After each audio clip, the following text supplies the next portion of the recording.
slight adjustments, while RRQ trying to paint a picture across B as well as mid. Good shock dart, getting rid of a couple of thorns. One set of them over to A. And Buzz at that point in time is just happy enough to still stay on that operator line. Meanwhile, too short. DH is going to get challenged, and Xfero finding Meteor. He's going to use the hat, and the jig is up. Your position's revealed. Still trying to create more havoc on the A side. Oh, quickly peeling off. And you could just have your choice on where you want to go, to B or to A. You don't want to go into an operator at the A side? Sure, let's just switch on towards Izu, whose only escape strategy is going to be into the drift. Stacks at the back side now, the only contender as the peppering through the wall comes out onto Izu. Revealed thanks to Cushy. DH though. Yeah, TP'd across, but you got the Armageddon, and that cements this assault into B. Spike planted soon enough, and just Buzz. And he's just going to save the operator into the next round. A well-navigated situation from RRQ. The neural theft and the duel on Xfero. Literally the pivotal frag that opens up the books here for them to get all the information.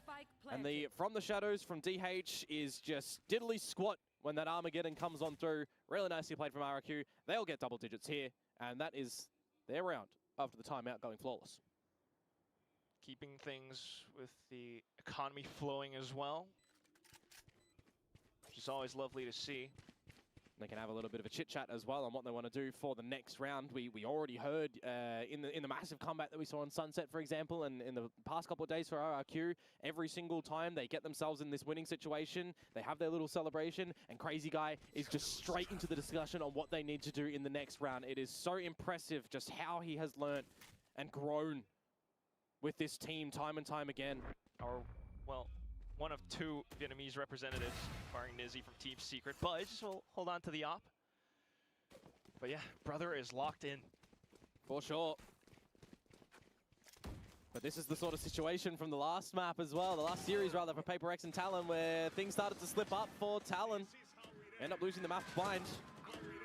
So whether or not it's going to be the same thing that'll come into the play for RRQ here, or they will just look to run away with the map, we'll see. Operator retains means full investments behind it from T1, starting with a gorgeous 4 set of rounds in the beginning of this half. Trying to answer back to the one that we've seen from RRQ. Crazy, Cushy's just going to have this utility to the A side again to try and break the thorns at the entry point, which get popped ahead of time. Some decent damage. Still though, you got the Hunter's Fury taking down DH. No more smokes to hold. Just Meteor on the site. He's hiding away.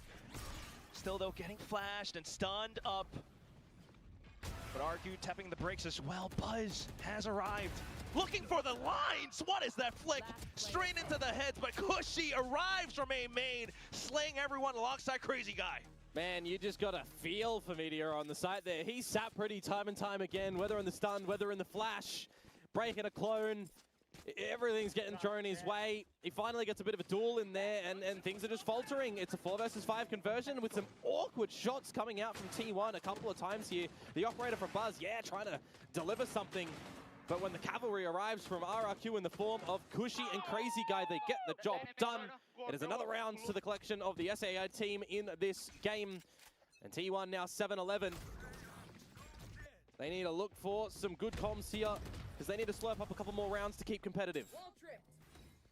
That said though, T1 still trying to control around middle. You got Tour de Force around that spot. Xfero just lurking. The rest of the team into A main.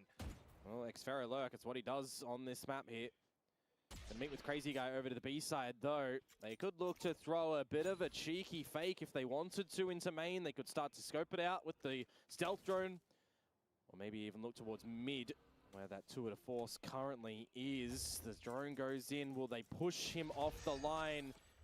Stealth drone would have removed the ability for the rendezvous, removed the Tour de Force with the suppression when tagged. Oh. As you see RQ taking bot mid, now T1 begins to take A main. Meteor got to break this, and you would assume that Wayne is going to be a dirty position on the back of that one. Remember, Monyet with From the Shadows and the spike on his back can TP whenever he wants. Xfero in mid again, finding an opening one, and with 30 seconds to go, RRQ shifting forces to B.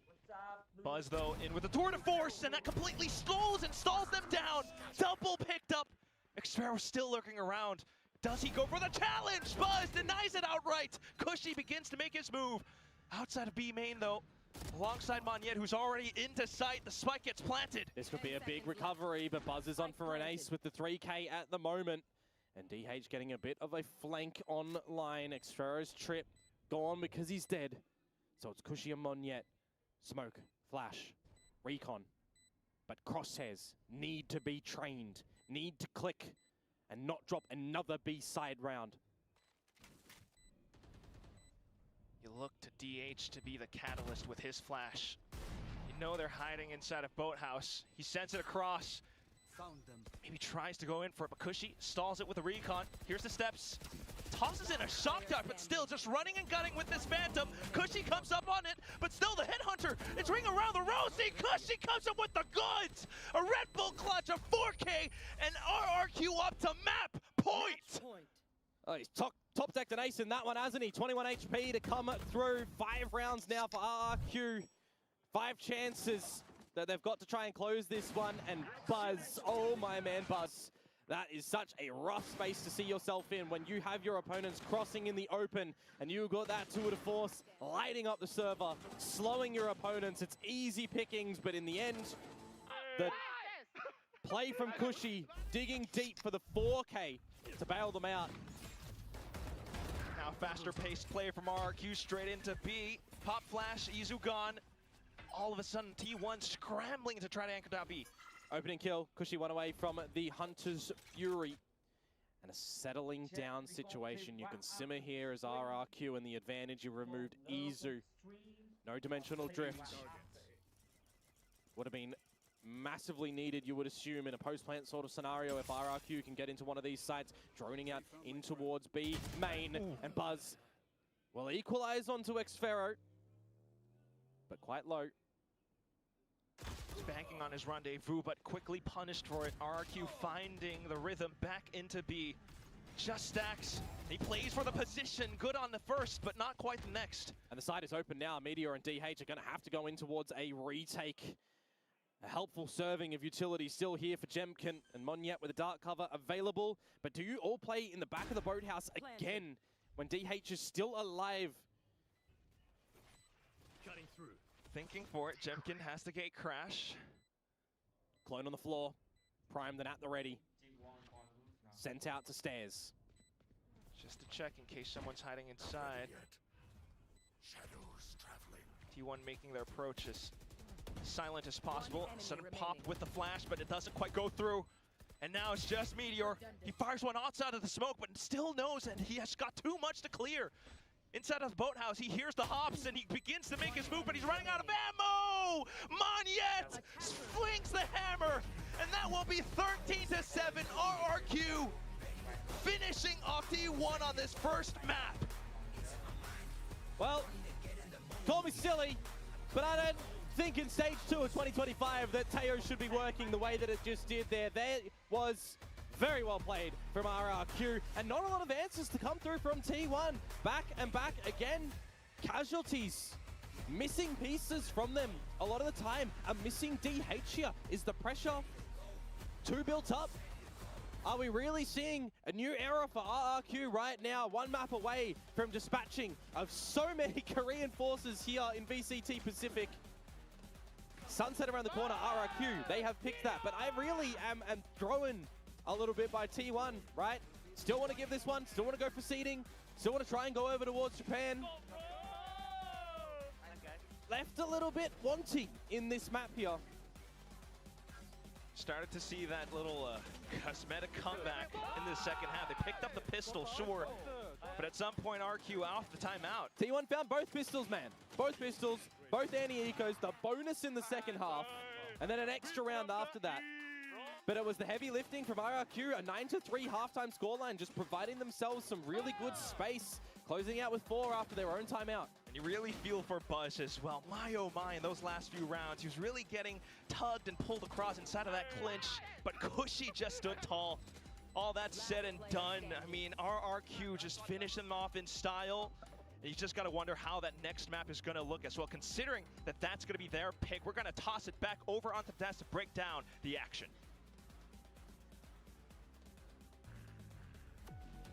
Thank you. Yes, on paper, it looked like T1 should have and would have won this very first map of Ascent, but RRQ end up pulling it through, even with the Tejo back into the comp here. They found success. Yeah, I mean, I can't blame T1 at all for picking this map into RRQ. All year, they've struggled to find success. They've struggled to find a composition that works for them. Now they bring it back to old school. They go, hey, maybe we were good at Teo. Who knows in the end? They bring it back out, dominate T1 in that first half, and then do enough to get it over the line. T1 not really present. Slow to start, I would say. Yeah, in stage one, when it's 10K back into the map pool, RRQ was one of these teams that actually started to look like one of the better teams on Ascent. It felt like they had very much figured out how to play this map. They were playing the Sova Teo back then, and the double drone did them a lot of favors here. You could tell it was a very well-rounded performance, and they'd had a lot of a playbook built up from back playing the comp during that era. They got a couple of reps on it back then, so, you know, they have been mixing up the comp in the current meta. Nothing has really been sticking. Why not throw it back to something that's off meta currently, but has worked very well for you in the past? Over on the side of T1, unfortunately, a little bit slow to start on this attacking side. A couple of quiet performances from some of the individuals. Buzz and Izu will pop it off. Meteor was doing decently enough, but it was a higher level and a better, well-rounded performance from RRQ here on Ascent, and I think they're going to be feeling very confident about taking this game away now that we're heading into Sunset here. Yeah, well, big time. I know you love off meta, so this must be absolutely delightful that it's happened. It's off meta. They ended up winning it, but this is not without some really smart rounds by RRQ, especially early on defense. Yeah, in this defender side, they were so good. So in this chamber comp, you're always going to struggle on attack. It is harder, but I love how RRQ approached this. So aggressive in shutting down that space. Now, we've seen time and time again on Ascent that they walk Jemkin down, but here he has so much backup. They just absolutely dominate, force T1 back, and give Crazy Guy a lot of trust towards this A site, where he really managed to pull miracles off.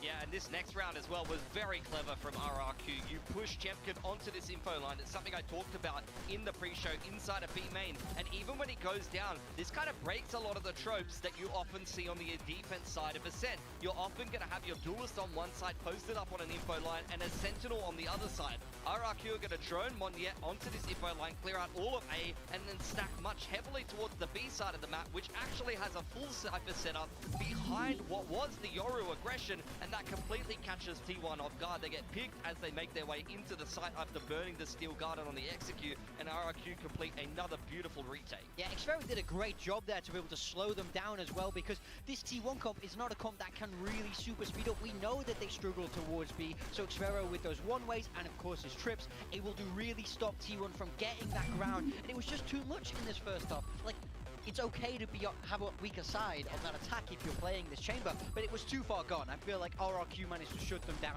knew what they were going to play, cooked up this composition perfectly to be able to counter it. And you would think even with winning the pistol round, maybe it would be enough actually to overcome it, but it wasn't because of people like Crazy Guy. Oh, 100%. I mean, look, Crazy Guy had some good highlights. Izu had some good highlights as well. They were both doing a lot of damage. We didn't even have time to really pick up some of the rounds that you got from Buzz towards the end of that game. These are the two that, against Nongshim in the first map, were dominating. It's very clear that both of these guys want to play aggressive, want to set the tone for these games here for T1. Unfortunately, though, it really wasn't enough to overcome RRQ, who really got through this game in an effort by committee. And once again, another underrated fragging performance from Crazy Guy on the Teo.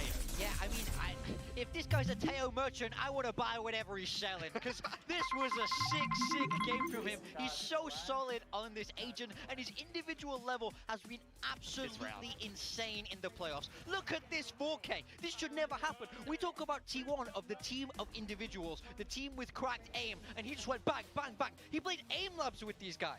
Individual, like, which individual was able to trade him in that situation? No one. Can anyone shoot this guy?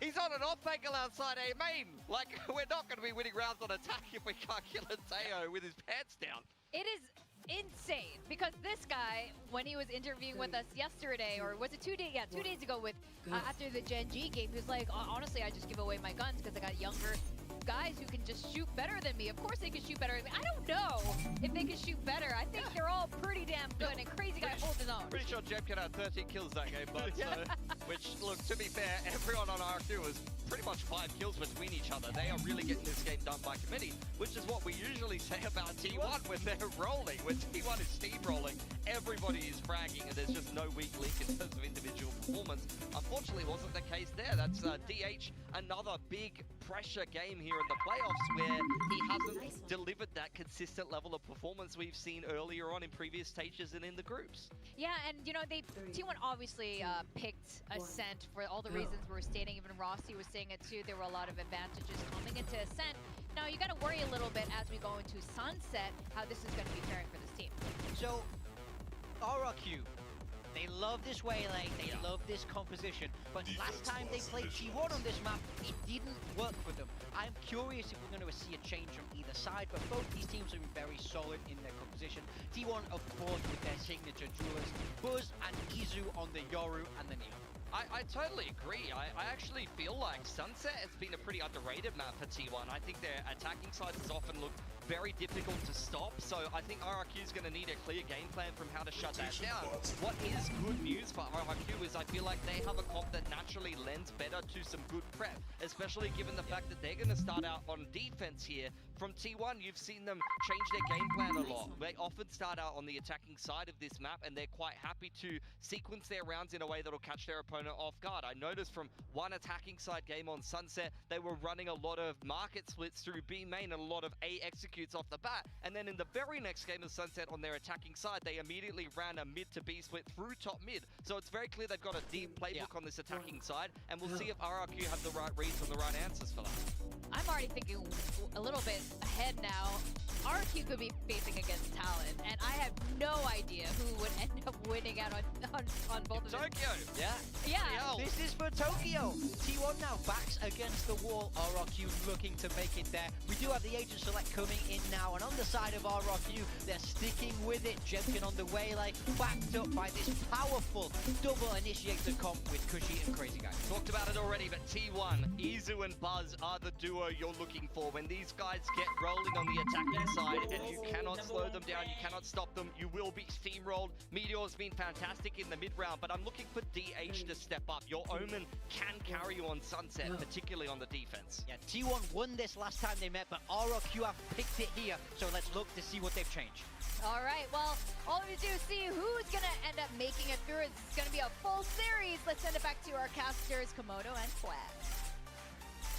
Here we go, map number 2. We need to see a third map. We need to see a strong pistol coming out from T1. What have you got for us, Komodo? It makes me a little bit worried for Talon if RRQ are going to win this cleanly 2-0. But what I'm seeing from the pistol setups right now on the same sort of agents is the same default deployment RRQ did here against Gen G in week 1 with the A main trap at the moment, having your waylay and market and your Cypher over at B main. It's the same setup, and I'm kind of seeing similarities with T1's pistol that they lost against Zeta, where their Sober was watching B main and they did a mid-tiles crunch play with a bit of a split. So very, very similar approaches in both those series, and actually now it's going to be the exact same with the repositioning of the T1 fellas outside of A. So I've seen this pistol before. Where's it gonna go, Komodo? Straight into market for now. T1 beginning their approach. Of course, as RRQ, you get to hear all of this information. The trip's going off, but they're getting expanded inside the smokes. Great shots from Meteor and Izu to try and set up a good post-plant pistol. They dropped both of the pistols in the first map, remember? So to be able to get off with the first one here would be gorgeous, but, well, more shots, and RRQ might be able to tie up the score, but DH denies that possibility. Buzz holding down market, just Crazy Guy left, and Izu slides in. Convincing pistol in the grand scheme of things from a T1 after a little bit of the shaky business in the very beginning around A. If they fell prey to the trap, that would have been a bit of a worrisome factor. But in the lean towards B, in the quick play as well, spraying on through the smokes, catching a couple kills, just seeing the leg of Jemkin as well. Nicely done in the sheer numbers force, as they really are needing to just remove their thoughts from map number 1. Win this one in a reverse sweep. Make that a possibility, of course. As the desk mentioned, for RRQ's side, you've got this very deliberate composition, waylay breach. fault line sent out. T1 backed into B. It's just something that you see time and time again, isn't it? Especially when you are running a breach comp. Early business over at the A side of things. Jemkin with a hinder to saturate. I mean, we've already just seen some gorgeous things with it. Like Corrode, for example, the other day he was doing good there, but this is just an anti-eco. Not expecting too much from RRQ in this round. Not able to find too much either. Position's not supporting them, so at this point, probably just to go off the spike. If they can. Options if you want to go for a little bit of a challenge as well at the top of mid. We've got two ghost players still for T1. On from Meteor as well. Crossfire on the other side, though. Yeah, but the team, if they just back him up, send in Izu with the sprint. Changing the guns.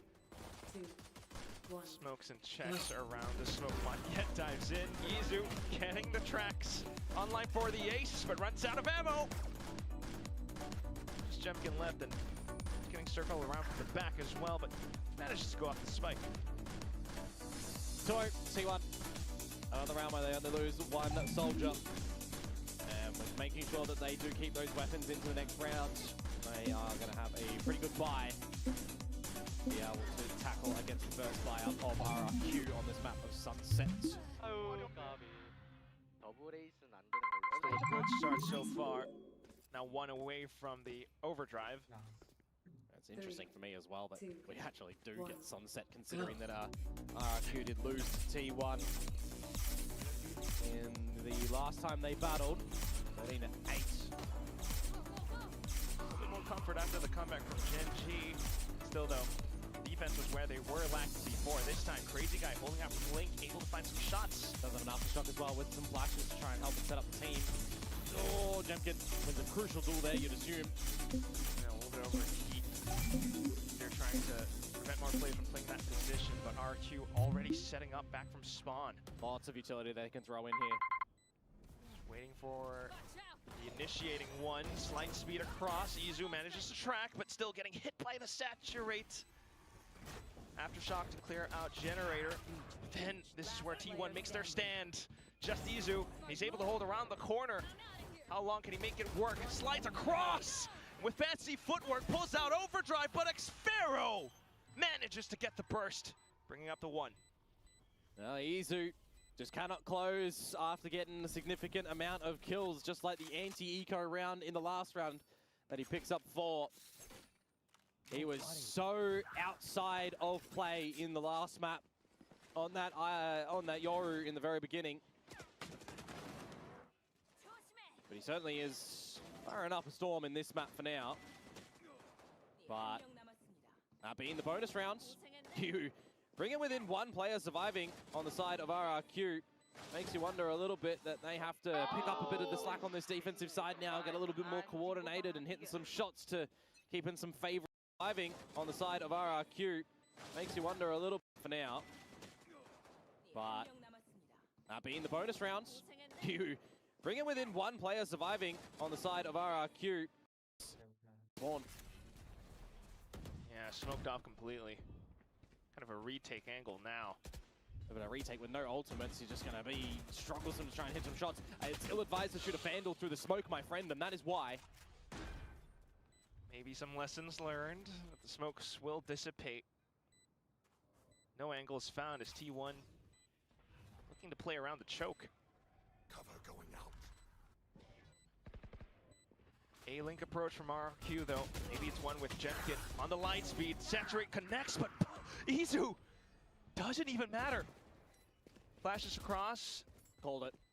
Got to go for the save now, too much time. I was kind of wondering as well with this reposition, if you're going to get Jemkin to go in towards the site and you're going to send the Saturate to the backside of the Gen, why are you not also seizing for default, right? Playing on towards the platform, you just lob that one over, catch anyone who would be sitting on the spike. Seen Kushi do that before in retakes, but just not angling to do that to try and help out the team, getting on in. Just removing a bunch of HP and stuff from your opponents there in a retake, because that's 4 alive on the back of that round for T1. That'll build up a little bit of extra cushioning towards their own money. A little bit more worrisome for the start of this map for RRQ. but better focus for T1, of course. Starting off on this attacking side that they chose for themselves. It was the side that they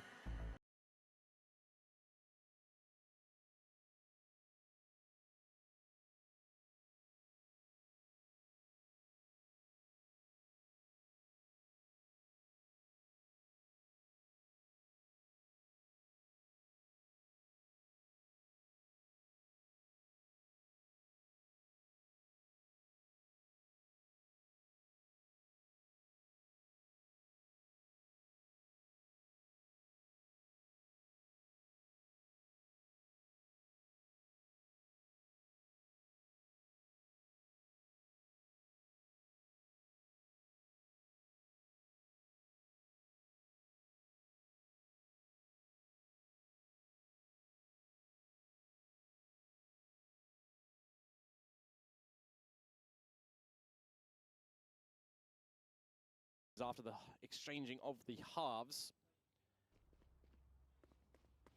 Sunset, the closing map last time between these two. Should give a little bit of confidence to T1 seeing that in the veto picked by RRQ. But also, you probably would have been happy seeing an ascent for T1 as well. And the result was probably not the one that you expected. Lesser buy for RRQ now. Pistols behind the saved weapons. Needing to do some heavy lifting at the moment. Does Cushy have any idea that Buzz has already pushed in? He does, but he looks away at the wrong time. And that will now be T1 being able to reconvene closer into the A site. Only one that can play spoiler around this spot is Crazy Guy. And with only the classic, it doesn't give you a lot of confidence. If he pulls away with one, he would get a Rolling Thunder available. We would just assume it's going to be another spot where Xfero just holds this Phantom here, and, well, with that kill, T1 just have the A site. Not enough information to work off of, so with all the space that's being gathered, gotta imagine there's not too much that Xfero is going to do either. Just for the ones with pistols to possibly look for exits, maybe die to the spike. Don't miss me too much. Meanwhile, T1, the slow and careful approach after the timeout. Now Meteor hearing the footsteps. Just see what Jemkin can do, really. And it's going to be Nada. Meteor already has the neural theft, so these kills do nothing for T1. If it was Stacks, he would have had his Hunter's Fury. So there's that. You get a passing mark on the exam here for T1 against the NT-Eco, but you're not getting an A+. You're getting like a A-, B+. Well, you're strict. Yeah. That said, it will be 4-1 for now. RRQ, the timeout. Certainly expect that it would be for the upcoming round where they get to full buy up. For sure. Are we going to get a little bit more aggression from them as well, perhaps? Putting both your initiating force over towards the A side, though, for the beginning of this one, and setting up for maybe a bit more of a mid-exploration as well. Can be a possibility for them. Monyet with the smokes in mid, setting up Jemkin. Actually, they're instead just going to still do the normal one-way over here. That Buzz does beat. Gets out safely as well. Yeah, doubling up in market, expecting that there's going to be a bit of a door breaker as Izu runs into the trap at top mid. He is just very lucky there is no one there from RRQ to be able to punish that. Speaking of punishment, Monyet, DH, Cushy, training, everyone getting involved. But Izu still managed to slide past into the site now, and fast lanes up just to prevent Jemkin from getting within range. Saturate tossed in, but it's a little bit far and shallow. DH manages to line them both up. Yeah, that's rough for Crazy Guy. And now Cushy needs to deliver a 1 versus 2 where Stacks just gets that recon online. Is there timing for Cushy to slip in ahead of this? Heard one TP, but it's the high-low that ultimately does it at the end. T1 continue with the streak. Well, they know what they need to do on this attacking side by the looks of things. T1 not even investing on any ultimates to be able to play assistance factor in that round. Monyet finds an opener as well, mind you, and then we just start going tit for tat in the kill feed. We keep trading everything around the map, but when push comes to shove, it's the doubling up into Boba between Izu and DH, who can just line up 2 members. By that point in time for Cushy, I mean, I saw he had so much utility as well. He apparently had a seize, he had a Horn available, but just tries to get in towards main where he makes some running steps and they hear him. It's a little bit questionable right now, the form that we're seeing from RRQ on this map of Sunset. Now just challenging as well. T1 simply backing off.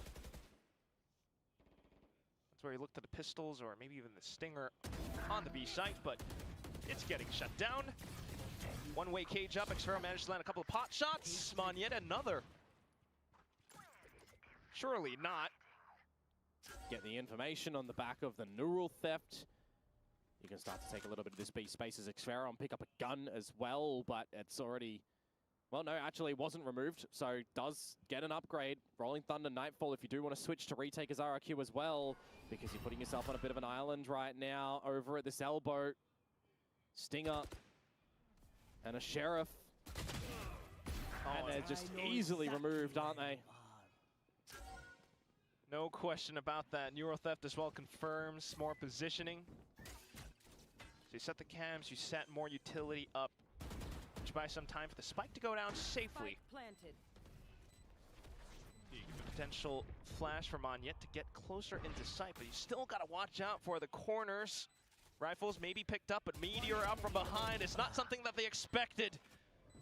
TP'd into safety. Oh, and he actually finds an angle onto Buzz, but low HP. Slippery movement, and he manages to find the shot onto Stacks. How was this thrifty possible? That is miraculous for Monyet, I've got to say. We've seen a lot of bait-shrouded steps in our time here, but that time they're real, they're repositional, and they're reassuring for RRQ that they're not out on this defensive side at all. You've got some great opening frags to come on through from both of the teams, don't get me wrong. The pistol's starting to get the job done at that B site, but I'm questioning things when T1 get up close and personal to the elbow. You lose your initiators that you could have switched into a retake with that Rolling Thunder, with that Nightfall. But Monyet just around that site, hitting some sharp shots, repositioning to perfection. RRQ get a thrifty round on the board. Will they be able to start to look to equalize this score though? Got the ult. Big question. Oh, well, through the one-way, Meteor managed to get the spam. And you've got a bit of a grouping outside of B main already established as well. Some deeper trips. Expecting that you might have to switch to a bit of a retake as RRQ too. Oh, quick with the Rolling Thunder. Manages to hold them off for now, but still through the cage. Protect the trip. Monyet, he's just jumped down with no real chance in a fight there. Uh-oh. Maybe a little bit of an aftershock. You got Xfero around the corner as well, but Cushy quickly getting snuffed out. The Rolling Thunder not doing wonders for RRQ. Xfero has to maybe back off, but can't even do that. T1 will pick up the flawless. All 5 alive at the end. Again, another situation where there's no ults invested for T1. They have some real good ideas on that rifle round, but it's on the flip side for RRQ that it leads questioning why your rifle rounds looking a little bit appalling here. The thrifty was so much better. You got the idea of the Rolling Thunder, but beyond that in this round, every single fight was essentially individual that comes on through. Izu, night and day difference compared to last map start as well. 15 and 4 currently here on Sunset.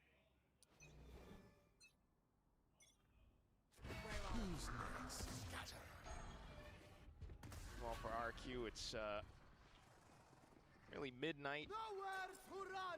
Buzz getting all the space, pushing RRQ out of position. Jemkin arriving from the back. Monyet, though. Right there. It's still very disconnected from the rest of RRQ. You got another double flank to come on through, but it's just going to be a little bit lapsed. Jemkin is going to have to get very quick shots here on towards DH as the Nightfall goes in. Quickly marked. Crazy guy. A little bit of a classic shot, but still, let's go into the site. Overdrive gets ripped. Now Izu is beginning to go on the hunt. Xfero trying to step the pedal on the gas out from the back lines with that Vandal of his. Needs to find the shots, but Buzz denies more. You know where Xfero's coming from now at this point. Just gonna save. You know that Buzz and Izu are gonna be too strong in this sort of situation. Very handsome duo when it comes to the double duelist deployment. Xfero's just gonna take this Vandal in towards the next round. It's the 7th and the half secured now for T1. Things really getting away from RRQ on this defensive side. Not able to really coordinate any advantages, it feels like. Breach is still, you know, a little bit behind the time when it comes to this map of Sunset these days. Not a lot of teams opting to play for it lately.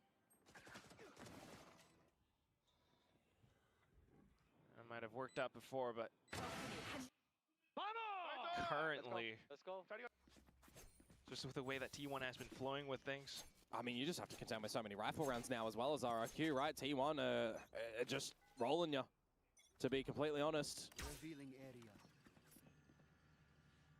A little bit more of the passive variety for any engagements for RRQ around the map. Gonna have to make a decision though. And they Money.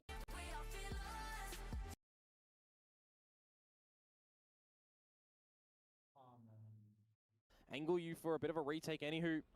Meanwhile, you do get a little bit of this beam site. You do get an opening kill, so it's a glimmer. Shutting down Meteor on this lurk does tend to confirm more positioning. You know T1 is possibly angling towards this A site, but which entrance are they looking at? You smoke off the one, so you just look into elbow, and that makes things much more easier for Xfero. Haunt as well with the sudden TP out from DH gets shut down. Yeah, it's unfortunate for Xfero. He whiffed a little bit there, but now T1, they're starting to get the kills, aren't they, Quack? And then Buzz, oh, with the convergent paths, though, he gets closer up. Might be able to rescope, but Jamkin makes it close. He had to get quickly in towards that one. The fact that he still got that light speed available and not used a little bit earlier on to get in towards the site for an earlier assistance. He doesn't light speed in there, gives an opportunity for that operator to potentially shine yet again for T1. It is not a clean round to come through from RRQ, but it is an almighty required one. From the 3 versus 5 deficit for T1, they start to make it look doable. Gotta be at least happy that you are getting another round on the board, but I'm still wanting to see more from RRQ on this defensive side. It's back spread around the map yet again. Crazy guy, gotta be very careful. This Neon will beat you to any tiles peak that you think you have. Oh yeah, I concur. Now up in towards top mid too. Prowler does check, but Izu's managed to slip in. Still though, inside of main, and that's where Chipkin unfortunately falls alongside Monyet. Crazy guy down as well! Yeah, he stayed in the stun. That's really awkward at the moment. 4 versus 2, you should not be faltering in this position as RRQ. You might even have to look for a little bit of a save, but does that give you chance? Does that give you hope? A kill that Cushy finds. You know you can go for this now. It's still early days, and Meteor slotted at top mid. And he just crouches down. Cushy managing to trade right back. DH sends out the flash. You've got the spike to work off of, and a couple more smokes. Cushy in a retake again. He lost it at this B site last time, remember, in a 1 versus 2. This time has to seize. He's not peeking into a high-low this time, but he turns away. Oh, low HP now. DH trying to play off of time. Another tap, looking to stick it to half. DH goes in for the secure peek. It's a pre-fired shot that goes wayside. And Cushy now has to bait out the reaction. DH managing to deliver the goods. Oh, that's a rough one from Cushy yet again there. Trying to get the defuse, at least gets it towards half, but with 3 bullets remaining, DH is not buying that it's a full stick after that half. Cushy, unfortunately, not able to win the clutch. We've seen some pros don't fake moments previously in a couple of days, right? One that comes out to my mind, Cruz earlier, over on Haven. A sigh of relief that you can see there from DH. 8-3, last round of this first half. Here's a little bit more proactivity from RRQ. Finally doing something in mid. These are the sort of things I've been asking. Where are they? Sunset is not a map that has been fresh into the pool here. The worry's really getting to them. They might have some ult in this round, but the firepower not really there either. T1 though, already strutting into this B site, seeing that most of it could be open. As Buzz spots out more players, but he gets sniped. That's a gun that can pick up. You got to run with this. You got the Nightfall still for Cushy, and Xfero with the hat. Going to use that. Here's the info. A very required retake from RRQ here. There goes the Nightfall. Flushes more players off towards the back of sight. But then the aftershock as it's lined up. DH managed to take a blow. Meteor off to another kill. Cushy out from behind. Just gotta worry about B main now if you're T1. The smoke's kind of revealing more positions, but the pop shots off in the market. Meteor looking to reposition, but crouched down. The headshots weren't there. Just Izu left. A slide possible. Spike getting tapped. He slices the pie. Fast lanes up for safety, and now goes in for some movement, but the shot's not connecting. Movement inaccuracy, and Xpero tries to stick it to the closest, but the spike goes off. Very nicely done from Izu at the end there, ending the half on 19 kills. Very patient in the clutch. These post-plant retakes, atrocious. It looks like for RRQ, a massive pain point. As they get another advantage round, T1 are just pulling this back, taking the space, finding the time.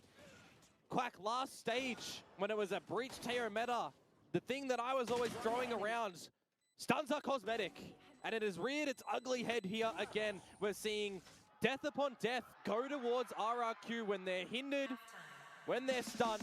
Well, their opponents, rather, when they're hindered and stunned, as T1's side means absolutely nothing. 9-3, we flip it on over. Does that mean T1 are going to be able to close this 13-7 as well? Slide toss up, you're never quite sure, but with the way that things are going right now, especially if T1 get proactive on this defensive side. Who's the scarier Neon? Oh. Well, you can make some arguments. Of course, though, for RRQ to make it through this lower bracket run, the fact that Monyet's Neon has been quite monstrous, all the way back to the old days of Onyx G. The Neon that we've seen from him so far has been quite pivotal in the game against Gen G and DRX. We're not really seeing it here just yet, right? He didn't play it on Ascent. He doesn't play it on Sunset. We gave it over towards Haven. And then, well, it'll be there. Maybe. So we'll have to wait and see if it's going to be needed here, because right now, in this instance, Izu's the only Neon, but it is scary.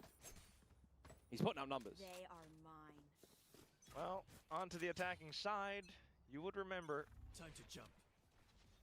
This is where RRQ made their win streak before against Gen G, starting things off with an opening kill. Jemkin, quick on the draw. Meteor getting a peek as well. Buzz, maybe now caught out in the open. Goes for the pop flash, but Cushy reacts. You got to hold advantages right now as RRQ, that's for sure. It's not a 10-2 that you can play on the back of. 9-3, you've got the extra round. Got to have some confidence going towards this attacking side, sure, from what you've done in the past, but T1 does play different to the likes of Gen G. Grouping up together in B main, Stacks falls on back. Gun barrel spotted. Recon, shock darts, but it all doesn't matter if Jemkin just cracks open your skull. Now you've got low HP Meteor and DH to retake. Spotted out, and there goes the saturate. This time not so cosmetic. Planted. DH even getting tagged through the market box as well. Don't know if we fancy ourselves a DH 1 versus 4 after being spotted out, which means that this pistol round should go the way of RRQ. And they'll be able to pick up one in this map and not see T1 find their fourth for this series. Yeah, a little bit too tough. He's just going to look to get whatever out points he can.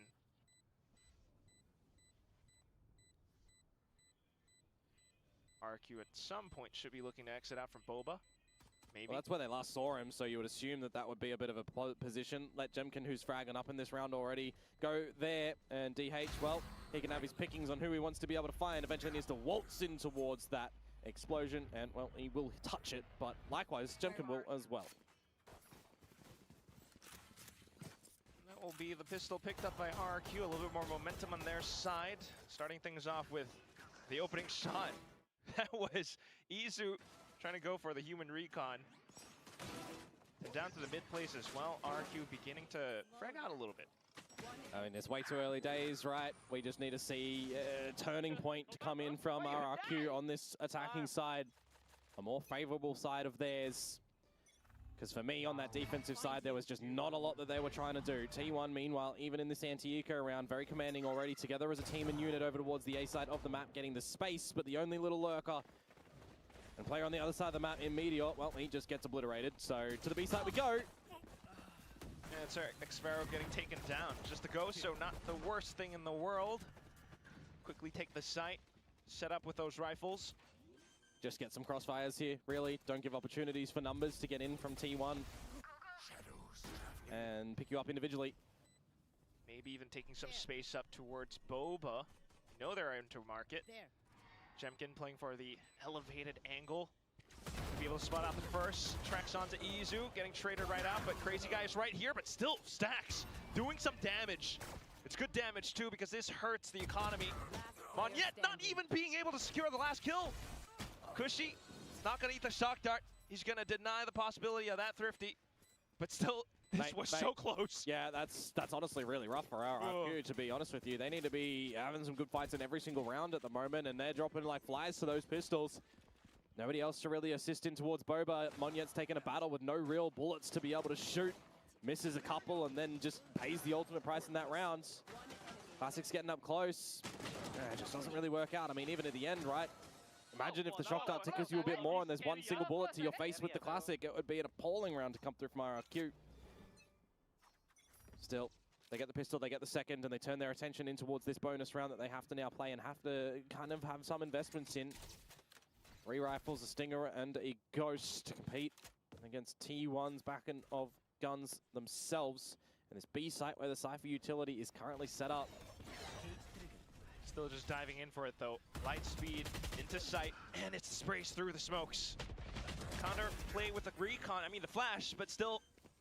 Yep, trades, they come through from RRQ. They hold a number advantage in towards this post plant. Guys, awareness on the Vandals, spraying through smokes. Now you look to play post plant around from main. Stacks with the recon out. He's got a drone, but that'll be very slow and risky in this current situation. Take this. I'm out of here. Okay, clearing out some forward positions. Cushy's got the C's. They're waiting for him to go on the tap, but ooh, well timed with Monyet. On an elevated angle, Haunt confirms position. It Stacks wants to back off. Yeah, has to save. Like that from Monyet, right? Something that we don't see from DH there, but we see him elevate himself over on Ascent, for example, at top mid. The thing is, if you're going into a retake at the B site now, T1 are going to be alerted to the fact that that is a position they might have to clear together as a tandem. One person watches high, one person's watching low. See how that will play into the rounds coming forward from RRQ if they can even get into the B site. It's good for Jemkin to at least get in front of all of this Cypher util for sure, but he definitely needs the team to be able to back him up, which is what they do there. One enemy remaining. 3 killed. So it is the bonus round going RRQ's way. Eventually, I'd be seeing a timeout.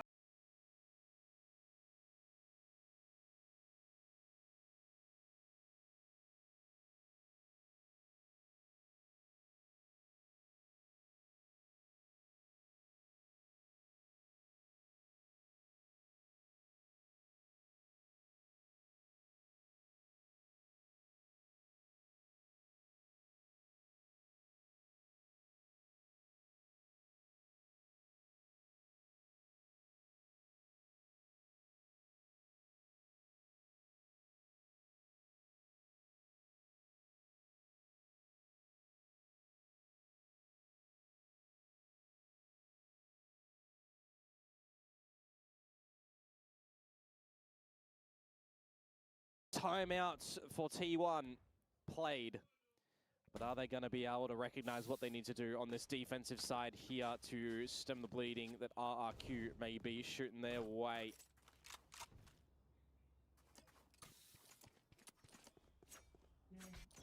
The calm before the storm around the position here for RRQ.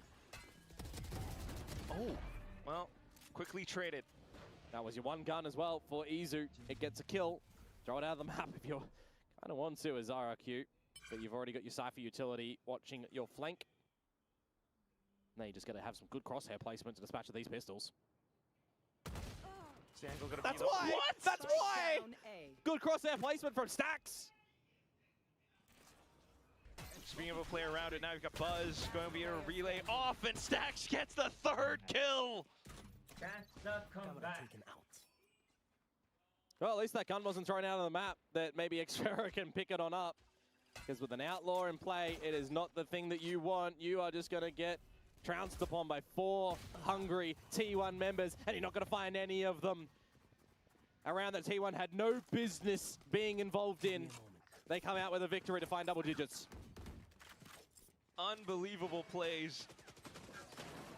Might even be thinking of Buzz going for a pop flash, but all it took was these shots.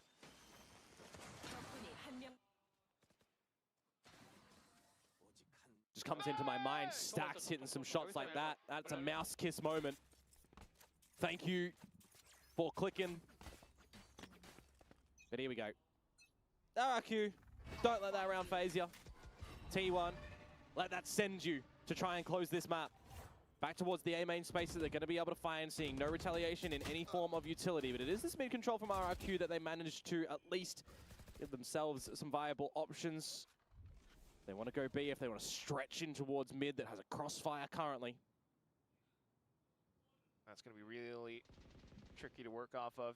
I need to do some recon first. Oh, they're just going for the dry approach, and they're spotted first. Someone lined up, but they managed to deal with that for now. Backing off, not wanting to traverse any further. Straight into market, DH tries to hold them off with flash, but stunned up now. Allows for Stacks to go for a bit of a peek. Needed the share of shots to come through potentially from him just there as we Rolling Thunder in towards the site. Whoa. Stuns. They're bloody cosmetic again. Meteor. Still though, inside of the cage, RQ try to set themselves up. Cushy unaware. Meanwhile, all throughout the rest of the site, RQ getting some kills. Cushy still concealed. There goes Crazy Guy. DH traded outright. Even a neural theft invested from Meteor to try and assist, but he's just lost himself and he's lost his teammates before they really even came into play. RRQ managed to weather through the trade game at the B site. And they will attribute another round to their tally.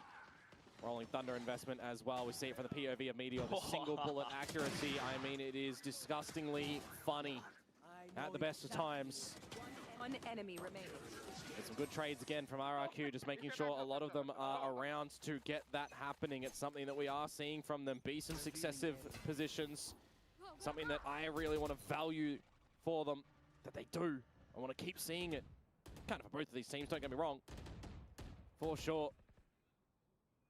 But it's the awareness form right now that T1 have showcased on this map, just been a bit better compared to RRQ. A little bit from before, Buzz pulling out the op in this round. Thought to hold the line down into A, but backed off from it. And all of a sudden, RQ makes a go. Well, Buzz is certainly chasing the scoreline of operator kills that Jemkin has. Not really pulling him out here, not being given the chances. Ooh.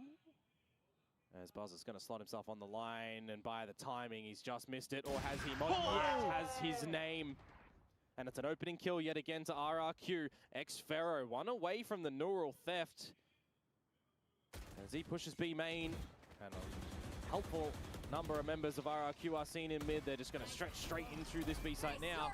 Oh, but DH is a little bit slow to the party. All the ults getting connected over as well. The one who's fast is going to be Izu, though. Quick on the pedal, and he's found a double kill. Still onto the side. RQ trying to make a strong hold. Monyet gets the double. Overdrive shut down. He needs the spike. If he can get that, he can get over towards the A side of things. Does he think the DH is here? He does. Get out of dodge. Go for the plant. DH is going to do the same. No cancellation approach from these teams. But the question for me right now is Monyet, where in all of your wisdom and tenure in this game, do you think that the new rookie in DH has repositioned to? Plays for the corner. Looks to reposition.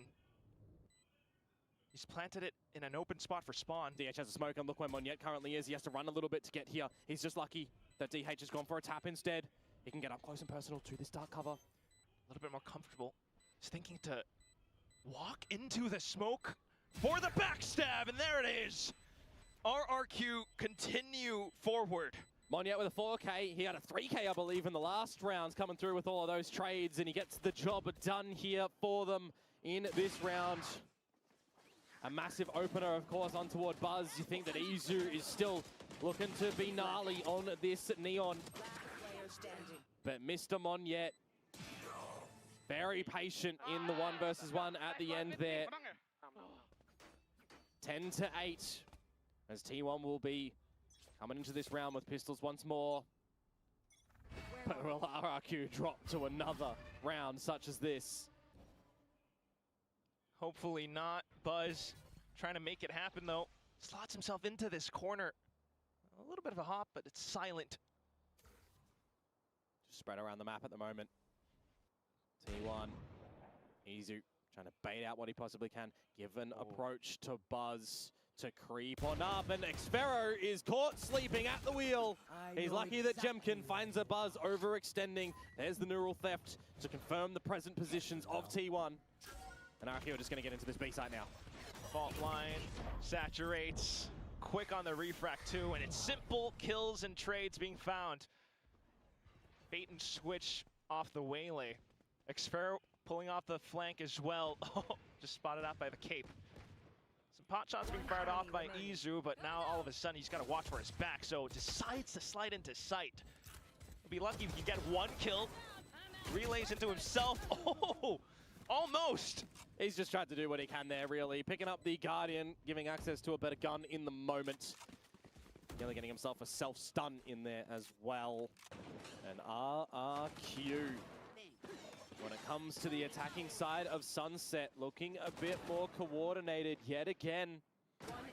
The defenses of this map and the Korean teams that they've gone up against maybe starting to look a little bit questionable, as well as T.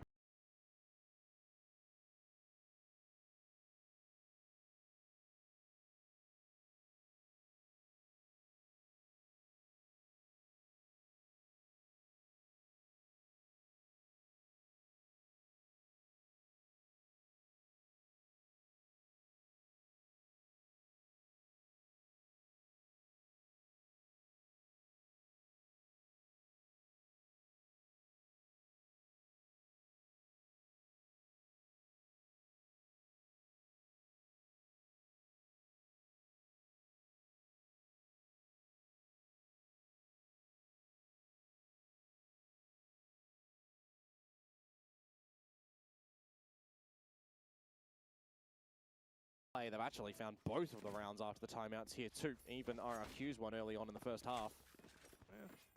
Now RRQ looking to tie things up. An operator out for Buzz. He's not being able to deliver the same blows that he did have on the last map, that's for sure. Okay, now trying to play around mid. It's the right spot. Smoked off. Haunt to clear.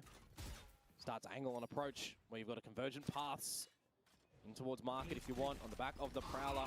Do it with the Nightfall, do it with the Rolling Thunder. It's what RRQ like to do. Jemkin not going too far in front of this. Draws rotations for T1 over to the B site. Makes them question what's going on. What are RRQ looking to do? Just trading utility for attention for now, but still with this op in hand, Buzz can re-peek. And he's gonna find Monyet. Oh, that's the smoke on. Now you know that there's an operator in play, of course. And he's just done it again. Cushy, dry line. We keep seeing dry peeks into this op. Dry peeks into market too. Go fishing. Now you gotta cut bait. Crazy guy getting a second kill. Oh, he's gonna get hit. Xfero now just straying into sight, but it's quickly met with death. 4 alive for T1. When that operator is just allowed to point and click, apparently it can do so. I'm a little bit surprised that RRQ just didn't decide to go a little bit more pacier in towards market when they start to get the position. Kind of just individually picking onto every single line as well, getting in front of that cage. I mean, one by one, the dominoes will fall. And then there were 11 for T1, and then there was another buy at least for RRQ that they can look to contend with, but maybe you just need to pull it back to be a little bit more mundane. Group in towards B main together and just get that convergent path in towards the B site. Try and set yourself up for just a good round, a good post plant that we know you've been quite strong in. Trying to simplify the strats. Full execute authority into this B side off the convergent paths. Would have been a little bit better if he actually caught Stacks in the drone, as he will still have access to it right now to try and position his team. Starts in, Monyet giving up his head. And also dimensional drift as well, coming out from Buzz. Clears out so many positions, makes it tough for the spike to get planted. Hunter's Fury in as well, but Jemkin, Crazy Guy, they're starting to make a meal of this into market. Buzz close range with the op, cannot fire a shot, and stacks Noted. up from Boba. Getting flashed up as well. Spike He's planted. not going to be able to slurp up onto any more targets. Oh, quick on the movement though, and he's able to flick around!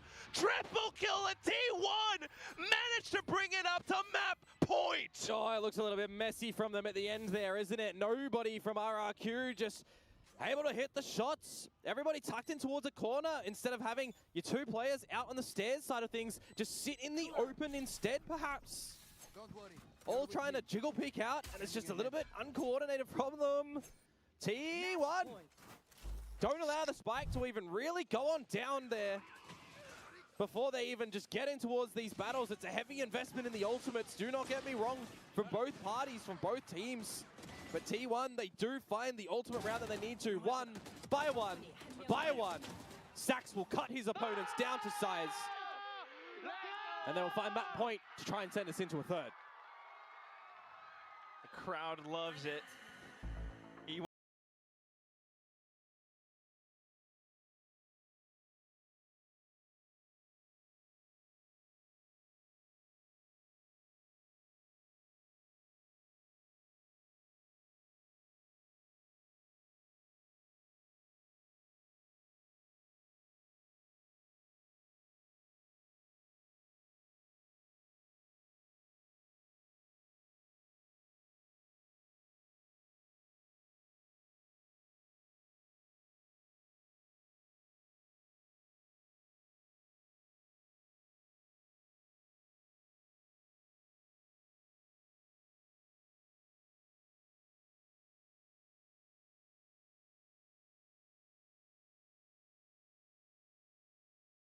But now you've got to get 3 more rounds in a row to try and push us into an OT state, and there's a couple of Bulldogs in play.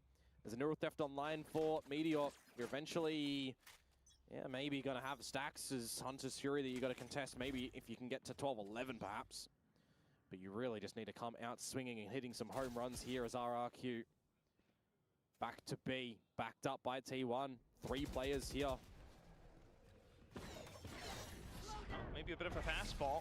Ooh, Izu quick on the relay though. Refracted out, and then the spams to come in. That's when RQ begins to make their move, but Izu tapping away through the smokes. He's found a third! How on earth is that possible? Jemkin trying to give himself an escape route while Crazy Guy sticks onto the plant. Swaps over onto a Phantom, possibly. You've still got the slide available for Izu as well, but you are just waiting for this flank to start to come on out. Meteor, again, remember, has the Neural Theft. Uh-oh. But Buzz. Oh, it's an unfortunate whiff. And then Jemkin begins to make his move. Izu online for the ace. Looks for the retake angle, and as you've mentioned, he still has the slide. Goes in for the tap. Fault line gets sent across. But he can just sit pretty. Crazy Guy needs to play for time. Izu still waiting, looking for the pixel-perfect angle. Crazy Guy plays it patient, knows that he doesn't have it, goes in for the wide peak! RRQ dangling by a thread. Oh, that is a Ferrari ride, Pete, to come out from a Crazy Guy at the end. He certainly is crazy. Just sticking there, made of steel, perhaps, just not buying into the fact that Izu would stick that. And in a confident scenario where you've got a 4K online for the ace, in your mental scape as well, you kind of are incentivized a little bit to hunt for that kill. Just a little bit of greed, perhaps. Well done for Crazy Guy to keep this one in play at the end. Another 4K of Izu shut down, though. 28 kills, and he's just sending it in now. He's avoided the fault line. Spots out so many players as well off of the recon. Ooh, Jemkin's way low. And on this waylay, how is he going to be positioned to get in? Look at the space that T1 have found too. All down mid, all down tiles, all down A main. You are locked in here as RRQ. Can't even cross back over onto B. It's pistols for T1 too. Still though, trying to make a go for it. Oh, the pop flash is good, but still the shots. DH managed to land one. Cushy trades right back. DH still peaks. Spike down, attackers Oh, they're so low. Jemkin wins a crucial duel. Within an inch of their life now, Xfero, Jemkin have to potentially put this on Monyet to come out with the goods. And he does. That could have been a very worrisome round and a very weird one to end on. But it doesn't matter now. You get through that. 12-11 now. It is the last round of the regulation phase. A necessary one for RRQ to try and close this into. And for T1, you've had a couple of chances to try and close out this map now. This is your last one, your last buy before RRQ equalize. Convergent Pass still online. Rolling Thunder, one away. Can be used to get in, can be used to push you back. But it is a silent approach yet again in towards B main. Start to clear it out. Get the orb as Crazy Guy. Choose your ult that you want to go in with. Paranoia from DH at the ready. It's going to be the Rolling Thunder. Alongside Light Speed. Quick smokes just to try to hold off the site. Everyone's rotated over except for Buzz. Got to assume that the ult will come in. Convergent Pass, it does. DH just has to ult out of there. Oh, Prowler didn't quite clear the corner though, and that's when RQ begins to peek out. DH not cleared, and he's beginning to find some shots. Just on to Jemkin alongside Crazy Guy, needing to play post-plant. Info from the North Left as well, but there's no plant Spike. yet, Quack. There's no plant. It's still in main on Crazy Guy's shoulders. It kind of feels like this round has to be called from him. They've got no util. They've just got to hit some shots here. 40 seconds. T1's not giving them any exposed angles, so they go for the slow rotate back into A. They got to get their Nikes on eventually, though. They got to start to run, and if they're going to be heard, I mean, it's going to be such an ambitious rotate. You've got a bit of Cypher utility over at this A site. If there was any member there, it would pose a problem. 10 seconds. They will be able to get in through the trap wire here. 10 seconds. Camera revealed. Start to run on over. Set up for a plant. It's going to be safe. But where do you want to play? You got to go looking. You got to go hunting. A Guardian as well in the mix, mind you.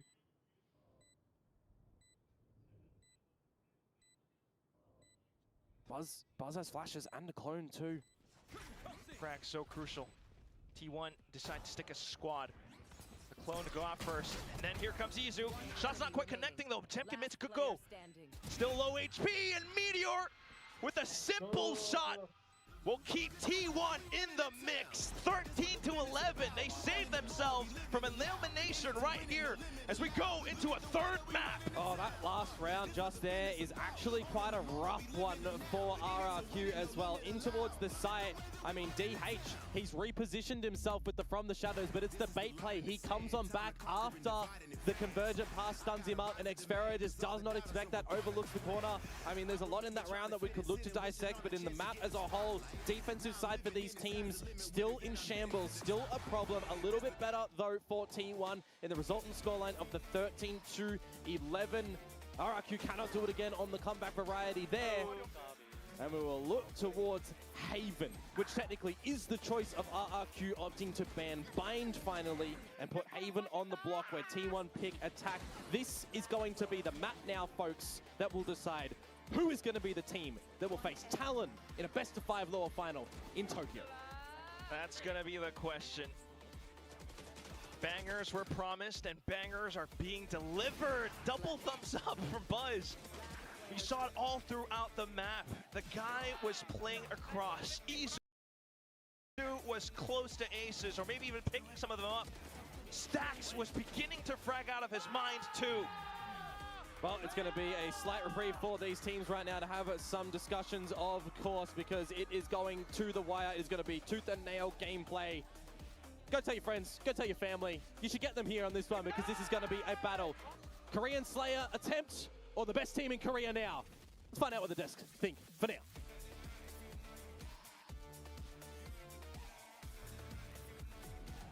We think that map was sick, especially the way it ended there with RRQ coming so close to bringing that to the overtime. But T1, oh my god, I was very excited by the end of that match. Yeah, I mean, it was great. So much better of a look from T1. You know, we spoke about who is stepping up on this team, where are the individuals at, and they really did activate here in that map too, so dominant in that first half. RRQ, though, did everything they could to make this close. Comes all the way down to a 1v1 at the end. T1 do get the better of them. This is what you get from T1 right at the start of the year when you sign players of this level of experience, of this caliber. The amount of rounds where T1 was able to come up clutch, the level of play we saw from Izu on the Neon today. I don't know what's in the water today. I feel like every single map we've got someone going absolutely ballistic, a different player from a different team. Every single map someone has gone nuclear here in Pacific. I know that we wanted consistency from all the teams. We want to see a high-level play from all of them supporting, but I gotta be honest, I kind of missed this. The heroics, the craziness, people popping off like mad. This is also very Pacific, and I missed it. I'm not gonna lie. Yeah, absolutely. RRQ almost completing a Genji-esque comeback on the attacking side there. They were down 3-9 at the half again, and they brought it all the way back, but not quite enough in the tank at the end of the day. Clutches from Meteor, some huge rounds from Stacks. You know, some of the individuals really dragged T1 kicking and screaming across the line in this game. Not that they necessarily played badly macro-wise. This is a fantastic game from both teams, really. Yeah. Yeah, I think going into Sunset, we were a little bit unsure how this might pan out. Both teams have historically showed good plays on Sunset, but I mean, that's why the score ended up being what it was here. But what were some of the highlight moments for you guys? I mean, Izu was way up there. Izu's the guy. He showed up in an insane way this game. So many multi-kills. He took over this game. He did what Something was doing earlier. Yeah. He just went, okay, guys, we're not going to go out like this. Let me step up. Earlier in the year, you know, we were talking about Meteor, we were talking about Buzz on this team, and I remember Izu going like, why is no one talking about me, when he was having to flex in every single role. Now he is the star duelist here of T1. He sends it in on the Neon, map in, map out. He is required to be able to put up the numbers on the maps where Buzz is holding ankles on the chamber, walking around the map, holding shift. Izu is running it down on the Yoru. He is the focal point and the tip of the spear here for T1, and he is continuing to show why he is so dangerous and why he's so sharp. Stacks, we also have to highlight him. Wasn't a big game, but he pulled out the rounds that really matter. Wins them that eco, comes out up with this huge 1 versus 3. If he doesn't win these rounds, if he doesn't step up and be the hero in these moments, RRQ win this game. RRQ, I mean, what is that? That is 3 different people whiffing on Stacks in a 3-way crossfire. That is going to leave you feeling very sheepish and definitely secured the map point that T1 needed to be able to pull it across the mine. MVP goes to Izu. How many bloody games are we going to see? It was the same thing against Nongshim. Straight into that series, this guy locks in Neon and starts sending it, and just, you can see the amount of confidence he's bringing. He's breaking into all of these contested positions. Market, you know, he's running through cyber trips into 2-man crossfires and multi-fragging. He is really feeling it. Yeah, he is absolutely feeling it. I was just thinking that the only person who put Izu on their build diff was Mika. Oh. And I think that was a smart choice. Yeah. For all these reasons, he's been upping his performance, especially as he's becoming more steadily on this duelist role, as you've been pointing out here. And I really like what T1 has been doing with this squad here as everyone kind of settles into their roles. I mean, they all can play a multitude of players now, but, you know, Haven is going to be the last map, and as the casters rightfully pointed out, RQ wanted Haven. Yeah, I mean, last time these two teams met, RRQ did get the better of them on Haven, but we've just spoke about Izu. Also, Monyet on the other side for RRQ. He's been having a big series. They're going to be going head-to-head on that Neon in map 3, barring some wild changes. So I think that's something to be very, very excited about. I think for T1, like the focal players here for me are Meteor and Buzz, who did not play well the last time that RRQ and T1 went head-to-head. Meteor went -10, Buzz also went -10, and 8 and 16, like double neg, and 0 and 5 in opening duels. Yeah, that can't Buzz happen. also just had a rough game on the Yoru in that previous map. So he's the player that I'm looking at to step up to bring that level of performance, because so far today, I don't think we've seen a lackluster performance from pretty much anyone in the server based on their roles. Maybe like Crazy Guy or Stacks, fragging-wise, are a little bit behind people, but these guys are doing the IGL duties. You need the top level of performance here, because nobody is going to be choking here on these teams. Like, you need to see consistent performance across the board from T1 here. I actually want to get your opinion on Buzz's role. Now, Buzz used to be, but when we're talking about like those superstar players who are just having like absurd numbers, Buzz was there on the top before he got put on the chamber, maybe on the Euro, even with an off. This is not known to be one of his strengths necessarily. How do you guys feel this fits in T1's overall game plan? I think it's fine. I think he has to sort of concede he's not the solo duelist. He's not the one getting set up in the same way. That is Izu now on that hard entry. A lot of what Buzz's job is to be slower, be that second man in. And on defense, we see him run the up a lot. He's trusted to just hold down map control, lock down these deep lines, and win T1 these rounds with the macro. He doesn't need to be this high-powered fragger in this T1 team, because just look at the rest of the roster. He doesn't have to do what he's done in the past, especially in this double duelist meta. But that being said, he does have to step up and he does have to start getting activated into this series. I want to see him take a little bit more risks, really get himself into this game, because I do think that is something T1 are missing. Yeah, I'm gonna disagree. I'm gonna say Buzz, I think, is a little bit underwhelming for me. He's had some kind of lackluster performances. I think, you know, this is a player that he's posting up on info lines. He gets to take the game at his pace. Honestly, he kind of plays a similar role to Jemkin on the other side of RRQ, who puts up nothing but numbers. Maybe he's set up a little bit better or enabled a little bit better by the rest of RRQ overall, who do have sometimes better game plans than T1, sometimes better macro. But look, I don't know. It's hard to necessarily say what you're going to see from Buzz, but you definitely cannot see him going double negative in this decider like you saw against RRQ last time, or T1 is not going to Japan. Yeah, I would love to know what's up with that and maybe his opinion on that. Maybe we can chat about that with him later. But, you know, with Haven being this very last map, are you guys feeling confident about your prediction? What was it? Ooh. You guys both Both think- RRQ. I'm feeling Yeah. reasonably confident. I think at the end of the day, though, that the great thing about Haven is you're going to see both of these teams tackle a map that they have both kind of been able to, I guess, innovate on. Like T1 initially were the ones who kind of invented this Yoru ISO double duelist. RRQ were the ones to take it into their own kind of style and actually play Neon instead of ISO. And now you're seeing T1 also playing the Neon instead of the ISO, kind of agreeing this is a better fit, this is a better style for the current meta. So you'll get to see which one of these teams that love to play double duelist on this map are going to be able to execute better in the server. And last time that was definitely RRQ. Now, the stakes are very high for both of these teams. They are, yes, in the top 4. These two teams are in champs, but Tokyo, just to lay it out there, have you guys seen any previews of the arena or anything?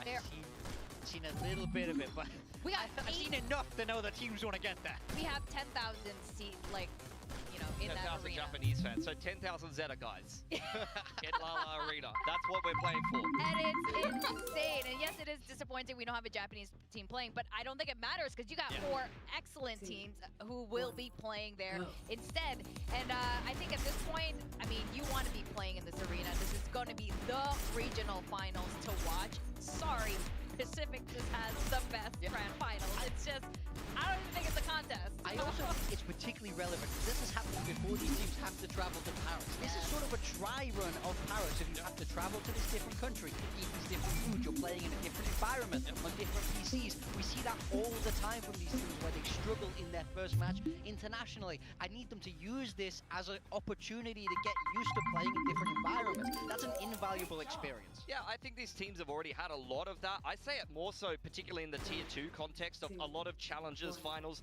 are on land, but a lot of them are not. And then you get these teams into Ascension that aren't used to playing in those conditions. I do agree it's another opportunity for these teams to get comfortable in that environment. For T1, I think they're going to thrive in that environment. I think they love that kind of environment. It's why they were able to defy all odds over there in Bangkok. For RRQ, I still think they're working through some of those pressure issues and some of those uncomfortability issues because they thrive in their comfort zone. When Monyet's laughing, when they're feeling happy, when Jemkin's saying, yeah, very good round, guys. I'm happy. This is the best day of my life, and this is the level that I'm hitting emotionally. I think RRQ and Talon are actually both teams who need more experience on a giant, venue like that. So this is very important for these two teams to get to Tokyo and have, and honestly, just a fantastic experience. Yeah, absolutely. We have the agent select coming in now, and no changes on either side here. It will be this mirror composition. Double duelist, Yoru Neon versus Yoru Neon. I want to shout out Xfero a little bit. Yes. Last time these two teams played on Haven, he took over. Yeah, he went crazy, and I think he's got the potential to do that on the defensive side. But his last game, after that game, he was terrible. So it could be high highs or low lows for Xfero. And I think the same can be said for Meteor, the same can be said for Buzz. A lot of these players have been a little inconsistent on this map, and it's going to be down to who turns up. Well, Buzz did advise Xfero yesterday. All he has to do is drop 60, then they win. That is the key. Let's see how this series goes. We are on the final map between T1 and RRQ. We're going to send it back to our casters, Quack and Komodo. Needing to see the peak performances from players on both sides. Either way, we can definitely say that this is going to be a banger. Well, you'd hope so. It's all on the line now between T1 and RRQ. A ticket to Tokyo is what they are so severely chasing here. Talon waiting, and then Paper X. Yeah, that one will shake up. A pistol round right now. T1 on the attacking side. It's where they chose to start. Last time, it was 7-5 in favor of RRQ on this defensive side. And this mirror comp here, it's how you're feeling today. What you can figure out in the server. The C-site things for RRQ, though, are going to have the Cypher present with the early morning call on the camera. And a little tuck-in from Crazy Guy now on the Omen. 3 different agents for 3 different maps, but the same role. Call a good game. Call a great game. Could have asked for a better map to end it on. And it all begins with a slide in from Izu. Off to the back, Monyet in the races, but quickly shut down. Xfero not checked though. He lands the flicks, looks for the third, but shut down by Buzz. 2 versus 2, Meteor, 10 HP. Can't be finished off. Cushy, 15 seconds for the recon. You could get your shock dart, try and go on in. But you know that this dart cover fading. Oh, and Buzz just lines it up! It's a quick 4K to kick things off in the final map. Oh, that's a bit of a rough one though for RRQ, isn't it? They overlooked the position of Xfero. And I just wonder if he was able to quickly finish off the second kill instead of having to get a dink and then reallocate the crosshair again to finish him. Maybe you do take out Meteor and make it a bit more workable, but it doesn't even really matter because it's not Meteor at the end of that gets the job done. It's Buzz for the 4K. Spotting him out, the little tootsies first. And that is another pistol going to the side of T1. That's 4 out of 5 now. Maybe it's going to be 5 out of 6. A woeful pistols today for RRQ. Go, go, go! It's been eluding them. Giving them rough starts. Neon for Neon. This anti-eco round that'll come through should be clean from T1.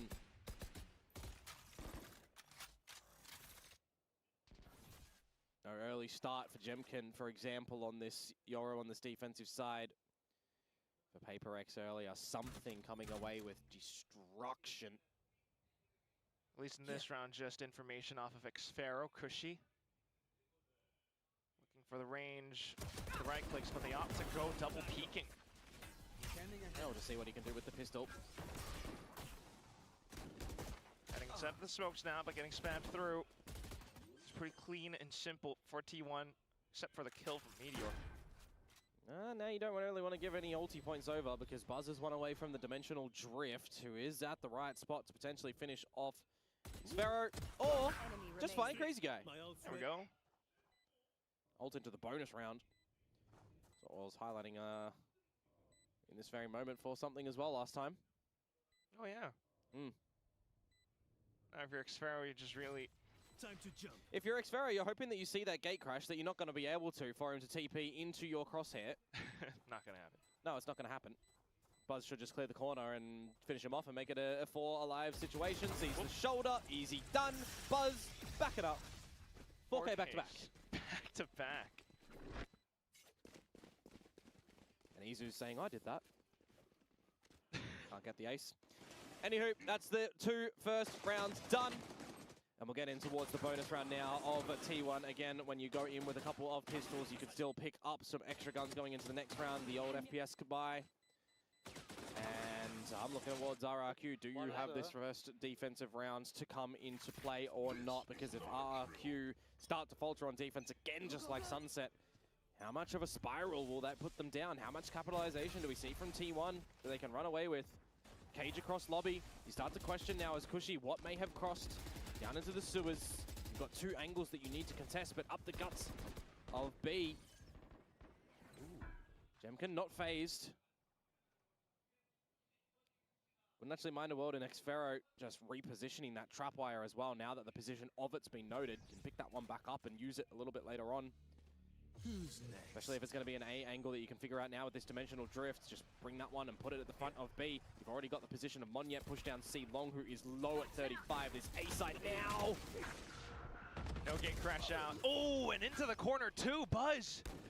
Oh, slight trade for Crazy Guy, but 3v4.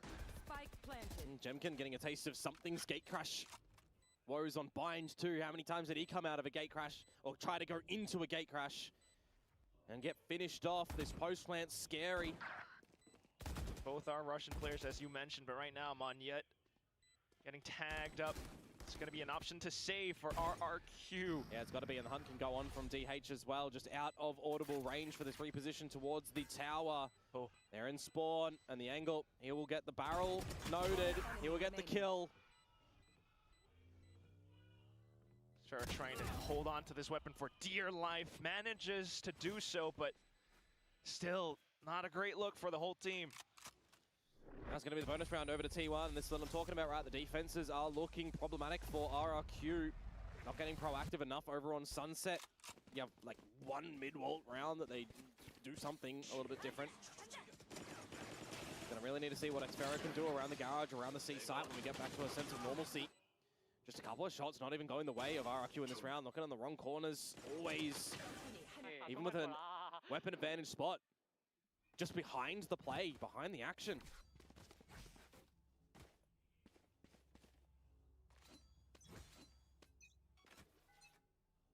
Next round sets up. RRQ go into this with the half buy.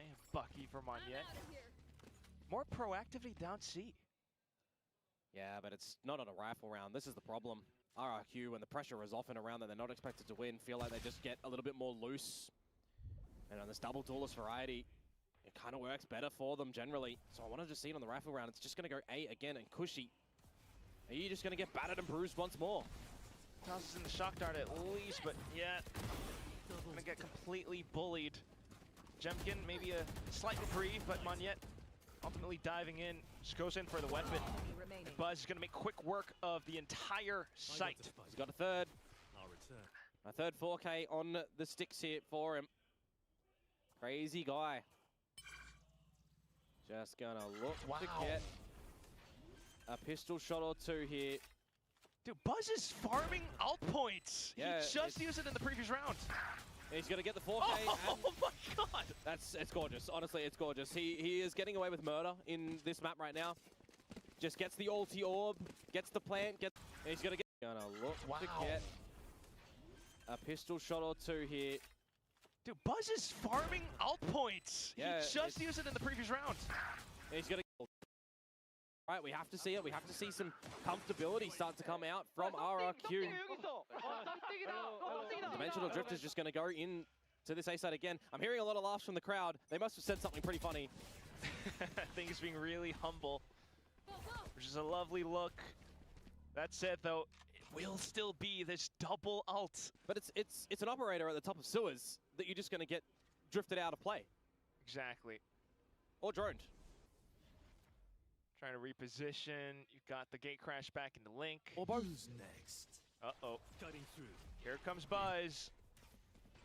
Puts out a quick clone and gets towards the back of site, infiltrating. Izu out from the front. It's DH, it's Buzz. Cushy finds a slight trade, but stuck inside of the smoke now.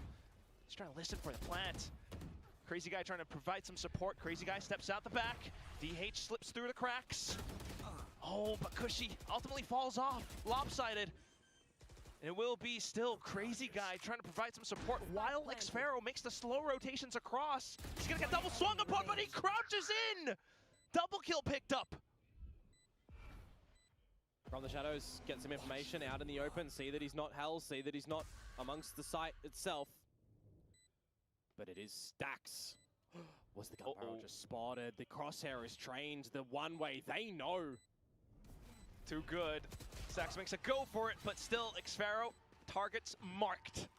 And RRQ will get on the board. I'm looking at that angle with Cushy and a Hunter's Fury as well, just in the site, can't really do anything.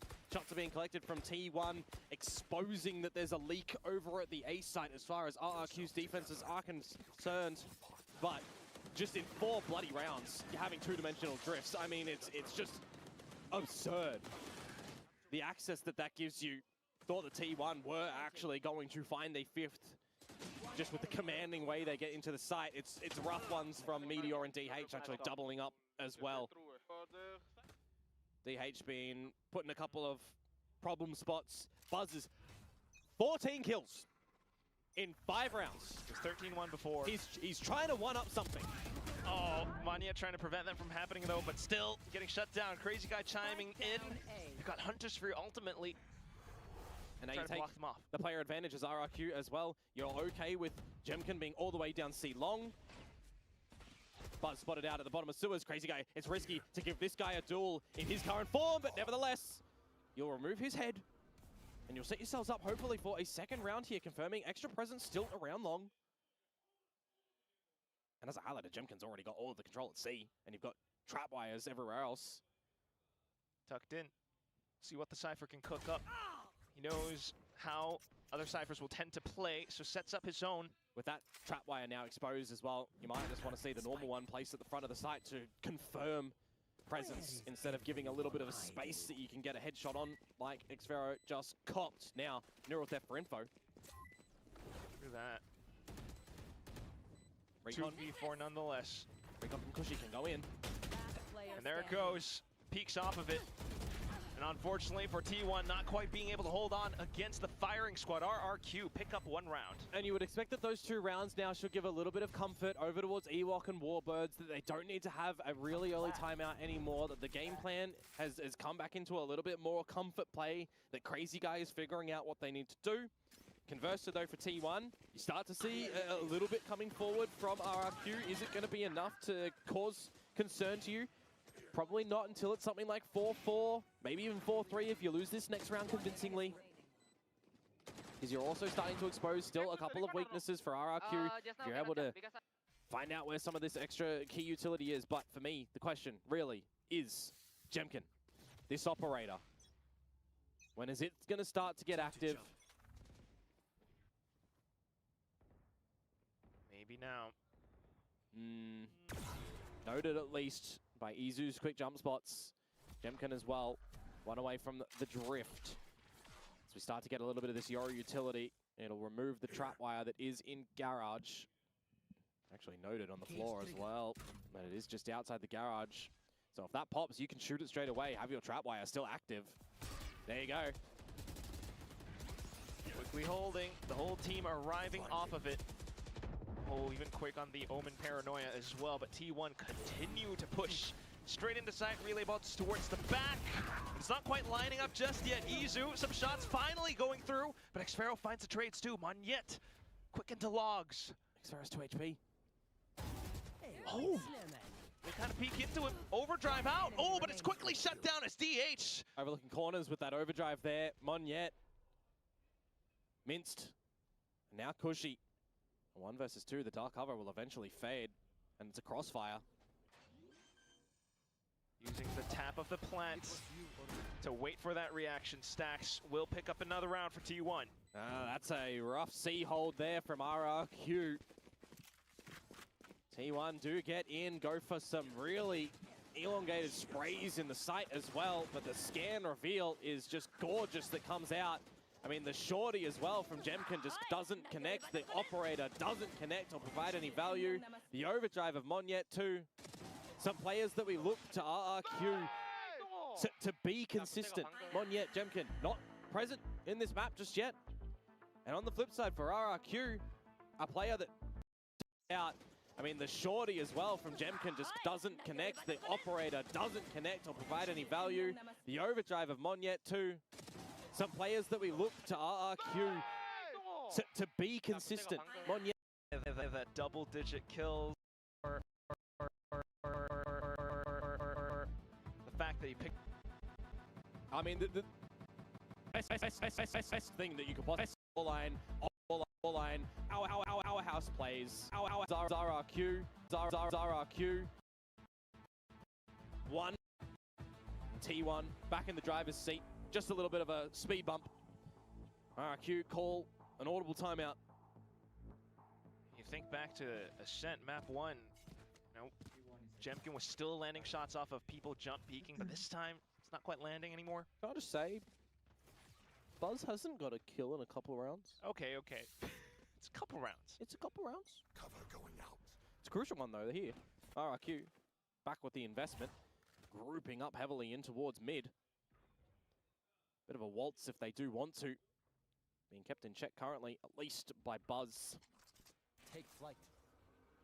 And I'd be interested to know as well if Kushi knows that the Sewer's position is actually already exploited by Meteor. Just get on this line and start to clear the angles. The jump spawning gonna get scanned. It's gonna get Kushi off the drone immediately. This pressure around the A site is going to be a bit of a problem again. There's RRQ. Okay.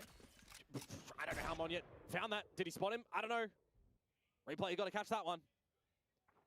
Well, still with the pressure onto A site, namely, Kushi needs to be able to hold it, but unfortunately fragged out off of the flash. And there's all the information from that. You should know that Jemkin has to dimension drift in for this 4v4 retake. I'll handle this. T1 to just still play around the site, prevent the chokes, prevent RQ from setting foot. Xfero looking for some extra shots though, but here comes Monyet.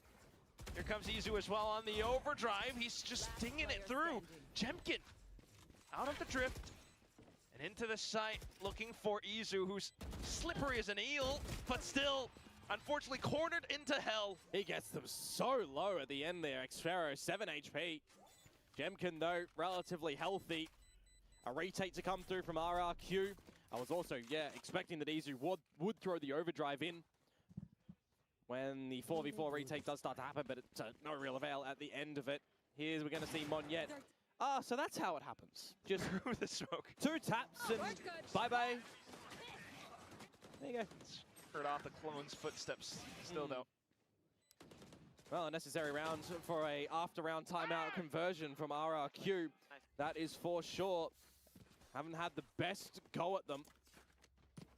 This time getting a very required one. Keep this within the realms of maybe even a lead still at the half, especially when you consider that T1 now have lesser guns, Izu with the Guardian, so maybe RRQ can get up to 4. Still have to keep their own economy in balance. Just being very patient, but not passive over at A-Long.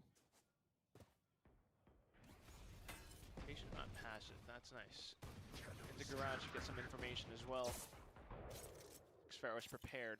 Let's try to draw some attention more towards this C side. I'm looking at what Buzz is trying to do in garage when that Cypher utility is removed.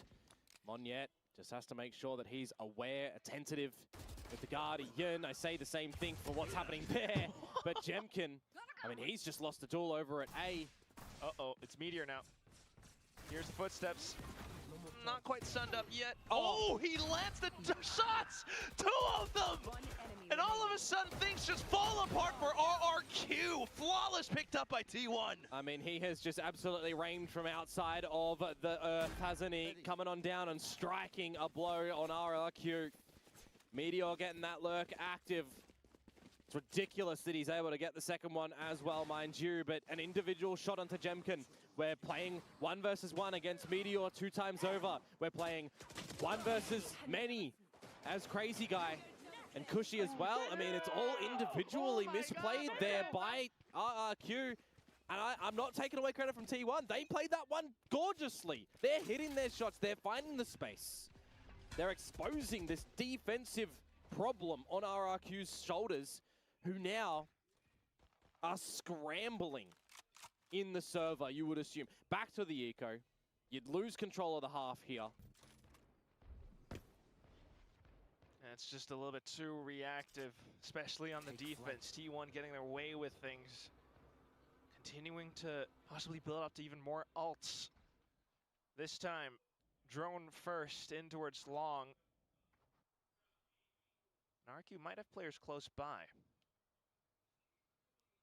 Bit of a trap down sewers that the drone isn't going to expose, of course. Recon now online from Stacks. It's a gun dropped, but not one that you can steal. And Xferro does have to steal himself, actually, in spotting out an opponent up through mid. Don't want to have a battle against Meteor after what he just did to you last round. And that presence in its entirety is just completely pulling the weight of RRQ towards the B side, but in numbers, they find him. That could be a weapon now. 30 seconds left. Sphero at least thinking to go for it. T1 quickly trying to transition over onto C instead. There's guns down. They've got to pick up one at least. You would assume Xferro can get the one in towards mid. You've got 5 versus 3. Crazy Guy technically could even from the shadows after this paranoia for info. Technically. Still though, just goes for the smokes and the flashes. Cushy looking for the clicks, but they're not connecting. T1, the firing squad, off towards the backside. Weapon picked up, doesn't matter. T1 continue on. Yeah, advantage, just throw that away. Doesn't really matter. T1 not concerned, getting the crossfires, getting the shots. Buzz got a kill from 14 to 15. Has another. And he's one away from the drift yet again. RRQ, even in advantage situations, a team that we've seen so much lately have disadvantaged positions. 4v5s, 3v5s, still look to convert right now. Just tangled in what to do. You gotta T1 love when Buzz is fired up. T1 can taste this quack. There's blood in the water. Oh, Chempkin's looking to defend. Crazy Guy putting up a hold this time inside of A lobby. First time in a long while. Yep. I've seen a team like T1 before as well in these sort of scenarios. Look to re-clear in towards A lobby without a drone if that dark cover is still available. But Stacks, he has utility up his sleeve. He has the positions that he does need to just check and try to confirm. See what he can do. An overstay though, and the spike drops, but it doesn't really matter when you have DH still alive with from the shadows. The real question is, it's a 2 versus 5. You need to find security in a site somewhere first, and they do lean towards the A site that they can. Try and slot Meteor in, try and go long, or sewers, try and make it a workable scenario. Find a kill or 2 before retrieving the spike, because if you hear the from the shadows come, you could definitely just see the players stand on top of it together. Here we go. They've all spread out enough. They're not going to be able to. This is going to be a plant. Meteor, though, needing to hold, but unfortunately not able to come up with it. DH quickly sending across just in case. Droned out. He's got to do it all now. It's not going to happen as Monyet finds the trades necessary. RRQ put up a 4th. Yeah, a massive lobby fight as well going their way. That is a required round that they're going to be able to find here. Still, they will be chasing from deficit RRQ. 7-5, 7-5 is what they are chasing. 8-4, well, T1, be better for you. Last time, of course, it was the 7-5. Favor of RRQ. This time, just not going to happen. Last round of this half is going to be an important one for both of the teams. Money doesn't matter because both teams coming in fully equipped. Another A battle as well. Ooh. T1 will look to respect it, though. Who's next? But immediately drifting from Buzz into the C site, and Xferro is locked in towards the corner. He is just not going to be allowed to escape from this location. He's going to be stuck. He should be dead to rights.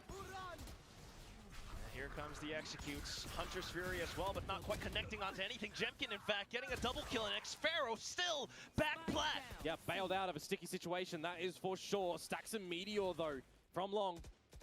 It's a counter Hunter's Fury as well. Flush out of position. No reprieve. No hope. Looking to make this a 7-5 as Stacks backs off. The spike lost in no man's land. Just set yourself up and fortify this site now as RRQ. Do not give away for Stacks to get into it. A recon available and a shock dart that could finish off Xfero. Just play a little bit more passively. You reconfirm that Stacks is still long. With 40 seconds to go. He may very well not reapproach through Garage. Probably. As soon as he sets foot, though, 30 seconds left. Crazy guy should be able to spot it first. That will be that. RRQ makes it a 5-7 at the end of the first half. Yeah, I guess it is a bit of a recovery and a couple of rounds here and there for them, but T1 certainly come out the gate swinging. They need to refine that momentum on the exchange of the halves here. As Buzz has started to quiet down a little bit, he propelled them significantly in the beginning. Rest of the team, they need to pull their weight a little bit, because as we do flip on over as well, and RRQ go on to this attacking side, I mean, it's not been a strength lately for them, right? They're still down with T1 on the attacking side as a bit of a problematic side in the entirety of Pacific this stage 2. It's the defenses of this team, percentage-wise, #1 and #2. So if I'm thinking about this statistically, T1 with advantage, with the pistols they've found in this series so far, going to the defensive side, they are definitely going to be looking to close this one. RRQ going to have to just come out with some really good calling and coordination now that they're starting to get a taste again on how to redo that. Really needing it. T1 so far, 4 out of 5 pistols. Could it be 5 out of 6? Talk about players needing to step up. Buzz certainly came up with it, especially in the first few rounds, but falling off a little bit towards the end. We start to see the rest of RRQ starting to step up to bat as well.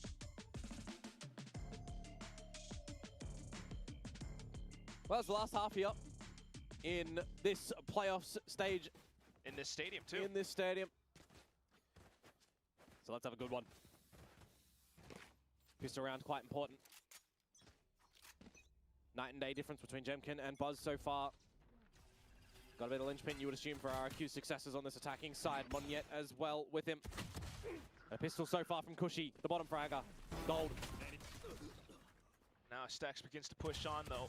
The trade's quickly being found. RRQ just opts to go into C. And it's good. There's no Cypher utility that they really need to contend with in form of the trap wires. Camera destroyed, the cage to fall, and Meteor, he wants his team with him, but they're nowhere to be seen. Yeah, seeing the cage as well, RRQ pay their due respects. What they don't really expect, though, could be Stacks out from the flank. Yeah, they're not looking at it at the moment. Attention's being drawn to Garage and Spawn. Couple of pot shots, and there goes Stacks. Finding it first onto Crazy Guy makes things a lot more doable. Recon tossed on in. Ooh, but RRQ looks to get proactive into Garage, and then they begin to peek out as a team. Just DH with a Sheriff. Couple more shots. Might be good, but he doesn't really expect. He actually goes for the check. Monyet, though, making his moves. What? He jumps out of it. Continuing to dance around, and DH has run out of ammo. Has to go for the knife. No range. It's a knife duel. And Monyet just hops onto him, slices, and cuts him up. Oh, that's gorgeous. That's fun. You just got to laugh that one off there. Who was it that had the knife duel on this map over at the A side when we were here? And there was Betrayed. The gun was pulled out. Can't exactly remember who it was, but hey, at least we get it this time. The pistol round over to the side of RRQ. They definitely needed to try and coordinate their forces together in that even advantage situation. When you got the flank coming through from Stacks, brings it into the 3 versus 3. They have to just make a call. Go together in a 3 versus 1. It's the Garage play that they do first. It works good.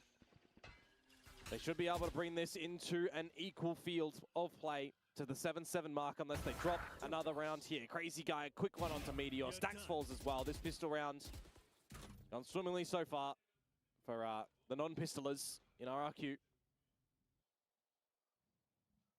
Chop up onto those two, and then maybe begin to make your move into the A site.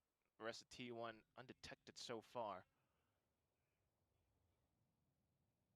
Here.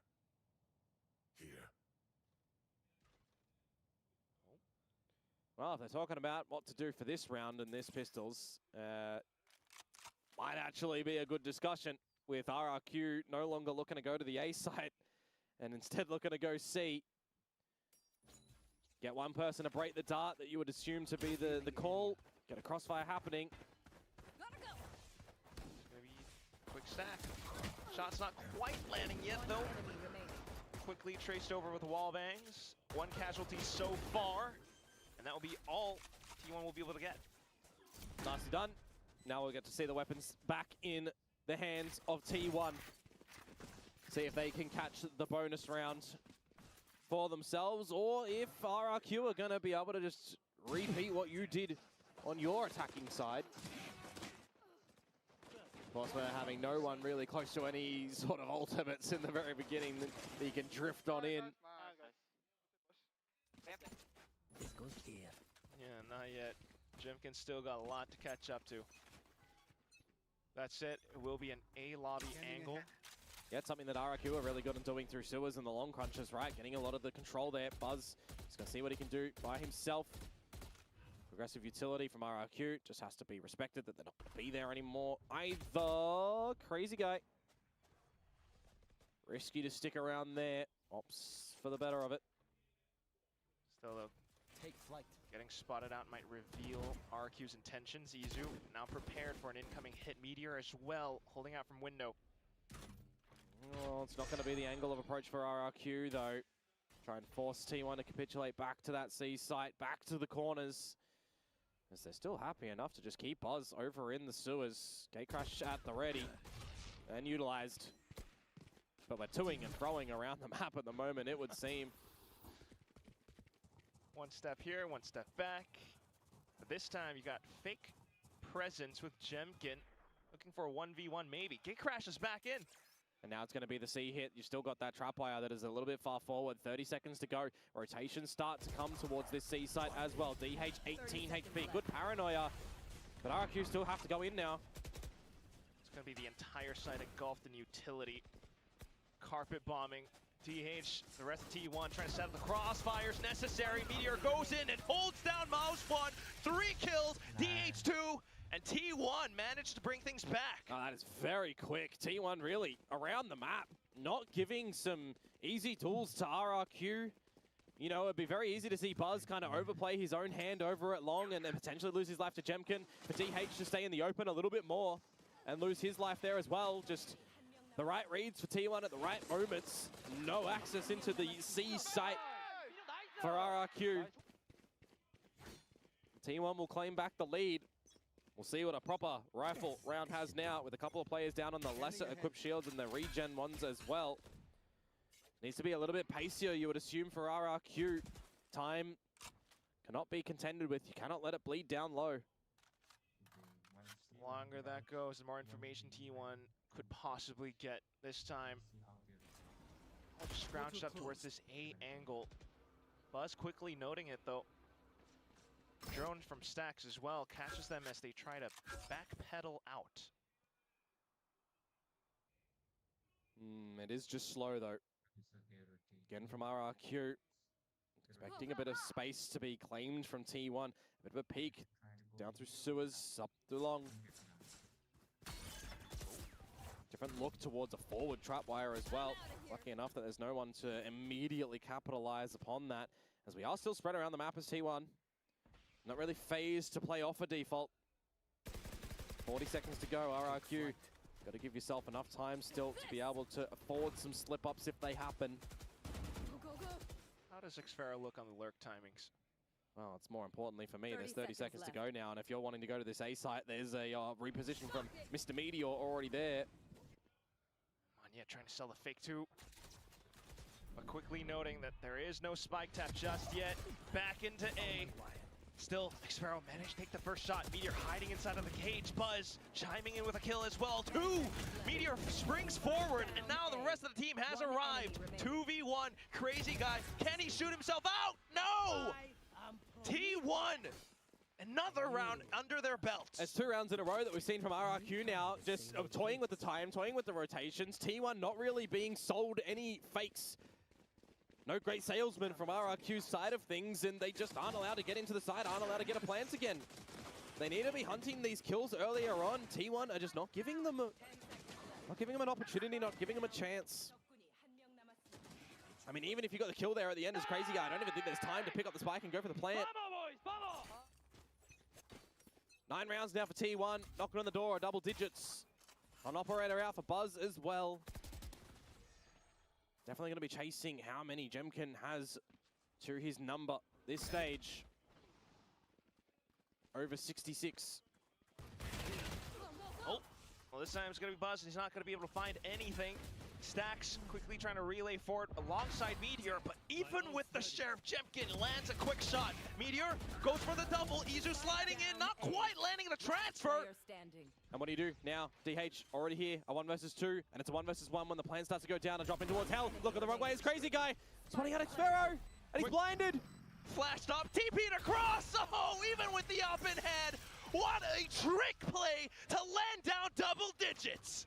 Very nicely recollected from him there. The Operator as well to be gifted back over to Buzz as a bit of a prize. I won that round for us.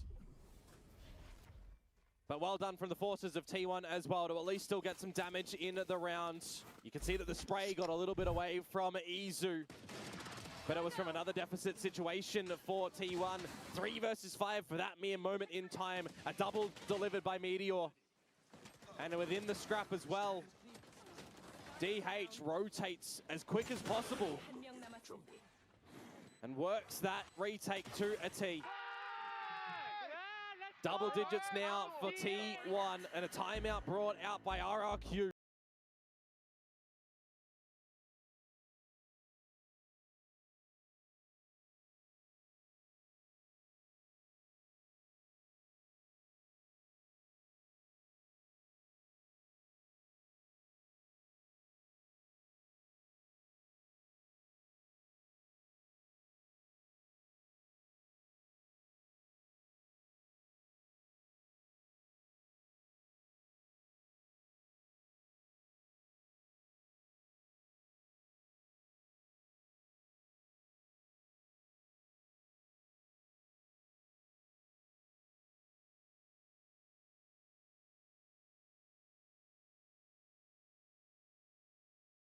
This time out, their last. Yep. T1 still have 2. Not phased yet. Dimensional Drift is available for Jemkin. You would assume that you have to use that in towards this round to try and get an 8th on the board. Seeing a lot of utility over towards A. Gives you an idea that the Neon is here and that the Sova is here. And you want nothing of it towards this B site, though. We go for the very beginning. Dimensional Drift in. Jemkin going to pivot that over towards the C site at the moment, where you may have to very well see Buzz just get out of dodge. Xfero catching DH, and the hat will give all the info. Hold it. Too proactive, investigative. Meanwhile, flashes into C site, and you pretty much have it under control. You've got a plant for Cushy, and you've got a Hunter's Fury available as well. You can look to fall back a little bit, but as I say, that Stacks brings out the Fury of his own, looking for some damage. But it's going to just go by the wayside. Then for RRQ to fire a counter Fury right back. Trying to stifle the retake. Meteor in position though, hearing the shots coming out from Crazy Guy. Swings at the right time. Hat tossed in, and he spots out even more targets. Has enough ammo to get a go at Monyet. Has both positions right now. Cushy and Xfero trying to get it towards half, not being baited out. At the same time, Xfero with a slight flank going across. Meteor sticking it to half, but doesn't think to turn around. Here's the drop now, though, but no shot. Xfero gets the wall bang, and RRQ survive. Yeah, there's a slight safety net for Cushy there that he doesn't really need to commit to a kill. Just uses the recon dart at the right time to allow Xfero to get the angle in towards the site back. Who really finds a crucial kill in the beginning. Do like the attempt at getting out the util from spawn from the duelists of T1 as well to just sneak Meteor out through the garage. But it just doesn't work out at the end when Xfero doesn't leave B after getting the kill onto DH. There's the 8th round that we're talking about, a necessity for RRQ to keep things in play here. As it's back to the eco again for T1. Izu one away from the overdrive with a Bucky in hand with Buzz down first.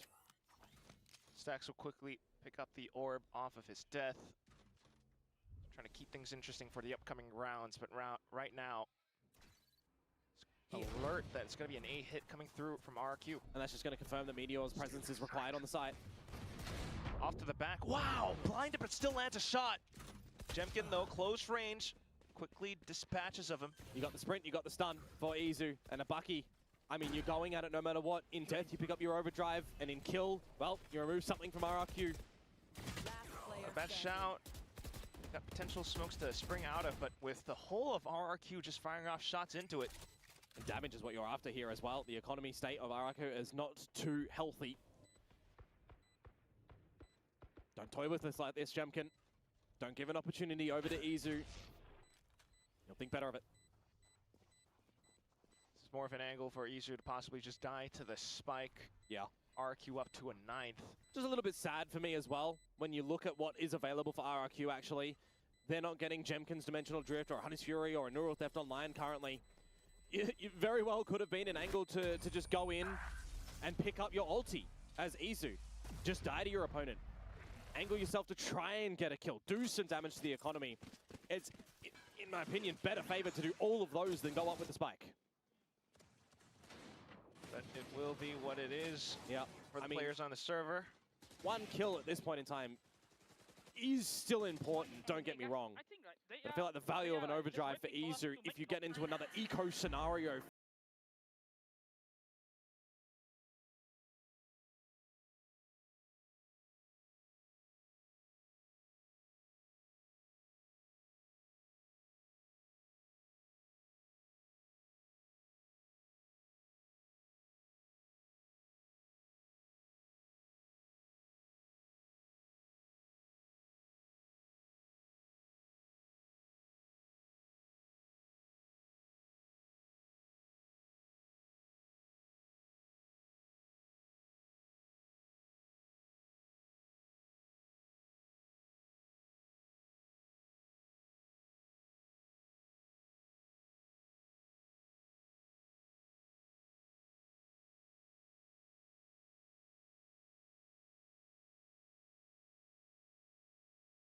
that they didn't really get a choice in how it would go at the end, right? Bind or Haven, it was the choice of RRQ. T1 opting for the attack, and it's looked better here as compared to their Ascent. Generally, it's intended to counter the enemy comps on defense, but we didn't really see that too much. Right now, we are needing to see what they can do in this mirror match on this defensive side. Otherwise, in this round, with this backing up of the operator down C, they drop this and it's double digits. It's op for op. Buzz versus Jemkin. And if you move as well as Jemkin, you'd go straight into the crosshairs of Buzz. Maybe not able to find the kill. This B execute now has to draw him off the line. The Buzz is just going to be stalled in staying here. Or maybe not. And Jemkin, just on the movement, catches Buzz with a little lapse. Steps back in, Spike getting tapped in now, and Izu just makes a quick go for it, straight out into the open, completely exposed. DH managing to fire one back, but it's not going to be enough as, unfortunately, Stax gets exposed to an upper angle from Crazy Guy. Low HP, and you're stuck inside of Gong. Wait, don't be doing that. Just got a hammer to your face in that one. That's unfortunate. 2 HP for DH. Getting out of dodge, holding the gun. Best opportunity, actually, here. Would have lost his life. Had Crazy Guy just stayed elevated on the site. Potentially just sprayed over to him. 3 alive for RRQ. It will, in fact, be a tied scoreline. And RRQ on the back of their timeout to find 9, and T1's timeout to find 10 now. Have to feel like they may have just figured out what they need to do on this attacking side with the coach interventions doubling forward to try and close this map. We wanted a series, and this is a close one, Quack. Unbelievably so. Came down to a quick B execute into this current round, but as you move on into the next one, I don't think T1's going to be looking too good with their economy. That's why it was very important for that rifle to be saved from DH. The current kill leader in the server, tied with Crazy Guy. These Omens putting in these duels. But the gun has been given over to Buzz, who has a drift available here. Can Buzz find something? The attacking side, immaculate. The defensive side, currently leaving a bit to be desired. But he will sneak himself down mid and be spotted out. And luckily enough, he can get out from the gate crash. Could have lost the gun in no man's land. Quick over onto A Heaven, looks to continue to reposition, while RRQ just trying to find an opening, and there it is. Again, you're very passive as RRQ in this round. That kill given to you on a silver platter by Izu. Now you will look to find out what you can do at this C site, but you have to triangulate this rifle of Buzz first. It's going to be potentially massive. Whoa. Overdrive as well. Buzz trying to fire off some stray sprays. Pop flash across, but it doesn't quite land. Next to the cage, too. Stacks now probably looking to get hunted. Stack stopped from really doing anything you would feel here. Can use the recon and look for a bit of a kill, but if you give Jemkin the drift, that's going to be a very big accessible item in the next round. And actually with the plant actually being realized that it's favorable to get it to Jemkin, they get off it, they get him the ult. And this is going to be such an important round. Where's that bullet gone? I'm trying to monologue here, mate. It's going to be such an important round going into this next one. 4T1.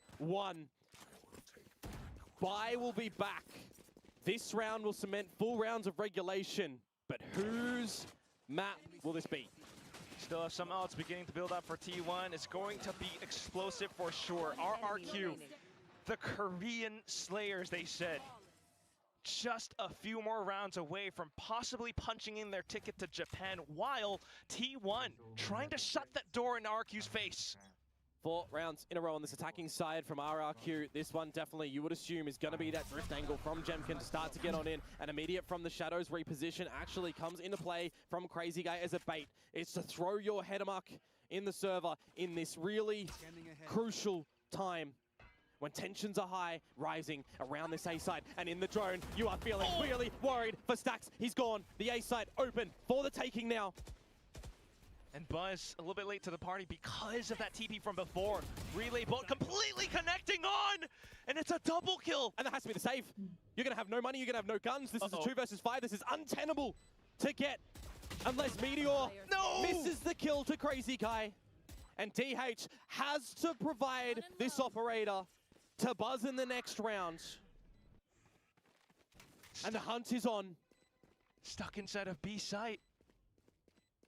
Where does RRQ think?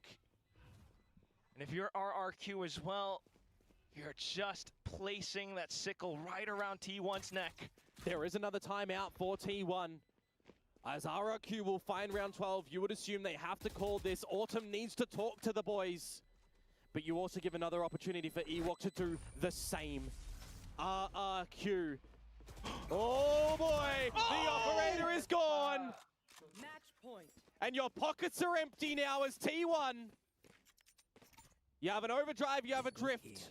You have to angle a potential stack, a potential decisive call coming into round number 23. The timeout has been called. So T1 will have a chat. Decisive Point. and your pockets are empty now. Do the same. RRQ. Oh boy! The operator is gone! Match point. And your pockets are empty now as T1. You have an overdrive, you have a drift. You have to angle a potential stack, a potential decisive call coming in. You think to the ults, you think to the tools available to you in this, possibly the last round. What's in your toolbox? You really don't have much because that op was lost. If you have just joined us, these two teams have already booked their tickets to Champions Paris. That is set in stone. But there is still so much to this story for these teams. T1, the last remaining Korean team, the only team that will potentially be going unless Talon, Volta, and DRX get in. They have this in their hands. They want this victory. And RRQ have been slaying time after time teams in this stage, in last stage to get to Toronto. This is a big round. And it's going to start with RRQ going to the C side. The drift is in, and it's already a skedaddle approach from T1. DH trying to keep hold of the site, sets up the smokes. It's a stinger in hand. He looks to play close range. Magneto slithers through, and Buzz finds a double. Cushy answers back. Izu goes overdrive, and it's the 3 kills that put T1 back in. The crowd roars. And the guillotine has been dropped on RRQ's succession of rounds. The 5 in a row will be shut down. It's 11 for T1. It is the final round of regulation that we will need to see in victory for RRQ. Otherwise for T1, overtime and a chance for redemption after a lead at the half. In an effort from the previous map, winning that one 13-11 as well, when you think that might go to overtime for the comeback again from RRQ. Valuable ults online for T1. Guns, though, not absent for RRQ. And it's another spot where you're spread around the map for T1 as well. The A site stacked with Buzz and Stacks. The leader has to call a mighty round. One away from Hunter Street. Buzz, he's going drift. He's going to secure all this information on what's happening around A. It's Nada. So you assume more presence needed at the C site, surrounding B. And that's a massive stacking from T1 over there at the moment. Buzz now contended with over at A. Flashed off, has to give respect. He's thinking to re-peek. He's got his team that's rotated over. He gets at least one kill. That could be good. And that's an overtime possibility now. Quick flash out from Crazy Guy, and they stack up together. xffero can try and get the hat, but it's over at long. 30 seconds to go. We've seen RRQ be really problemed by time. Neural Theft coming out from Meteor. You want to get xffero's out as well. This will give the information. It's just going to be a bloody scrappy duel with 20 seconds to go. What are you doing, RRQ? You're going back to the A side. Do you even have time? xffero is going to get in. He's going to beat Meteor. But that's not the player that you potentially want to see still on this side. Oh, and that's a kill. And a second one as well! The Meteor crashes through! Crazy Guy, somebody's got to pick up the spike! They go in for the quick plant, but the flash gets sent across, and Izu comes back in, the door gets slammed shut! And we're going to overtime. Another spot where RRQ cannot come out with a decision, where the time does not get the better of them. A lifeline given to T1 now, and a breath. Overtime to be the decisive factor here. From 13-7 to RRQ to 13-11 to T1. These two teams trying to evolve into Titans in 2025. But who will get the better of the other today? That is what we are here to see. No operators gambled coming into this first OT. RRQ now to the defensive side. It's been a hot minute. Looks to be a huge A-lobby contest, Komodo. Start things off with Monette sliding out the recons as well. It was very successful for RRQ, remember. Time and time again they did this. It was very worrying when T1 would stick around. But now they think better of it. They recognize what this is, this sense of a stack towards the A side. And now they're just going to pivot straight into the C side. They're going to get there real early. xffero, he can't do a thing about it. Or can he? Ooh. Slight spams, low HP, still needing to get out. T1 could push up into him. Oh, and he's just spraying bullets. It's so audible. The reload, it's not respected right now. Meteor pushes, removes his head. The rest of the team off towards the back of C, some inside of Garage. Izu looks to hold it off. Meteor just holds out the crunch. Shock Dart gives him a little bit more space, but is it gonna be enough? Cushy, Crazy Guy, they need to do it all. Cools up front, no spray transfer. DH denies. Post-plat secured, and T1 win out the first round in OT. They set themselves the opportunity now to actually close this map. RRQ had two chances to do so, and they couldn't. Is this going to be the time where it slips through their fingers? They're going back to the attacking side now. A team that we know very comfortable to go into retake spaces, no matter the map. No matter the map. Gonna have to do it on the attacking side. After faltering a retake there. An operator out for Buzz. Glass cannon style to the A side of the map. RRQ cannot leave this to chance. They cannot let the time get the better of them. All of this over utility towards this C side. DH already on the chopping block, perhaps. It's another rushdown strat. Oh, they check the corner. That's DH gone. The rest of T1, though, arrive on the crime scene. And there it is, the kills. xffero, Crazy Guy, Jemkin, all getting one apiece. Buzz left, and he goes in glass cannon. Swaps to the shorty, out of ammo completely. And it's another OT. We will go again, a pacier one for RRQ, recognizing weakness on the attacking side. They do not let that one slip. Kill check, because I want to see the numbers. Lots of 22s and 21 over on the side of T1. They are doing this by an effort by committee. Sax, a little bit more of a problem, but still getting involved where possible, calling where required. Such a heavy burden when the stakes are like they are right now.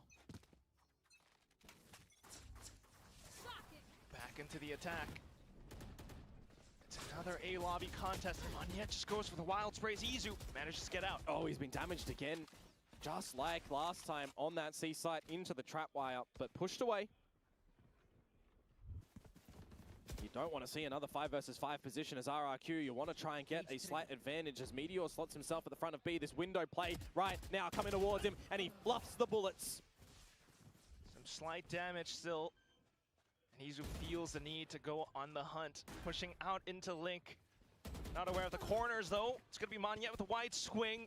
And now numbers picked up for RRQ. Spike planted, but into the smoke. Buzz getting shut down. More pop flashes. DH, no survival. And Stax is the last one alive as well. A 1 versus 5. Just getting shut down before anything can eventuate. RRQ, they had to bring us into the second world of overtime. And now they once more have another opportunity to close this series. Switching sides. It's onto this side where they've had much better successes. Spike The planted. quick executes and T1 just reacting to it. That said though, T1 still did manage to hold it off. That's how they got into OT in the first place. But remember, going into overtime as well, these teams get another timeout, and they're not calling it. We are not seeing any talks today. It's all up to the players. Operator once more for Buzz to the A side of the map. Xfero count the utility. Count the players. Sova, Neon, assuming an operator there yet again. It's common from T1. But do not be too patient. Do not allow the time to get the better of you. Have that stopwatch available. And the operator for Buzz, it's forced off the line now. You know it's in play. You start to ramp up on A. Another line to hold. He lands on it. Pass! Cuts him down. Has another chance to re-peek. Slight whiff though. Jemkin will be able to capitalize. And now RRQ sets foot into sight. Izu off the back. Meteor through the smokes. But Jemkin lands the transfer. Stax has to do it. He doesn't find it. Cushy answers back instead. 1v3 now for DH. Spike A planted. flash, a TP, and he starts it off with a kill. Reveals his location. RRQ looks to play it safe, sets up the crossfire around the cross. Fires off blind shots, and it just reveals Xfero to do it from the back. RRQ will indeed be the Korean Slayers as they punch the ticket to Japan. This journey from this team has been a struggle, but they have improved time.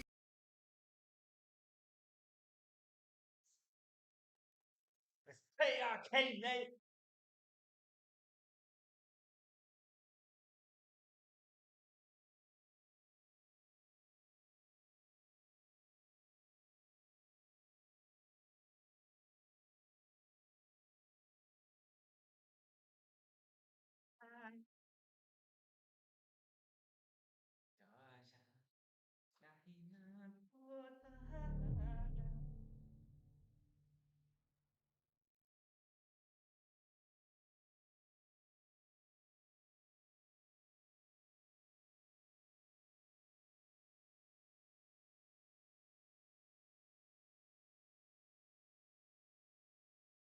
So we're gonna get some kills today. My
We're so much more than that.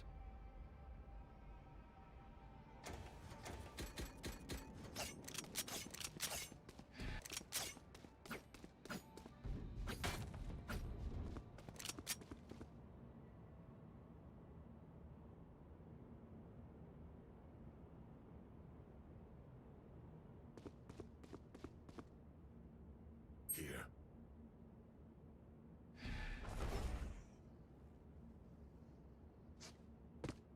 Can't go there.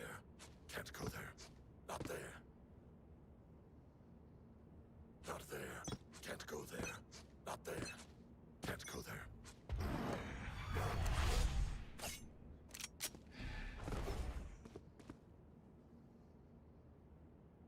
Not there.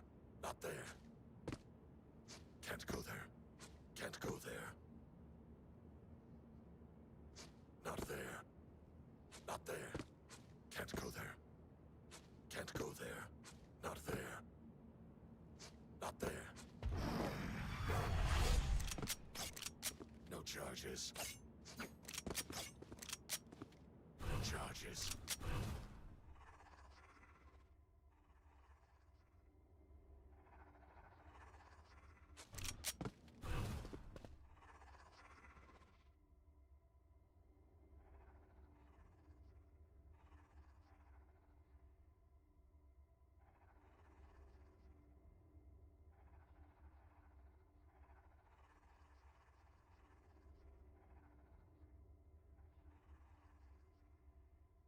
Shadows traveling. 30 seconds left. No charges.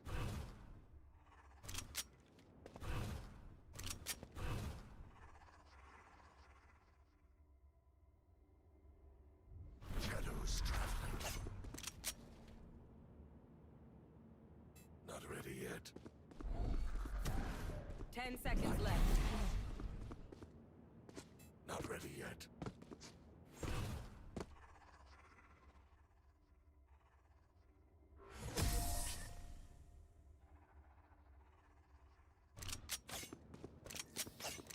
Strike at their weak points. If one link breaks, the rest will follow.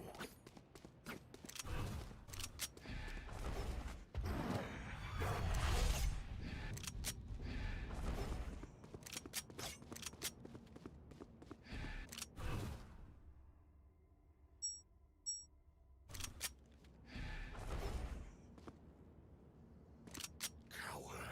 Run.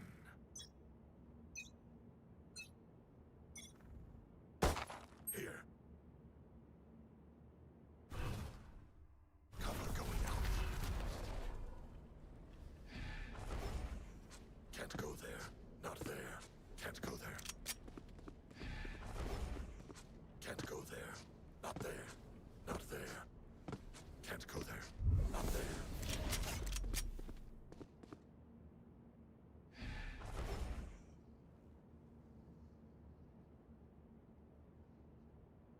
Not there.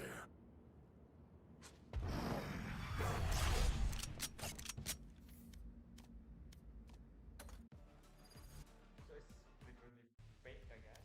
Whatever I saw. Nice. Leave, I'm not-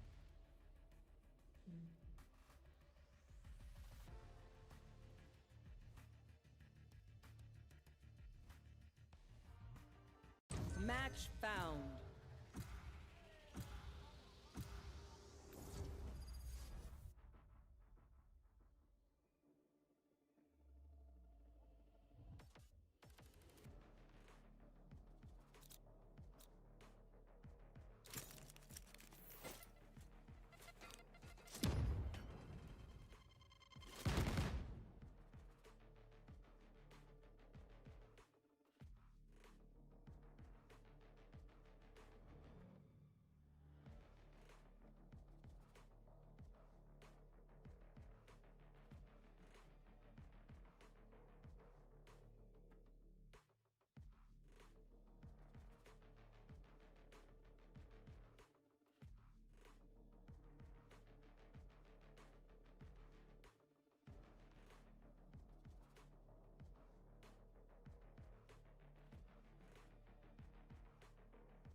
Another raise? Ha!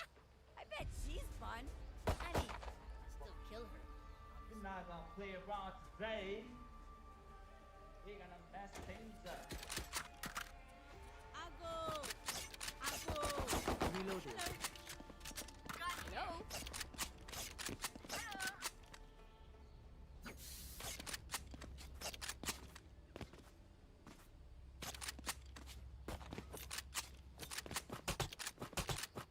Right there.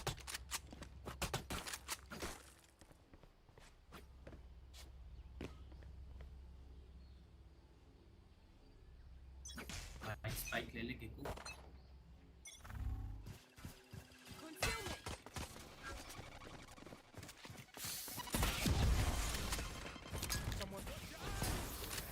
Hey, Phoenix.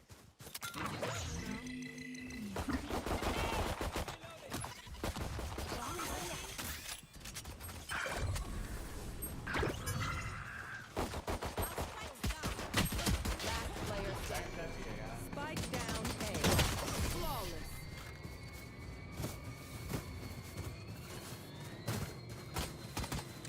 Waste that Reyna, guys, before she beast mode.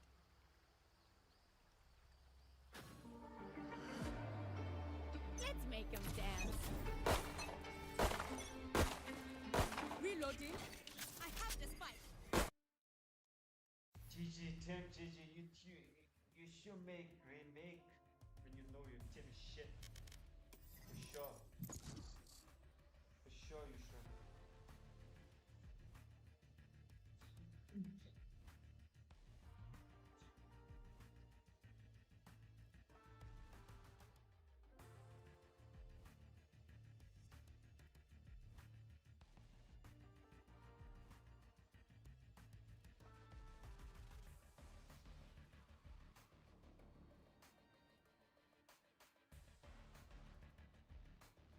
Match found.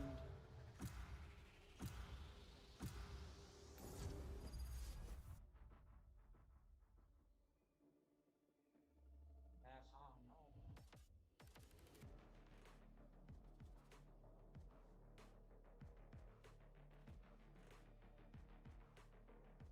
Click on the phone.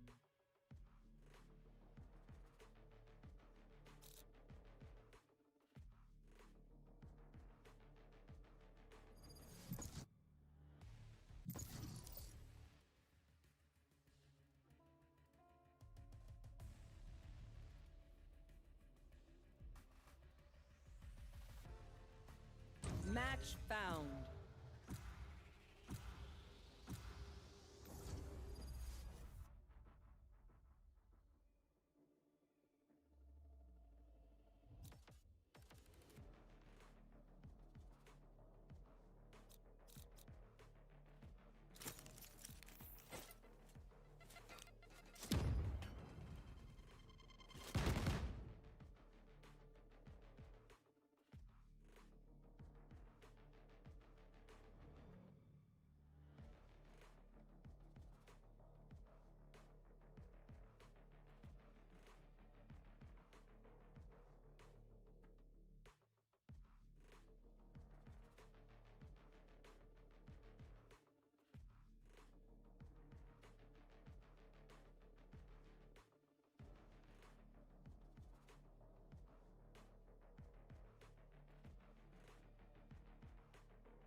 अरे raise या neon में से कोई initiator ले लो ना, सोवा ले लो, कोई फटाफट ले लो, कोई एक जना जिसको भी आता है, या फेड आता है, कोई भी नहीं आता है ले लो ना।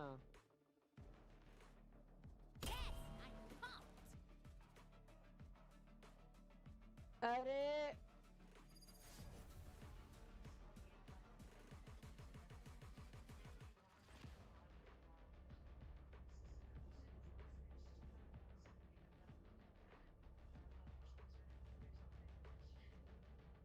Remember the plan, everyone.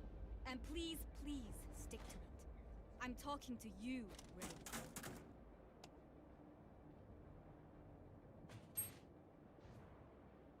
Hello. कौन सा दल्ला था ये जो लास्ट में कह रहा था? Hello.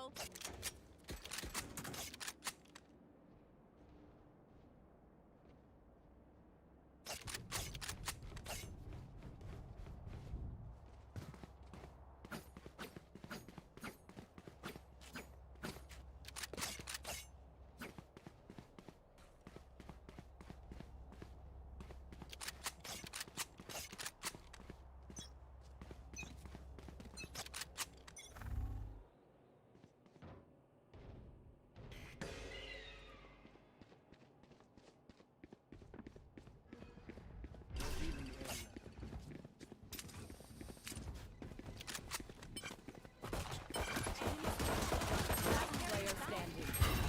Spike down A.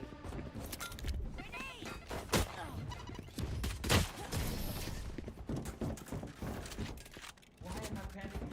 Why am I When Reina gets started, it's hard to stop her. I'd like to avoid that, please. No, I'm a stupid guy.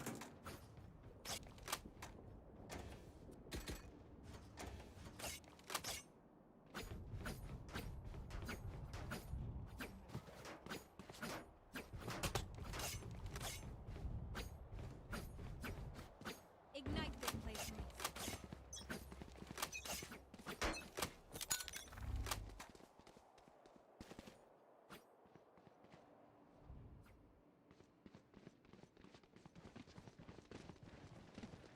There, dropping smokes.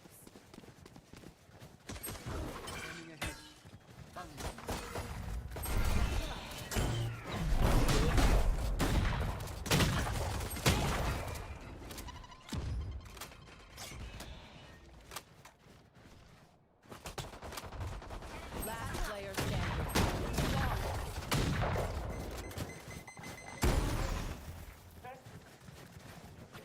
RAZE, you always work to lift our spirits. There. Thank you.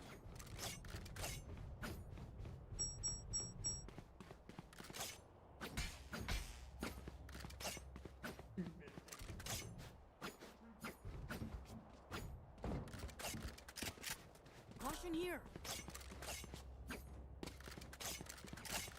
Low smoke करते Their fears betrayed them. Drop in a smoke.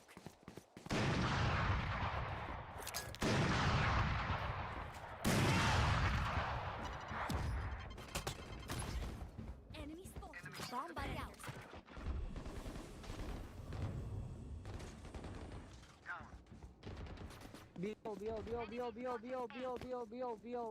B.O. हाँ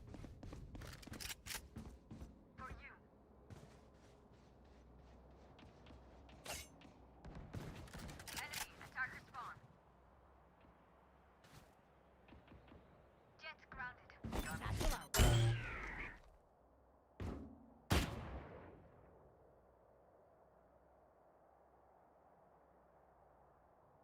भाई तेज जल्दी आओ यार खाली कैसे थी बंदे थे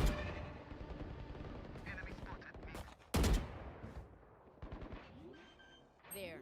नीचे नीचे ब्रो नीचे छुप जा लोग छुप जा of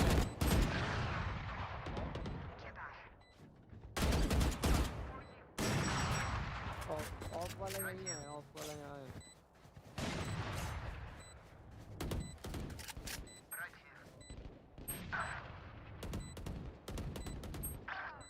One enemy remaining.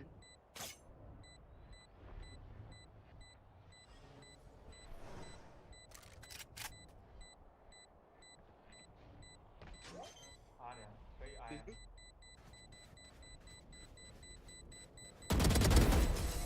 Think that's it.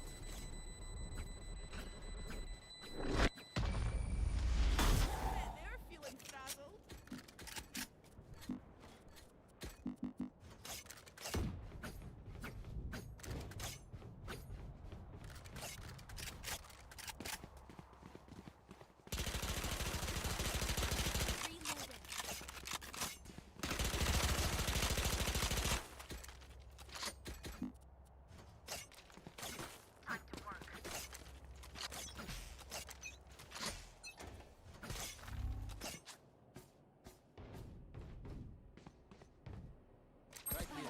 ऊपर है Spike down A. I have the spike.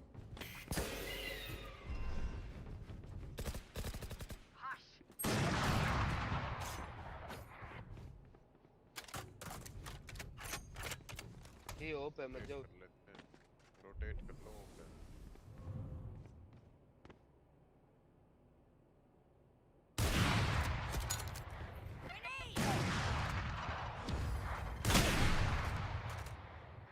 Last player standing.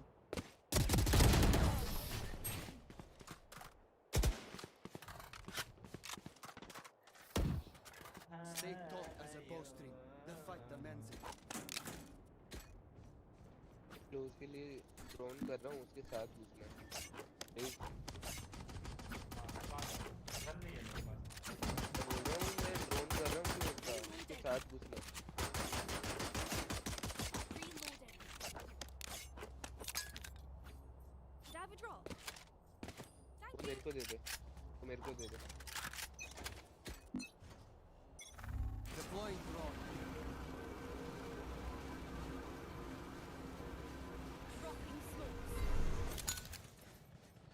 Grenade. Okay. Healing area. Find you. Spike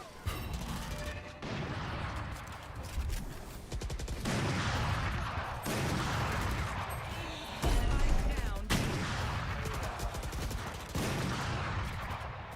run again. Last player standing. Flawless.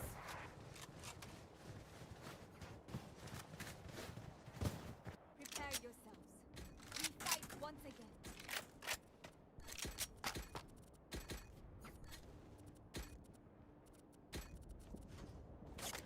Hold करके खेले। तेरी आवाज नहीं आ रही hold करके खेले। Hold hold hold. नहीं आ रहा। Trust in my. मेरे को नहीं लगता वो हाँ। Scanning ahead. No peeking. I follow your trail.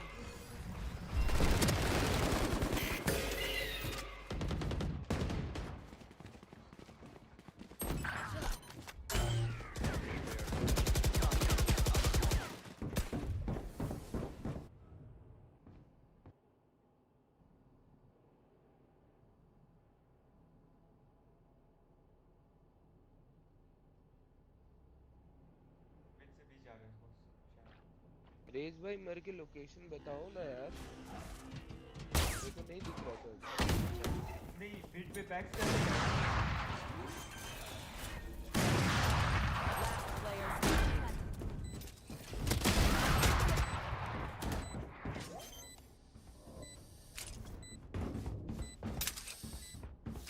बोल रहा रेज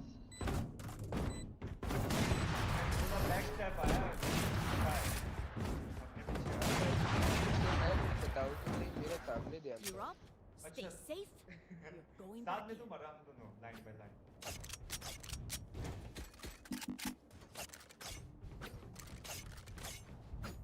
ए पे चल भैया कर देता हूँ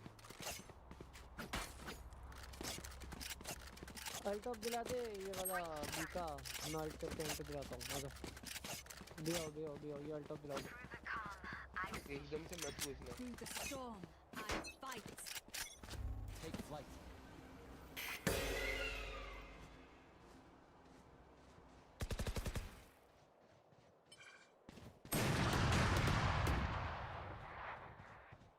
मैं बैक स्टेप देख रहा हूँ ना। Where are you? My duty is not over. Nightmare takes them. The hunt begins.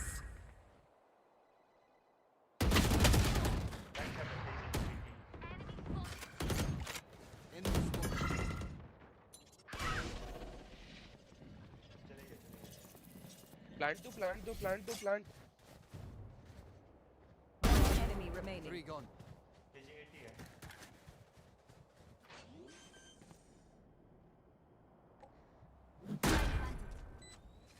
Healing you. वो धीरे धीरे जा ऐसे मत जा। मिड पे ही है।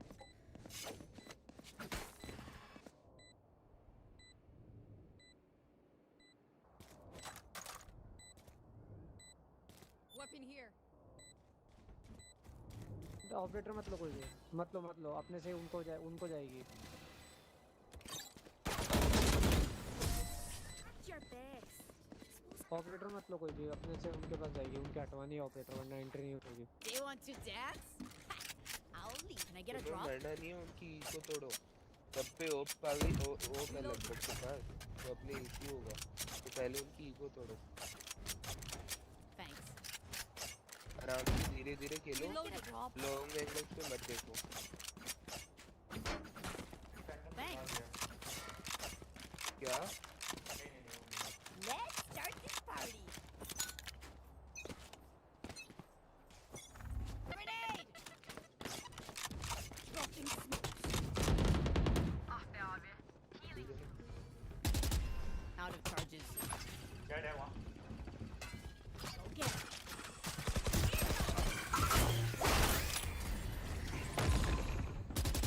Find you. Enemy spotted. You should run.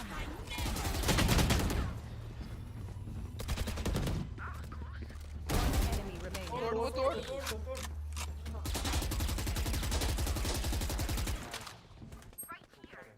ऊपर ऊपर। Get out of my way.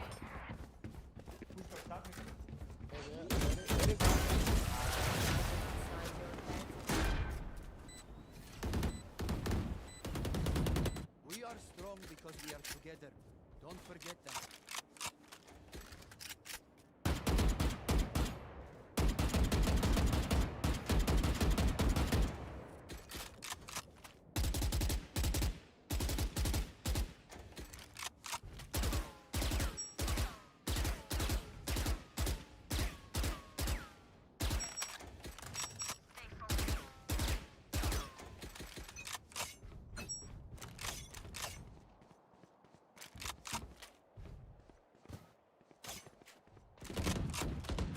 Enemy spotted A. Grenade! Dropping smokes. Bomb buddy out. Reload. Mark one.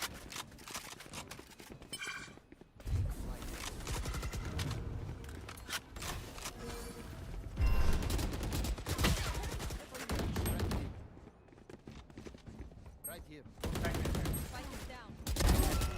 Spike down. Enemy spotted A. I for your train. Last player standing. दे दिया तो back step बोल कर दे या आगे बोल कर दे, कहीं तो कर। I know what back must be step आ done. जा रहा बोल कर। पहले ही मर गई थी भाई ये, गलती नहीं है। अरे अंदर आ गई ना वो, पीछे बोल कर दे बैक स्टेप ना एक। अरे तो भाई वॉल करेगी एक जगह, दूसरी जगह आने का रास्ता है पीछे तो। एक काम करो, पिक टू बी साइड के अंदर लोकेशन यहाँ बोल कह रहा हूँ मैं, यहाँ से कैसे आ जाता फिर वो। क्यों नहीं आ सकता ऊपर? ये रबर, ये बेल्ट चढ़ेगा, There. आराम से आ सकता है। कैसी बात कर रहे हो ये टाइम शेड भाई? लगेगा ना उसको, तब तक तो आ जाएगा, तब तक तो जाते नहीं होगा भाई, वॉल से वॉल बैक स्टेप तो नहीं हो सकता। Satchel out. Spike is down. Spike down B. Grenade!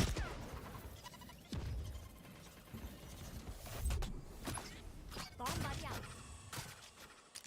दो नीचे है। Enemy attacker spawn. I have the spike. Last player down. standing. Spike down Satisfying. Ayo! I can't kill man, what the hell?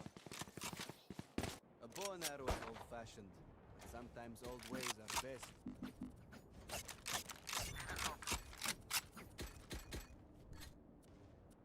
भाई देखी क्या?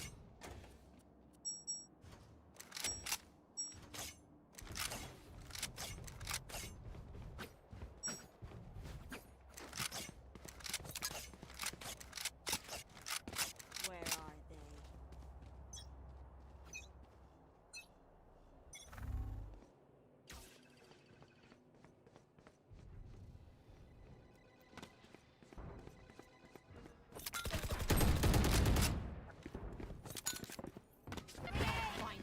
तुम पीछे हो तुम वहाँ से कवर दो ना भाई तीन जने आ रहे हो एक जगह से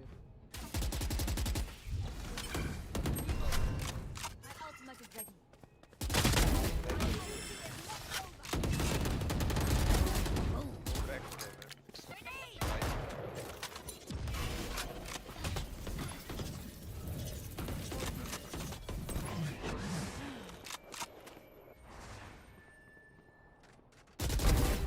रोटेट रहने दो साइड एक ही है साइड एक ही है प्लांट कर दो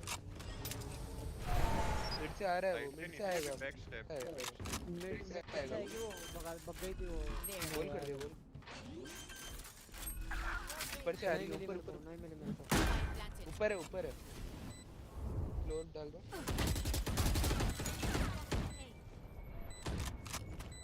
पीछे चलो इजी तुम्हारा Last player standing. 135 है एक गोली है 135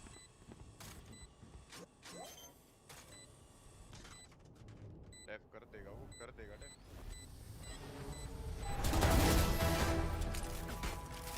अरे New one, huh, Jeff?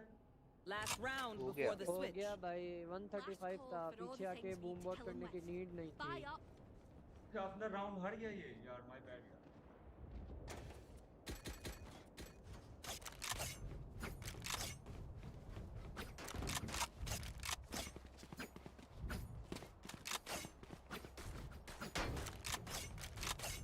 I will hold up the sky. वो करेंगे वो वापस से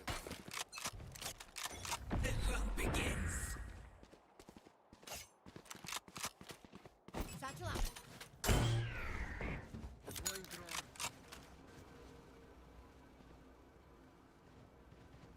Dropping smoke. My ult is ready.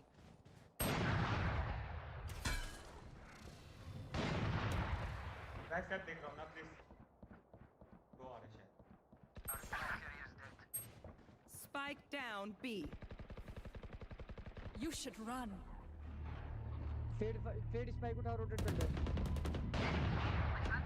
Rotate कर ले एक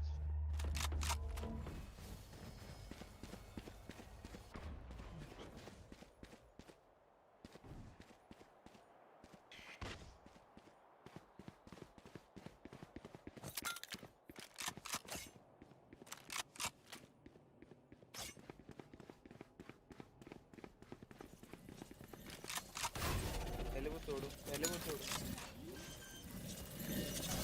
टेरिस तोड़ो 30 seconds left. Grenade! Reload. Last player standing.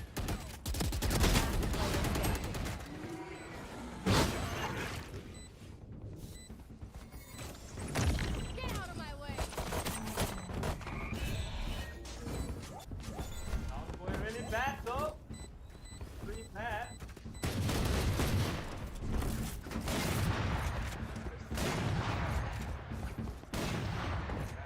Switching sides. I make their fear your weapon. Or use a gun, whichever.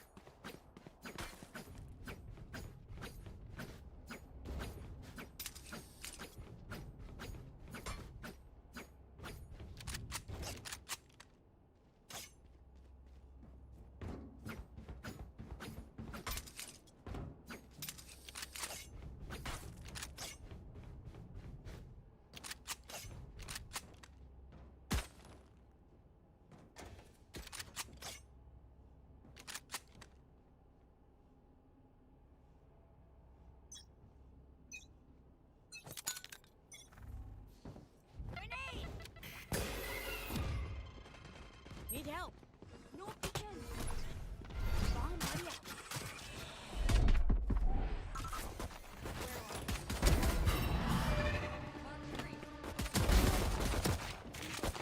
Spike down A.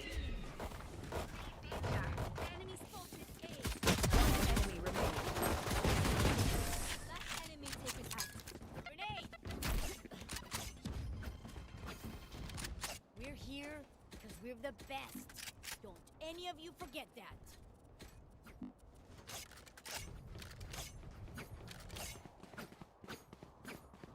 I'm gonna let my team down.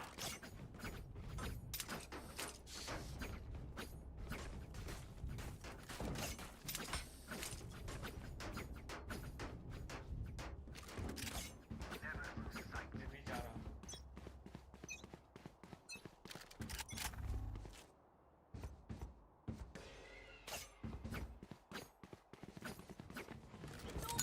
Wall करना इसी को wall करना.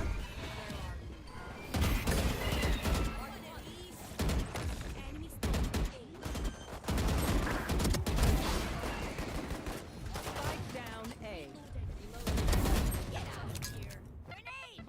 Bring them down. Back कर देखना please speed पे. Speed पे देखना बोल रहा हूँ यार तो यार. One enemy remaining. सुन रहा हूँ आगे दिख नहीं रहा मेरे को कैसे मारूं उसको.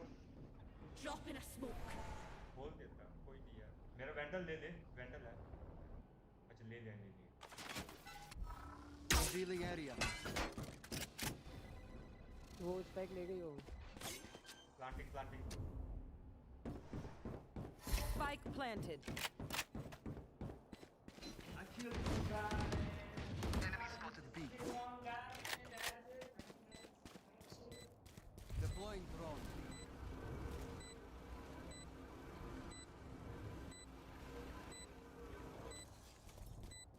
पीछे प्लांट है. Watching. I'll find you.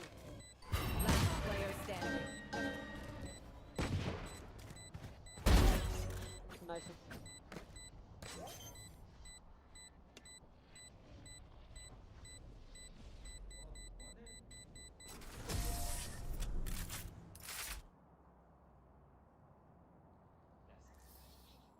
Pry open their minds. Find the weakness.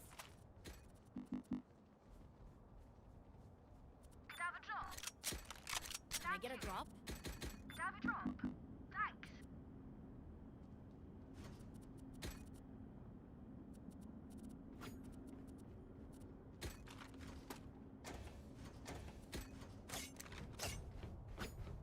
I need to blow something up. Says hold कर दिया करा दिया. Barrier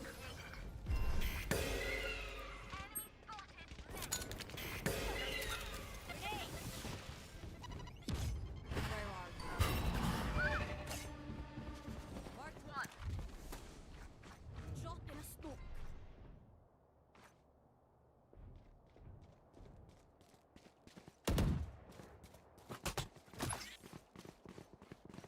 Go get it.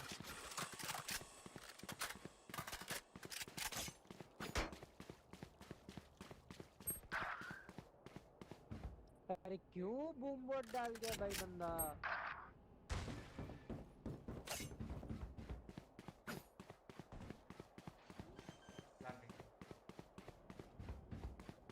Spike planted.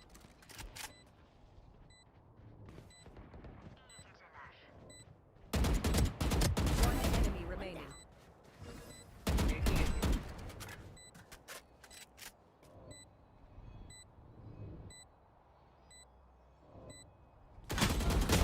Ready. I'll find you. अरे रेस भाई मुझे एक बात बताओ. मिड में आके बूम बोट डाल के वापस ए पे जाने का क्या मतलब था तुम्हारा. Thank you. भाई यार मैं तो हार रहा हूँ. ताकि उनका लोकेशन पता चल जाए. Grenade! आवाज कट रही है भाई तुम्हारी. Dreams are a funny thing. One little twist, and it all turns dark. अरे मैं बैक स्टेप दे रहा था उस तुम्हारा तुमने वो. हाँ बट वो तुमने वो लोगे तुमने बूम बोट डाला ना तो फिर वो बैठ गए वहीं पे. वो बैठ गए थे वहीं पे. ऐसा था.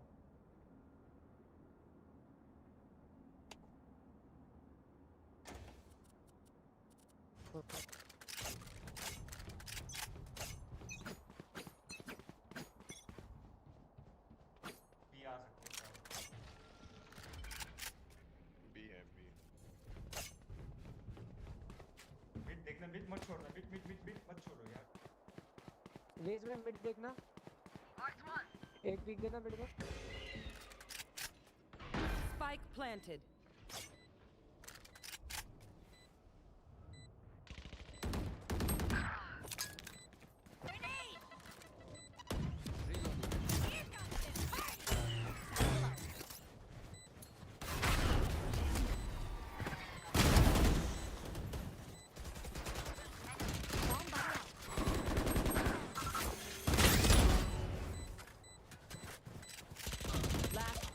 standing.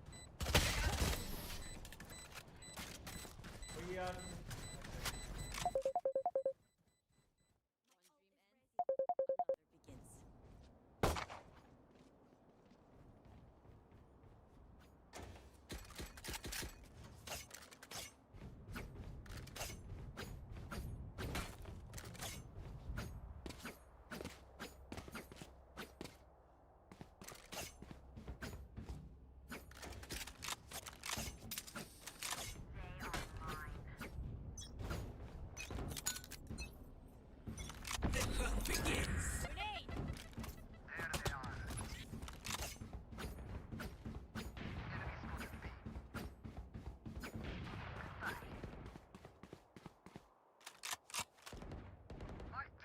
You had your fun. My turn. Back like I never left. Go.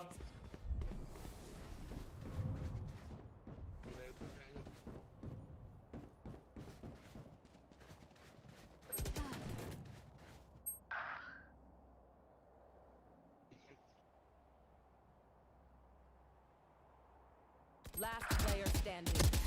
Spike plant out of charges.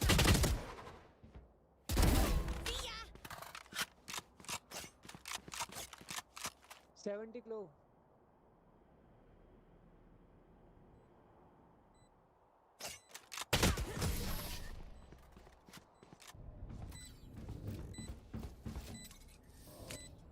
What will it be this time?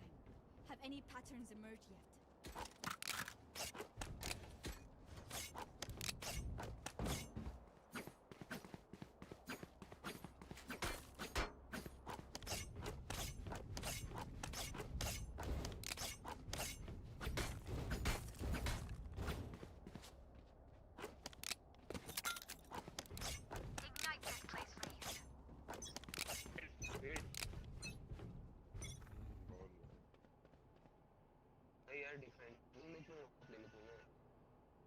I've got your trail.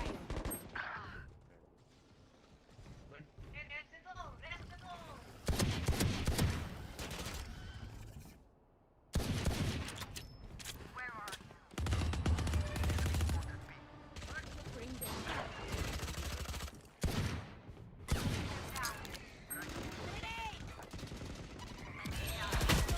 Last player standing. Okay.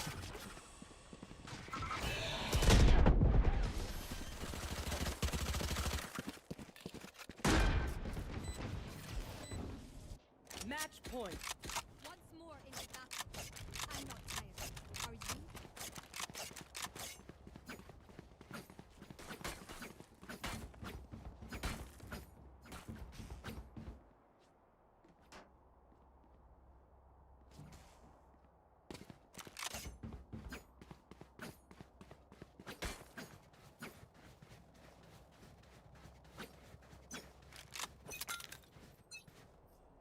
Grenade!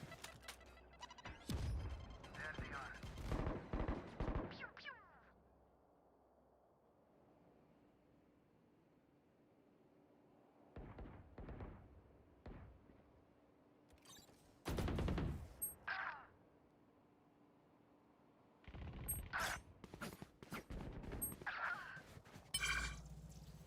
You should run. Spike planted.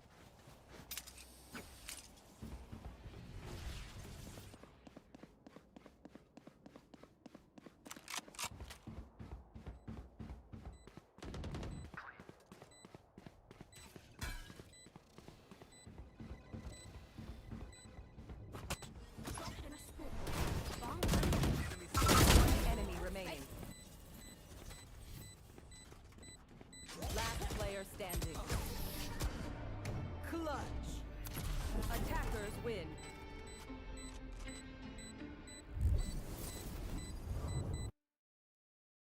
Felt like it was good match. I felt like it was good match. But now MVP, we always lose. You know how it goes. Okay, let me see their rank. Someone scoreboard. Camp silver, so it's silver 3.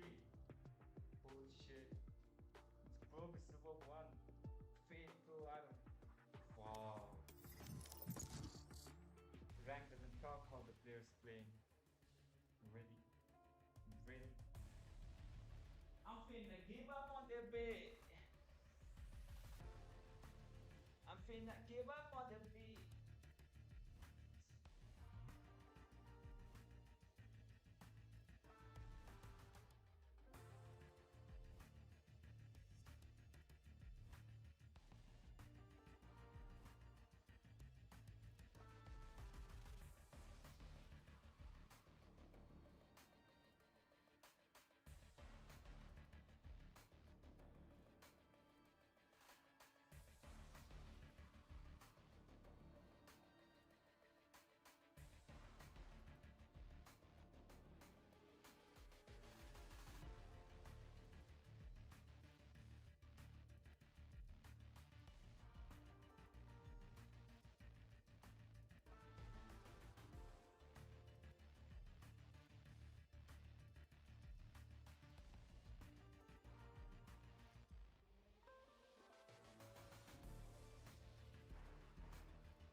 Match found.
It's not an option.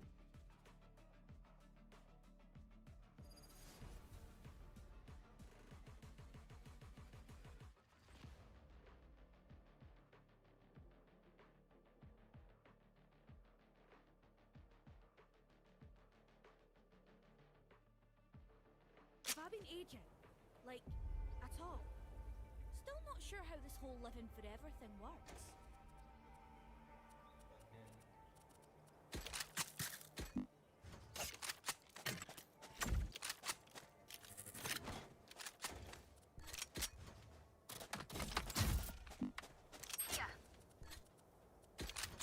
No charges.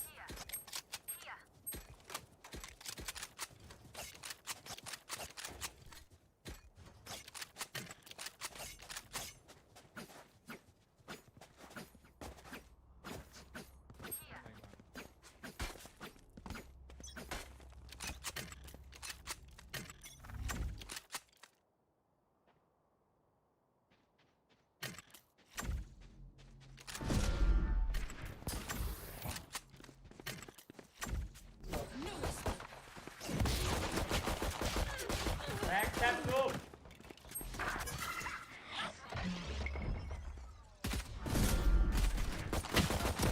Last player standing.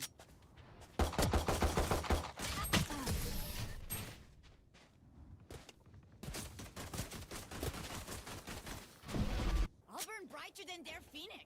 Just watch me.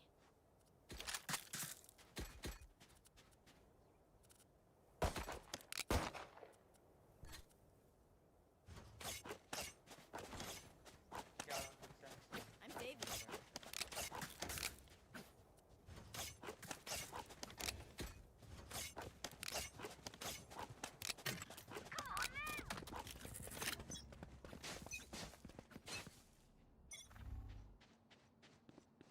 No sound, no sound, no sound.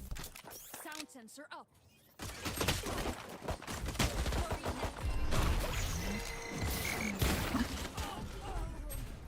Spike down A.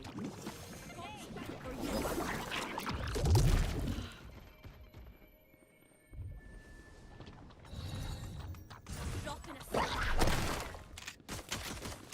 Got you. Here. Spike down A. Reloading. I have the spike. Last player standing.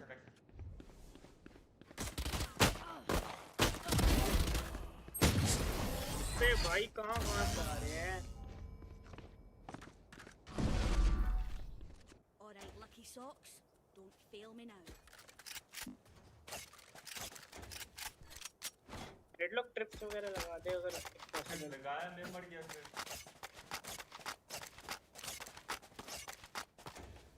तो backstab बहुत जल्दी आ रहे हैं भाई. We need to enter quick. जल्दी enter करते हैं.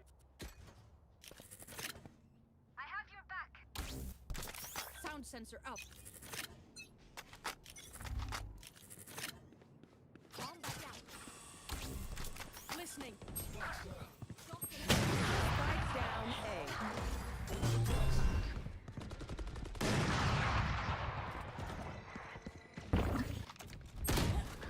Last player standing.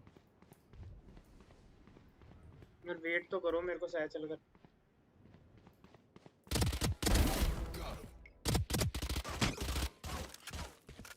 Flash. I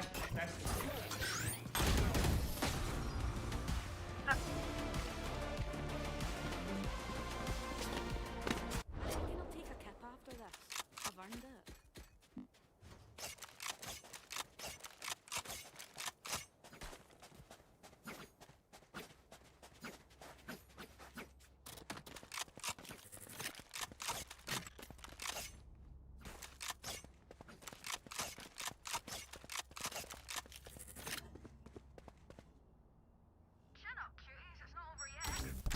Listening.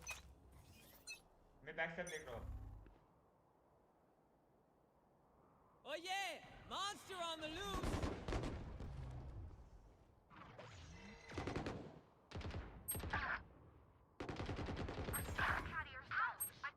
Spike down A.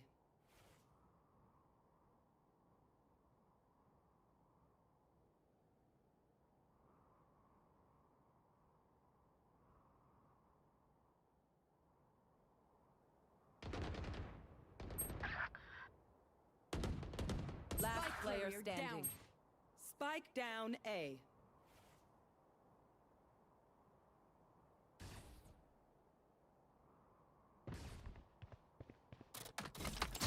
Barrier deployed.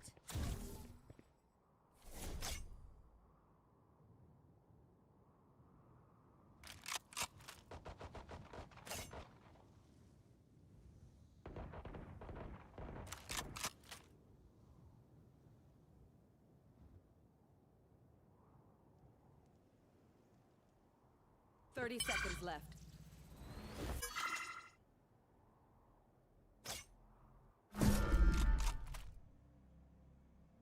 No surprises.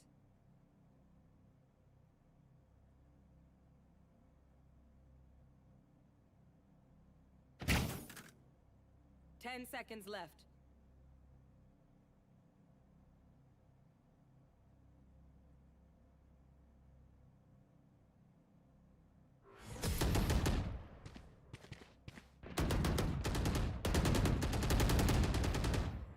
Okay, RAZE.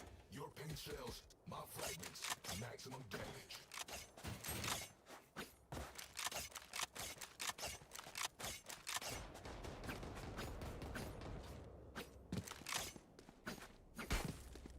भाई वो उनका पावर को बंद करो यार पास में आए तो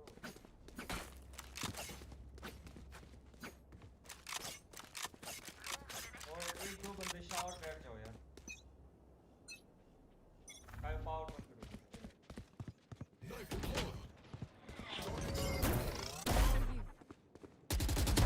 Gecko down. Throwing net. You're dead! Sound sensor out.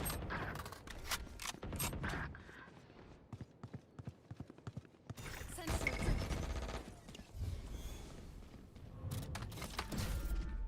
Barrier deployment failed. Down. Spike down A. No peeking.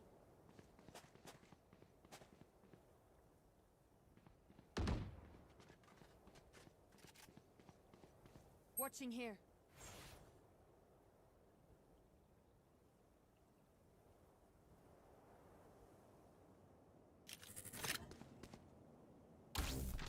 Sound sensor up. Drop in a smoke. 30 seconds left. Last player standing. down.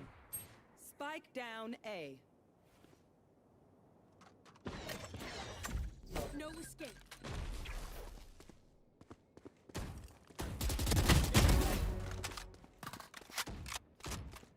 Ten seconds left.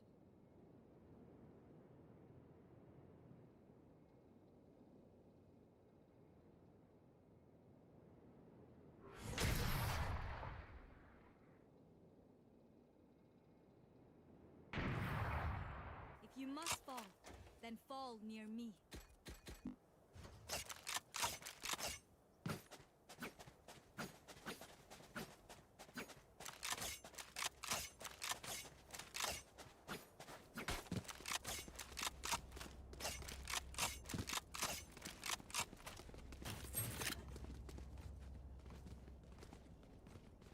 Come on, let's go.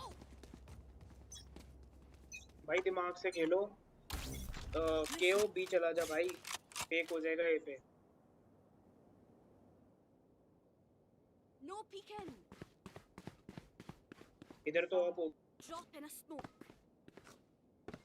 Cave power को बंद करो यार Knife deployed. चला जाए B चला जाओ B चले जाओ दो बार Throwing net.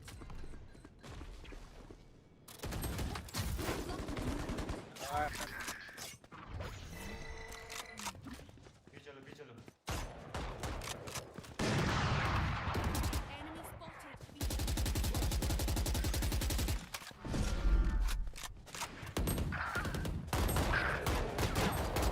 Spike down B.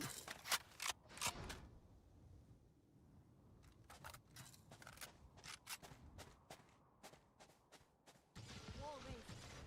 Your duty is not over. I have the spike. That was weird. Reloading.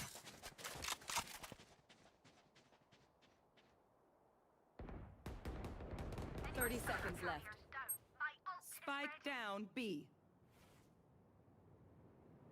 अरे यार प्ले टुगेदर ना मैं आ रहा हूँ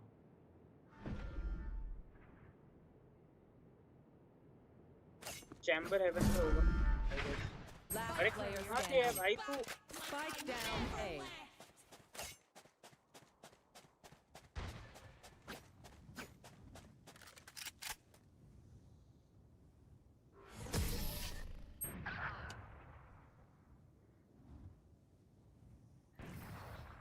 I will fulfill my purpose.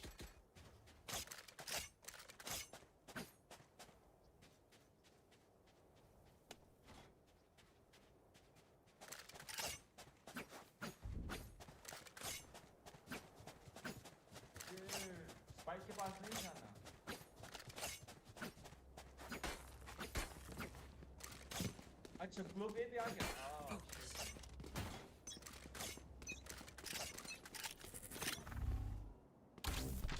Listening. भाई ये पे ऑफ हो गई Suppress it. Oh yeah! Monster on the loose! One suppressed. अच्छा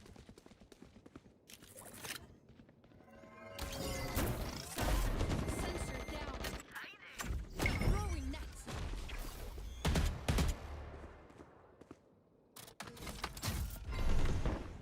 Blocking movement. Rash isn't done with you! बी आ जाओ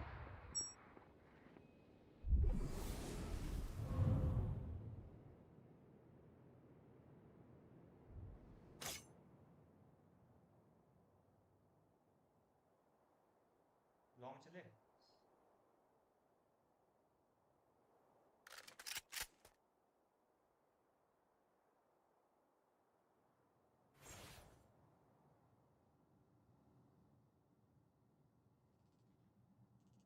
चेंबर का है 30 seconds left. Plant the spike. Spike planted. Ultimate ready. No escape. Last player standing.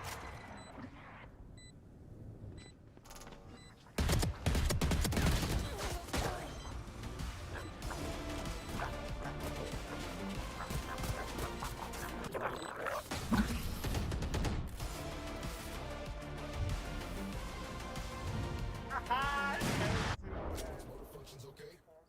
I know humans get tired.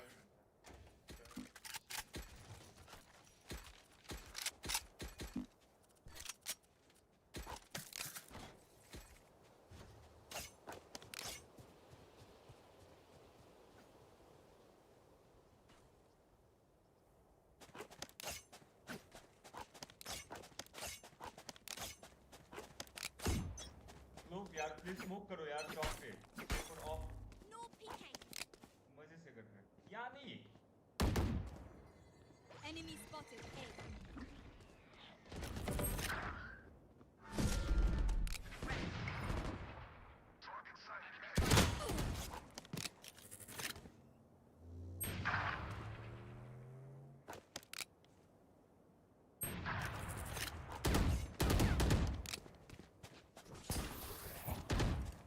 Hold them to their grave. Nothing there. Last player standing.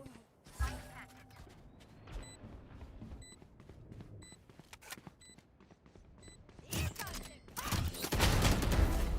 blew you up.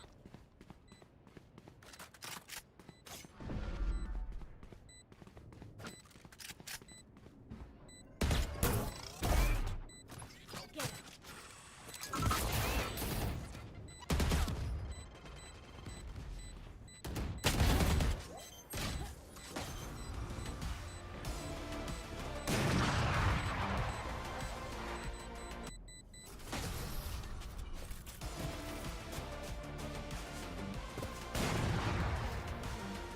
Stand tall. We are Valorant. We are fighters.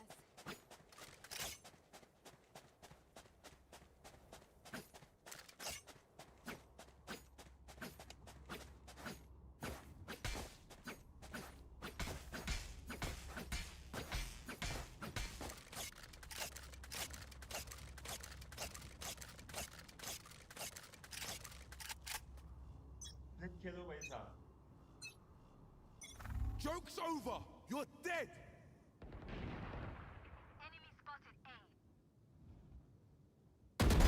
Kill confirmed.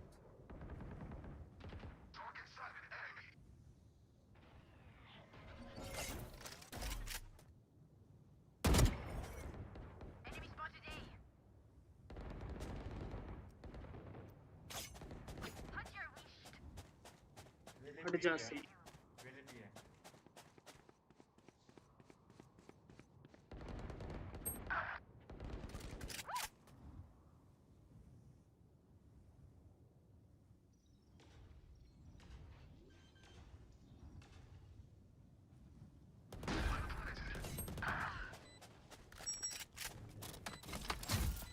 Barrier deployed.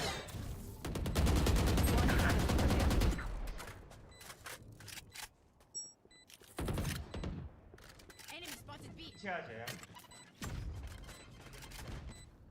No escape. Hold on around tomorrow round. Turn होगा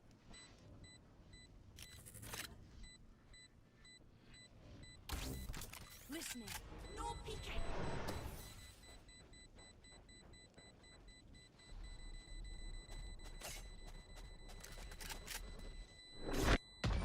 Sensor destroyed.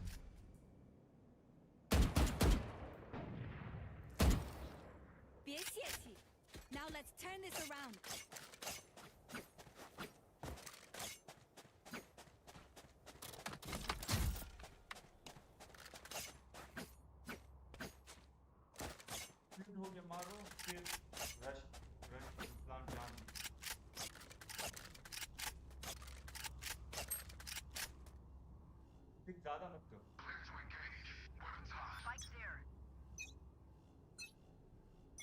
You want to play? Let's play.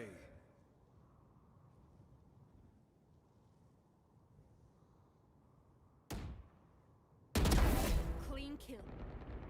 Target down. My ult is ready. One by one. Listening. Back like I never left. Sound sensor up.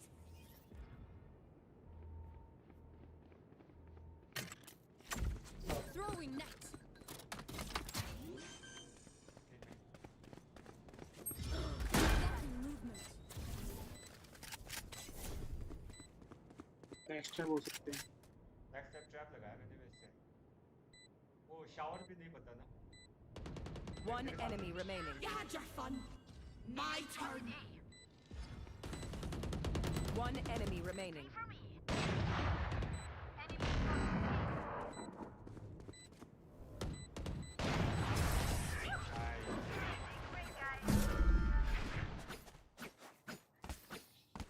One downside to being immortal. Can't play dead.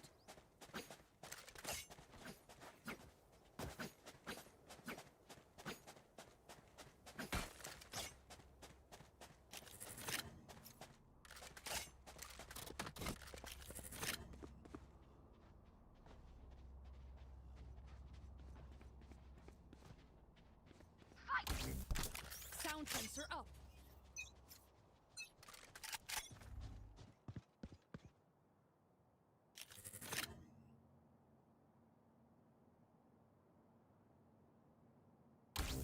Oh yeah! Listening. Monster on the loose!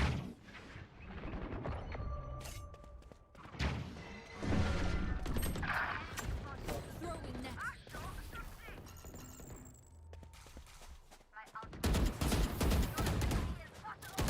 ए चलो भागो नहीं यार मैं फंस गया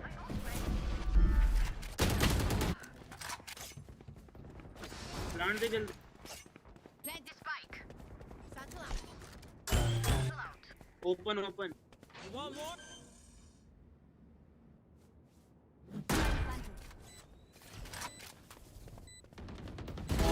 Get out of here.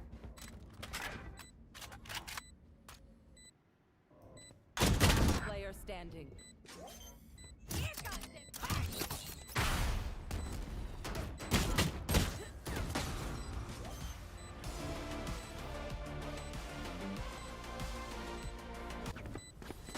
Team Ace.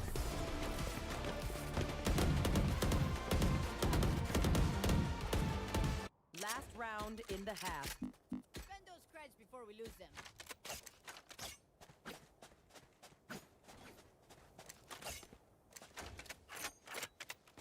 Could have a drop. Thank you. Raze B long पे आते हैं ऑफ करना है I'll put I will not die today. Listening.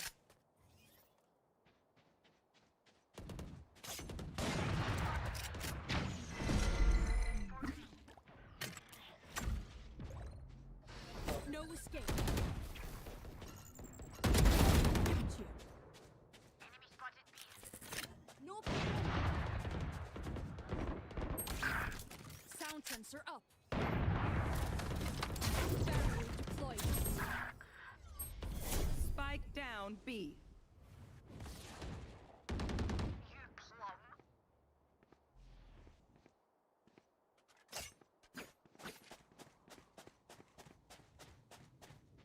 One कोई है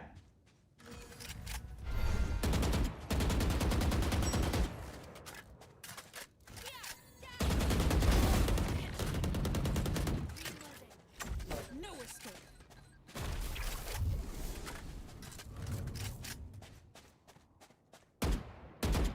I have the spike.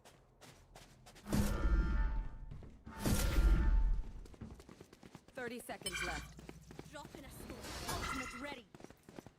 Player standing.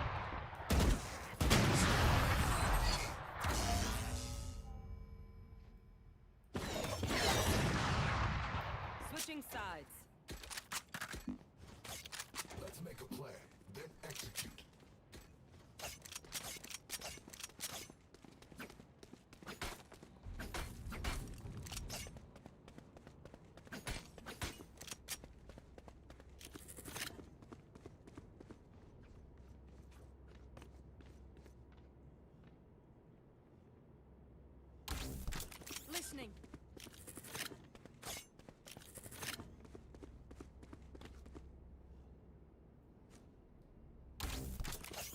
sensor up. I go wet. No charges. Drop in a smoke. Throwing net. Spike down Enemy spotted. Heal, save, heal.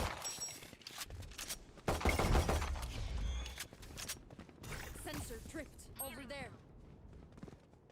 Phoenix showers, man.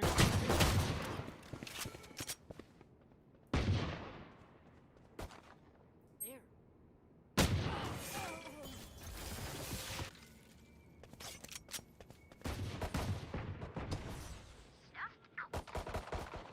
Enemy spotted A. B चलो दो एक ही रुक B है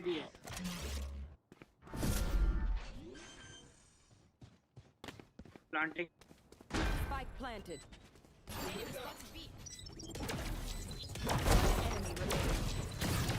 अंदर Last player standing. तेज यार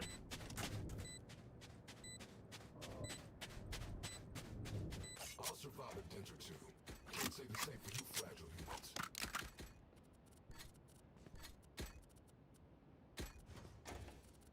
I'm saving.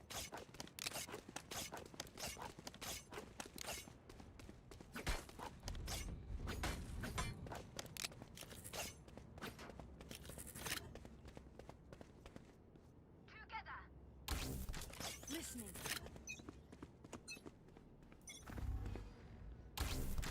Sound sensor up.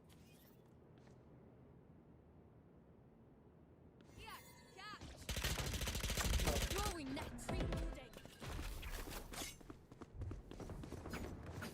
Many enemies B.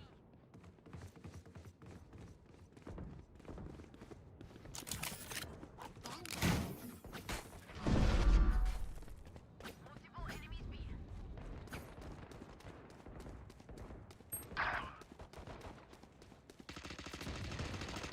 Enough. Reloading.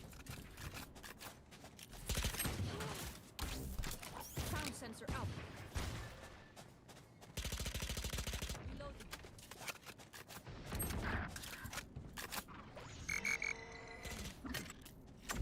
No escape. Reloading. No peeking. Last player No standing. surprises. Spike planted.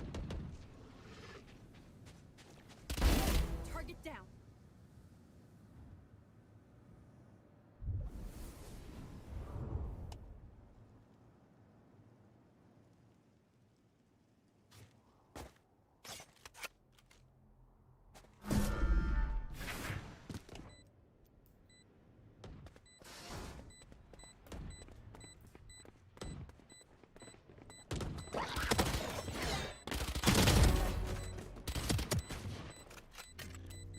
No escape.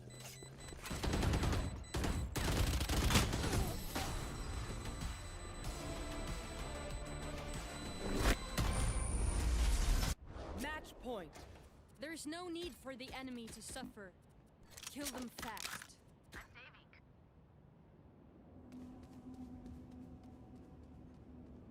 Hey, nice work.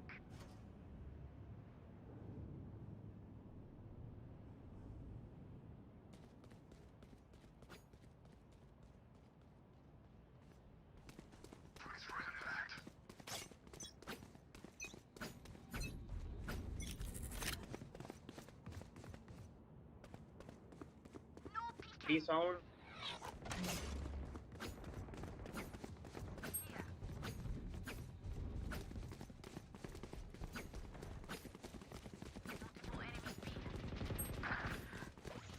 140 melee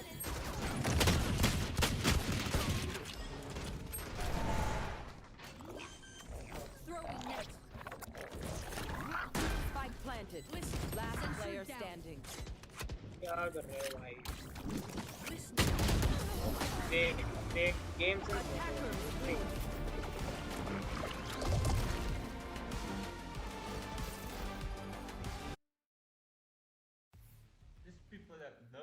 flame.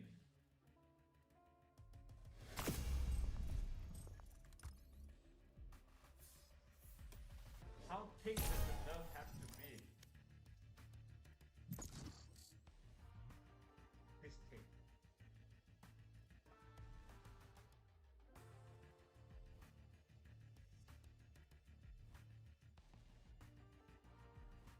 Match found.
Just for the one song.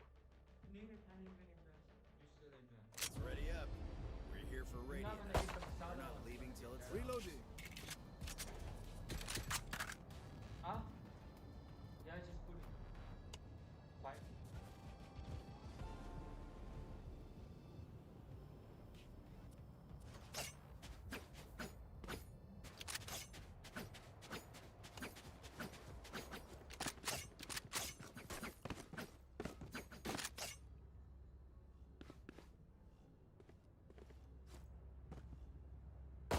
Reloading.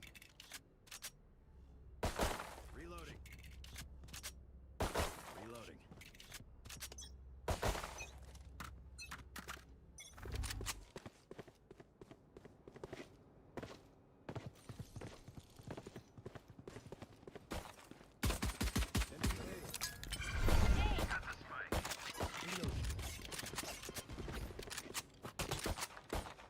Reloading. Watching here. Reloading.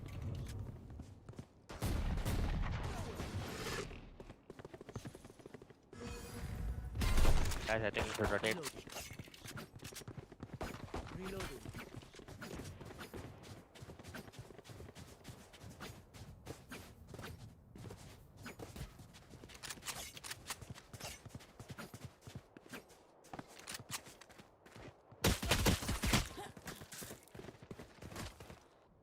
Don't pick right, come here. Please come here.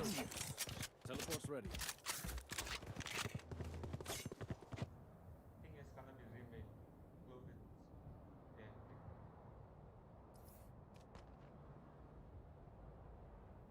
Then. 30 seconds left.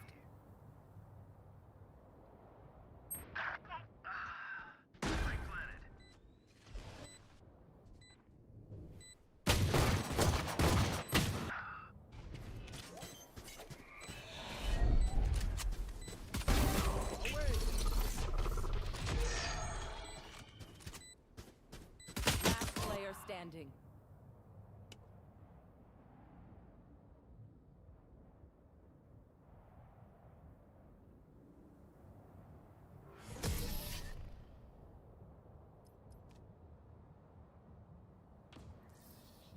When Reyna gets started, it's hard to stop her. I'd like to avoid that, please.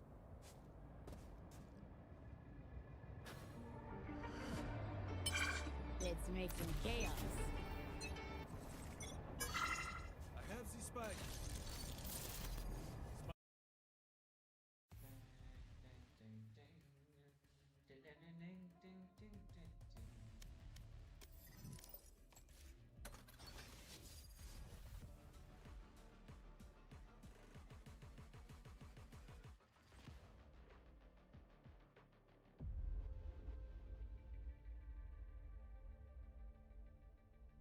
My ultimate's ready. My ult's ready. Satchel out. Satchel out. Satchel out. Satchel out. Satchel out. Satchel out. Satchel out. Satchel out. Satchel out. Satchel out. Satchel out. Satchel out. Satchel out. Satchel out. Satchel out.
Neutral out.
Match found.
Match found.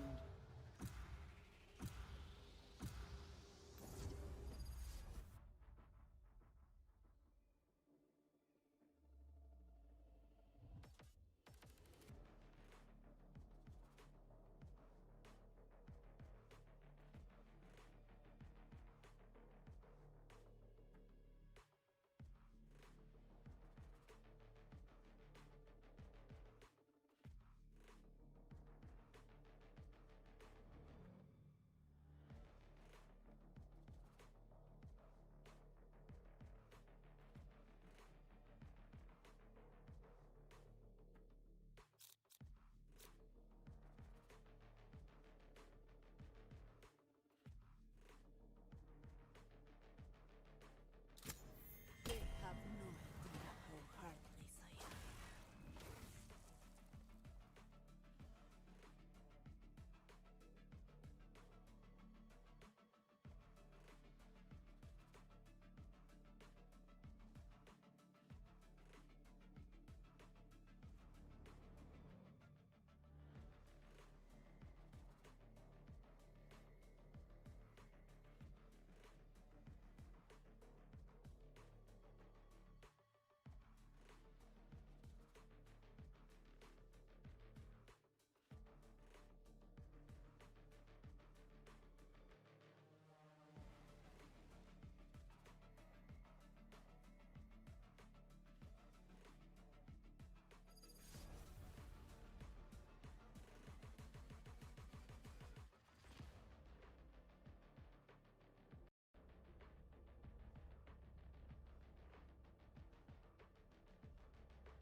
Right here.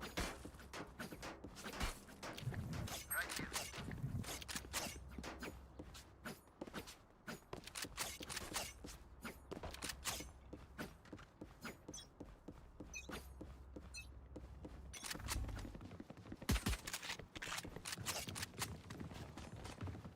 Enemy spotted mid. Cutting their vision.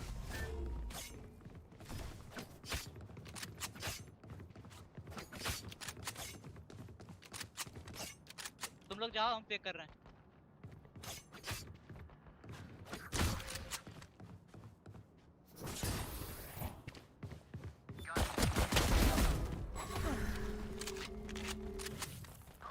One enemy remaining. There.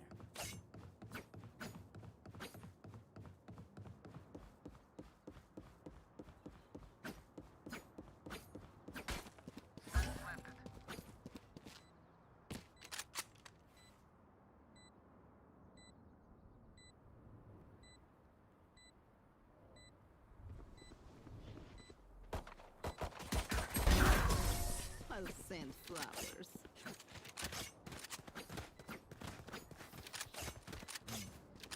I remember that one. Gun here. Gun here. Gun here.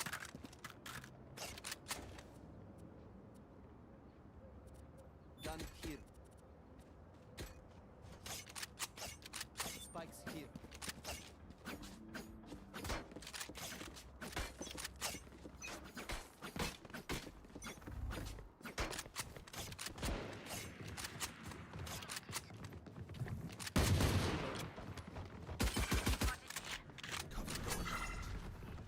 Shadows traveling. Reloading. Standing ahead.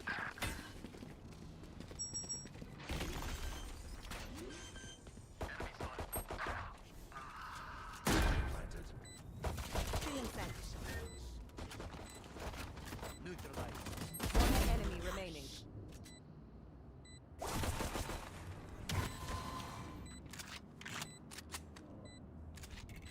There.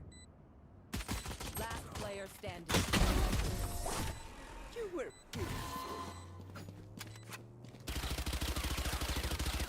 As much as this world hurt me, it's mine, and I will kill to defend it.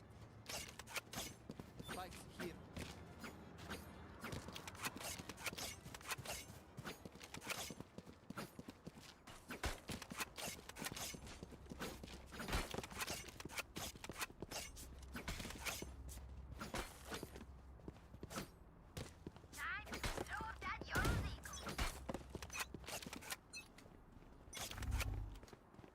Revealing area.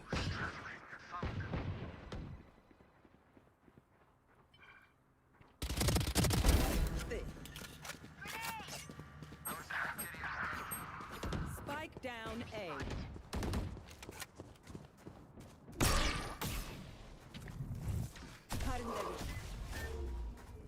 We spotted. Last player standing.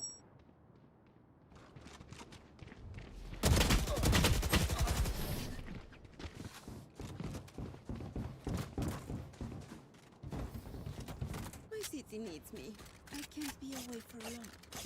Let's end this quickly.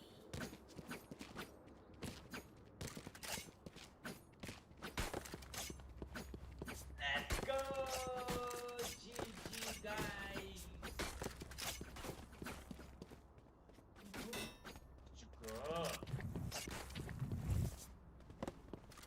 Embarrassing.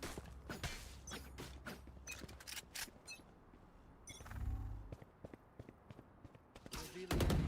Who else? Cover going out. Feeling sight. Spike down A. Feeling sight.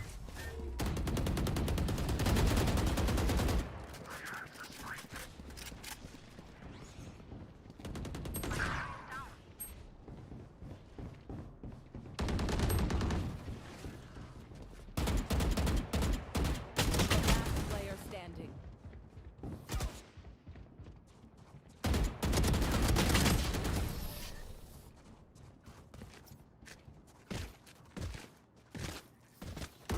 Okay, I only have like 78 grenades left. Hopefully that's enough.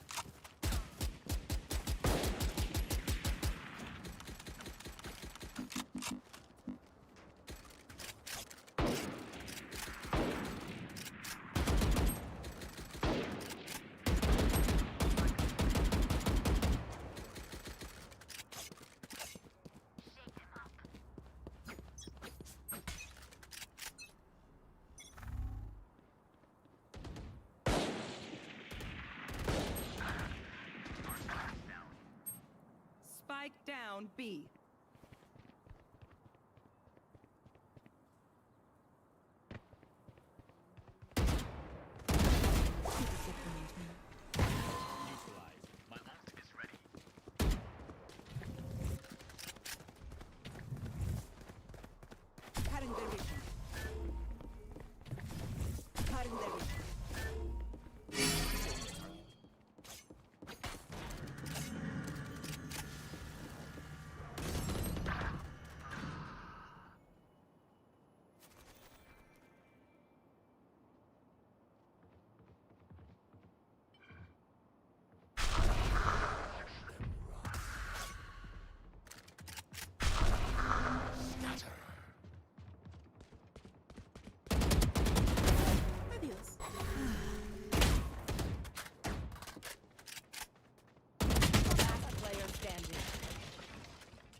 30 seconds left.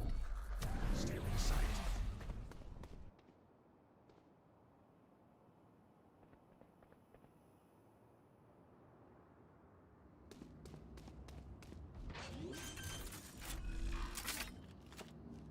Planted.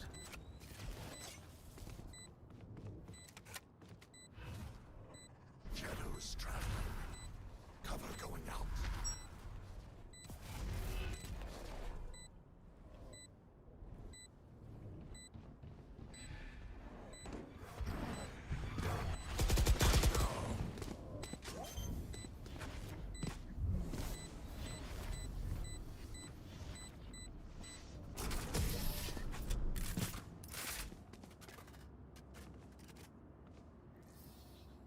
Their backs will be towards at least one of us. Reloading.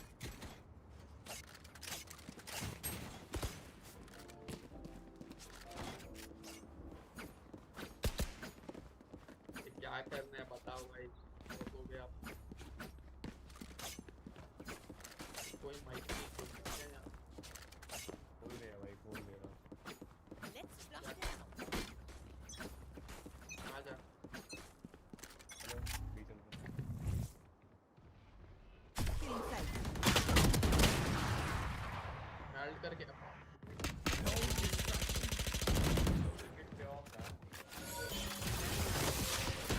और कोई ऐसे तो हटने दे Reloading.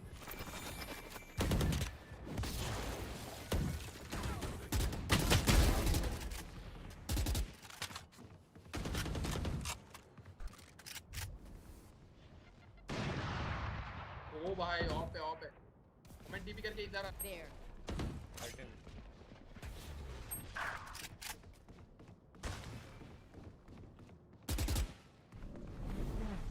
Last player standing. अबे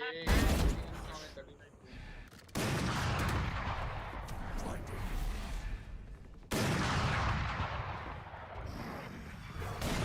One enemy remaining.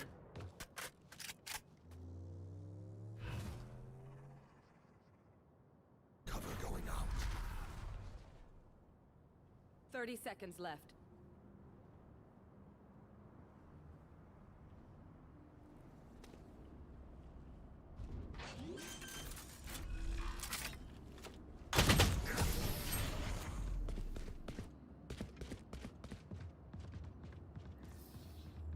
They're just batteries. Need a drop. Reloading. अबे मैं आलस करके इंडी दिलाता हूं आ जाओ भाई स्पाइक ले ले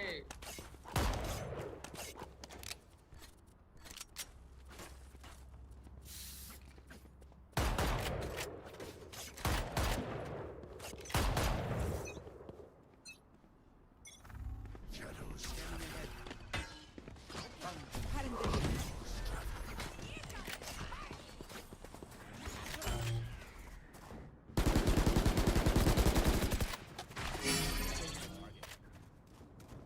आजा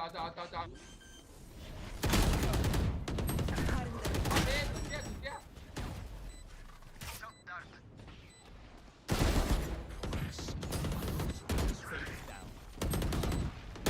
Last player standing.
अलग साइड देखो थोड़ा You will not kill my allies.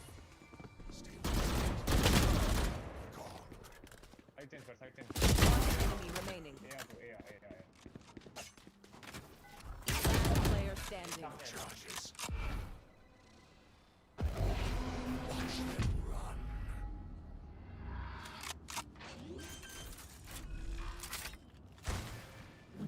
Planted.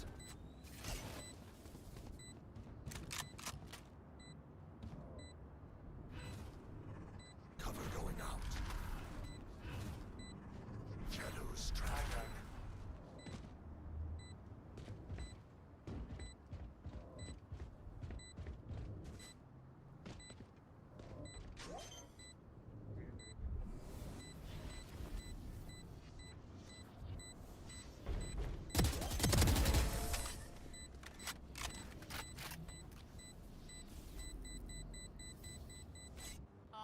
Surrounded by minha família.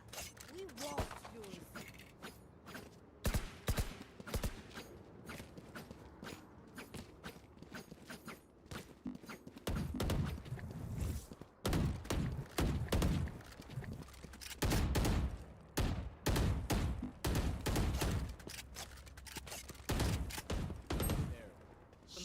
तुम सब एंट्री लो, अगर मैं जिंदा बचा तो मेरे से आ जाऊंगा.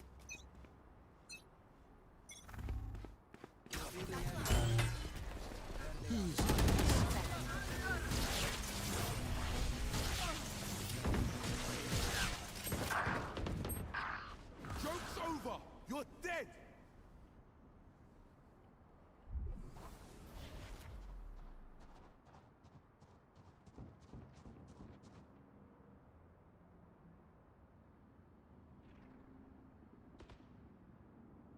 Last player standing. Spike down A.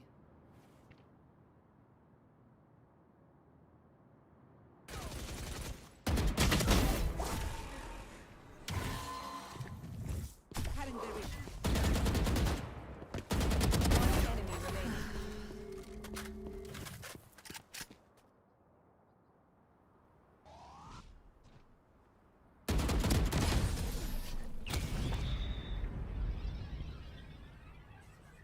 panicking. They don't have a single life worth saving. Need a drop.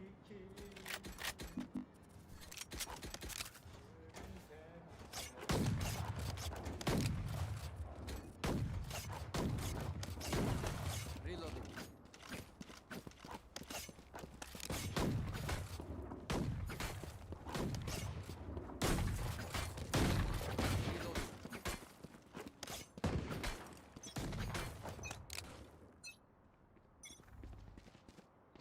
Cover going out. Scanning ahead. Shadows traveling.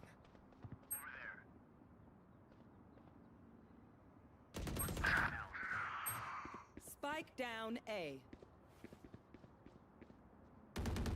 Next, my ult is ready. I have the spike.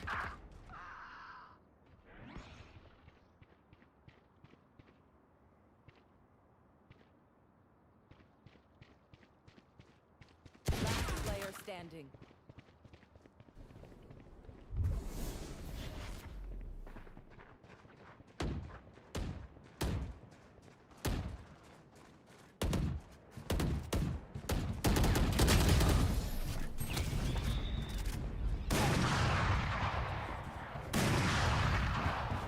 No one beats my firepower. I got this.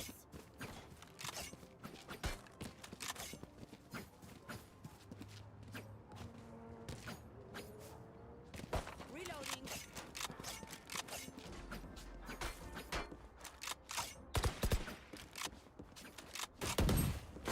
Reloading.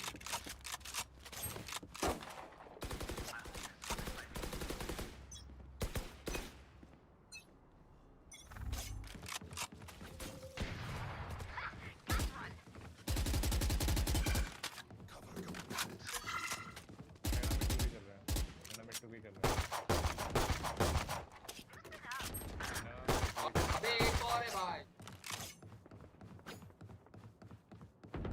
One enemy remaining.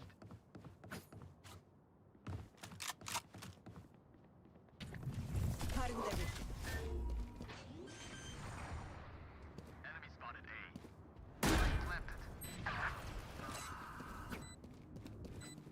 87 Yoru 87 Yoru एक angle hold कर लो ए women आगे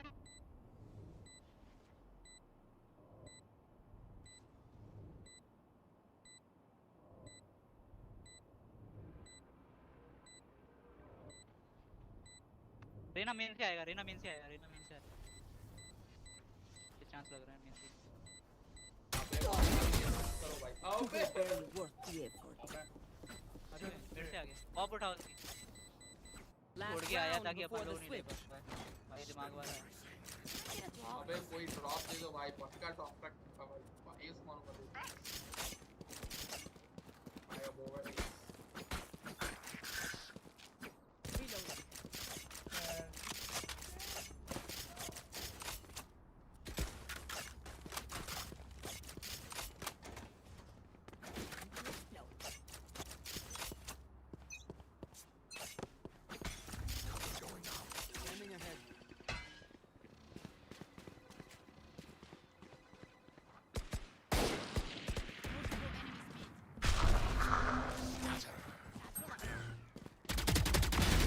Ay, corazón.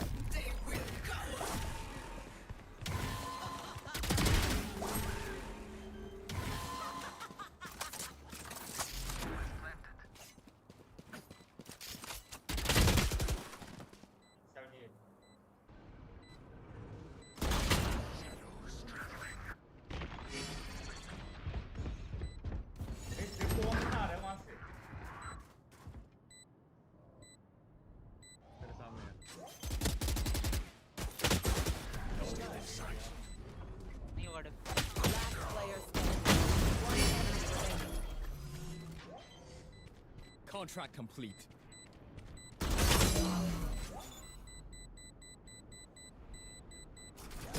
Team है यार दोनों जैसे सब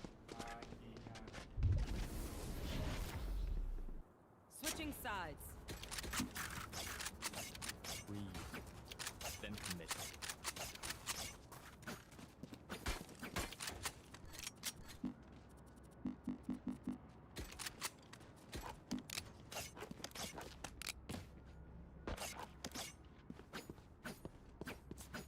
भाई आपको का कमबैक मतलब भाई आप भाई आपको 20 किल drop Reloading.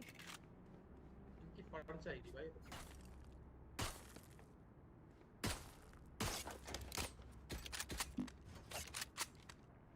They forget their place.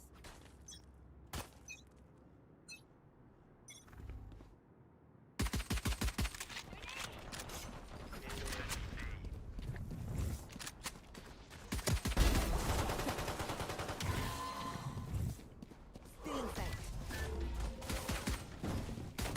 Strike down A. One enemy remaining.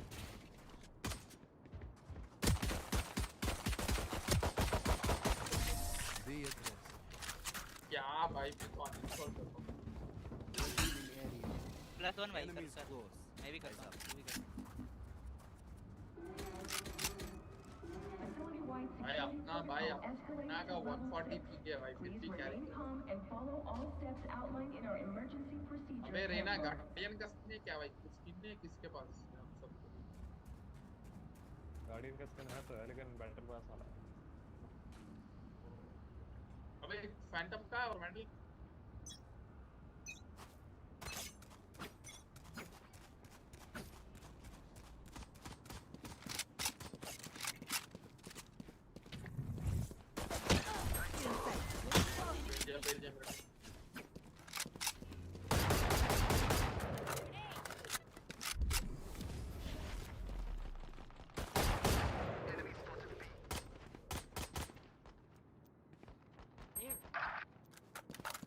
वहाँ पे फिनिक्स है आइसो को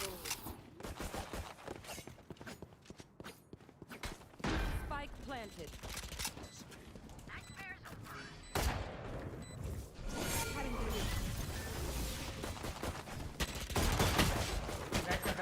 फिनिक्स मारा नहीं रे Player standing. One enemy remaining. Destabilizing. Guardian है उसके पास।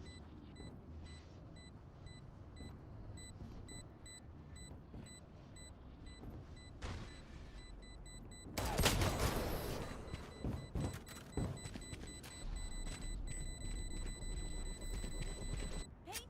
Check. Charges? Check. Brakes? Nowhere in sight. बिना बैटरी से नहीं क्या? इसके लिए क्या करोगे यार? ढंग से खेलो यार, जब ऐसे खेलो यार। भाई अब होगा कमबैक। भाई आप देखना ऐसे हेडशॉट मारूंगा इनकी यार इंस्टा लोग तो ऐसे किया ना भाई यार। Bomb buddy out. बोला ना भाई, बोला ना मैंने। ऐसे हेडशॉट मारूंगा तो भाई फट जाएगा। अब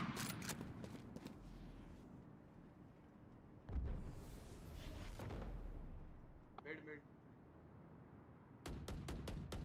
Over there.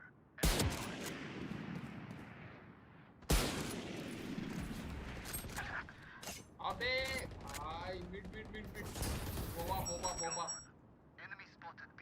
बोबा पे राइट देख। हाँ वही पे।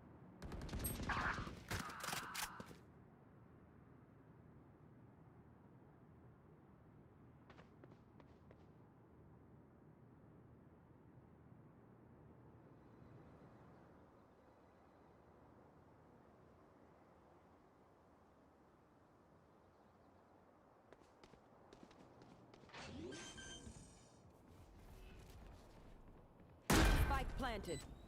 Last player standing. यार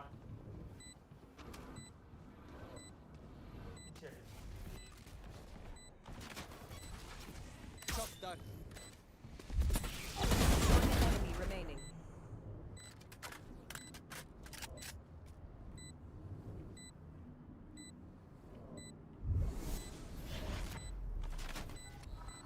Revealing area.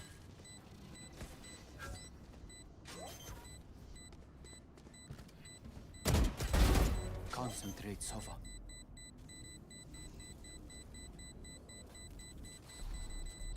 Clutch. Good thing I was with you. Yes? I'm impressed, Sova. Even with blood in your hands, you're keeping control. Need a drop. Reloading. Thank you. Thank you.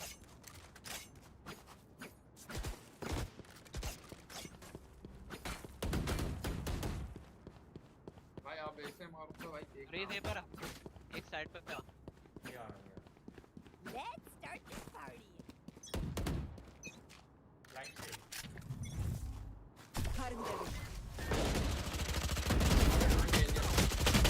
Spike down A.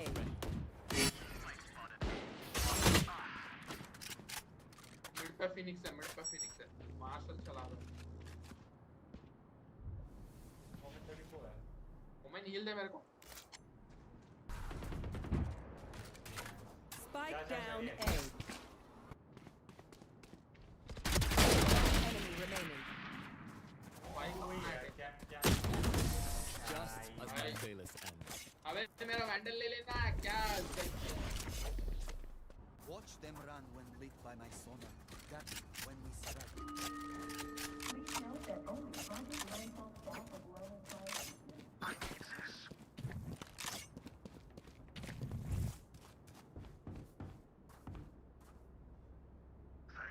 ऐसे मैं blind दे रहा हूँ, तू ठीक भाई वापस दे मेरे पे पैसे नहीं है, पैसे नहीं है, वापस दे ओमेन, वापस दे।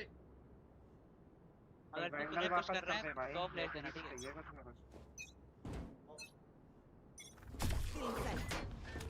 मेरे पास देख भाई भाई मैं तो वन टैप मार रहा हूं भाई, मुझे शील्ड की जरूरत नहीं है। भाग वहां से, भाग वहां से, मैं चला रहा हूं।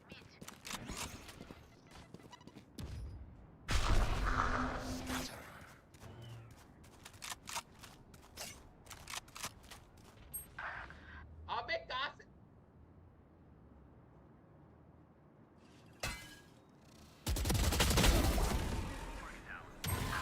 You will not kill my ally. मारो भाई बीच पे। नाइस। यूट्यूब आ गया, ए आ गया एक बी में घुसा योरू नहीं ए पे है Spike planted. Last player standing.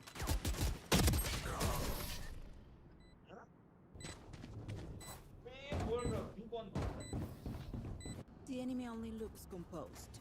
It has still a different story.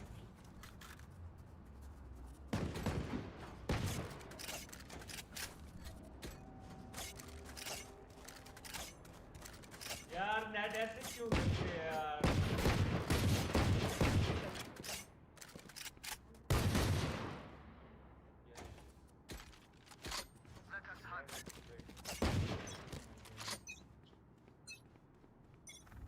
Joke's over! You're dead!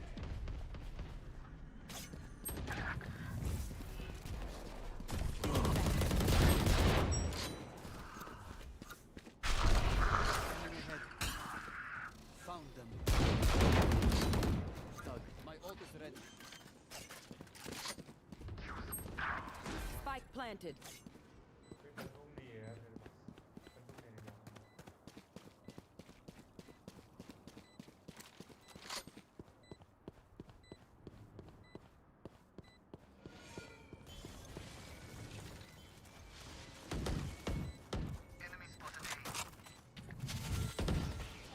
Cutting ready. Last player standing.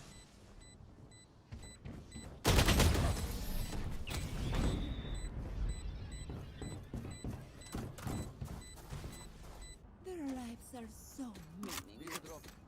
Might as well give them to me. I need a gun.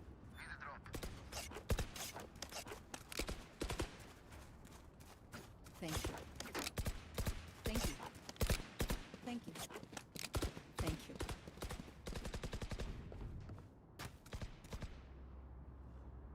Nice try. ए से push मार No prisoners. Who's next?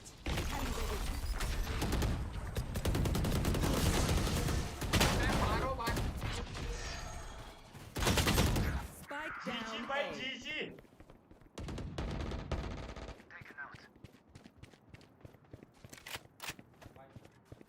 Why do you have to do like that, man?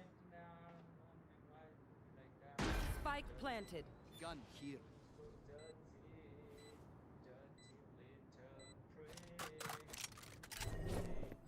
No distractions. Iso कोई तो आया हवा आया हवा Scanning ahead. Last player standing.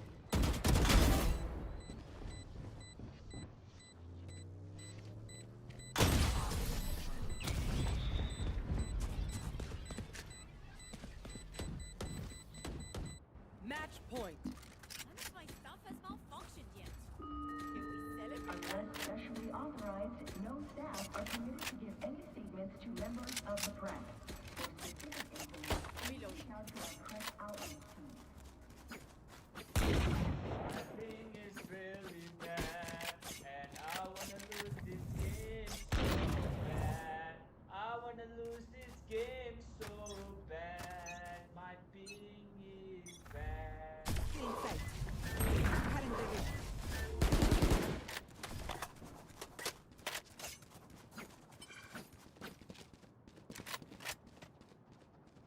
Gun here. Are you planting? Spike planted.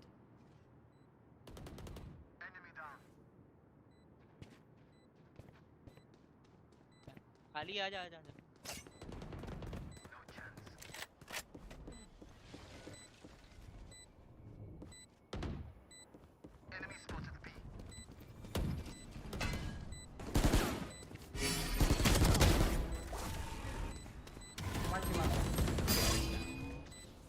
Last player standing. One enemy remaining.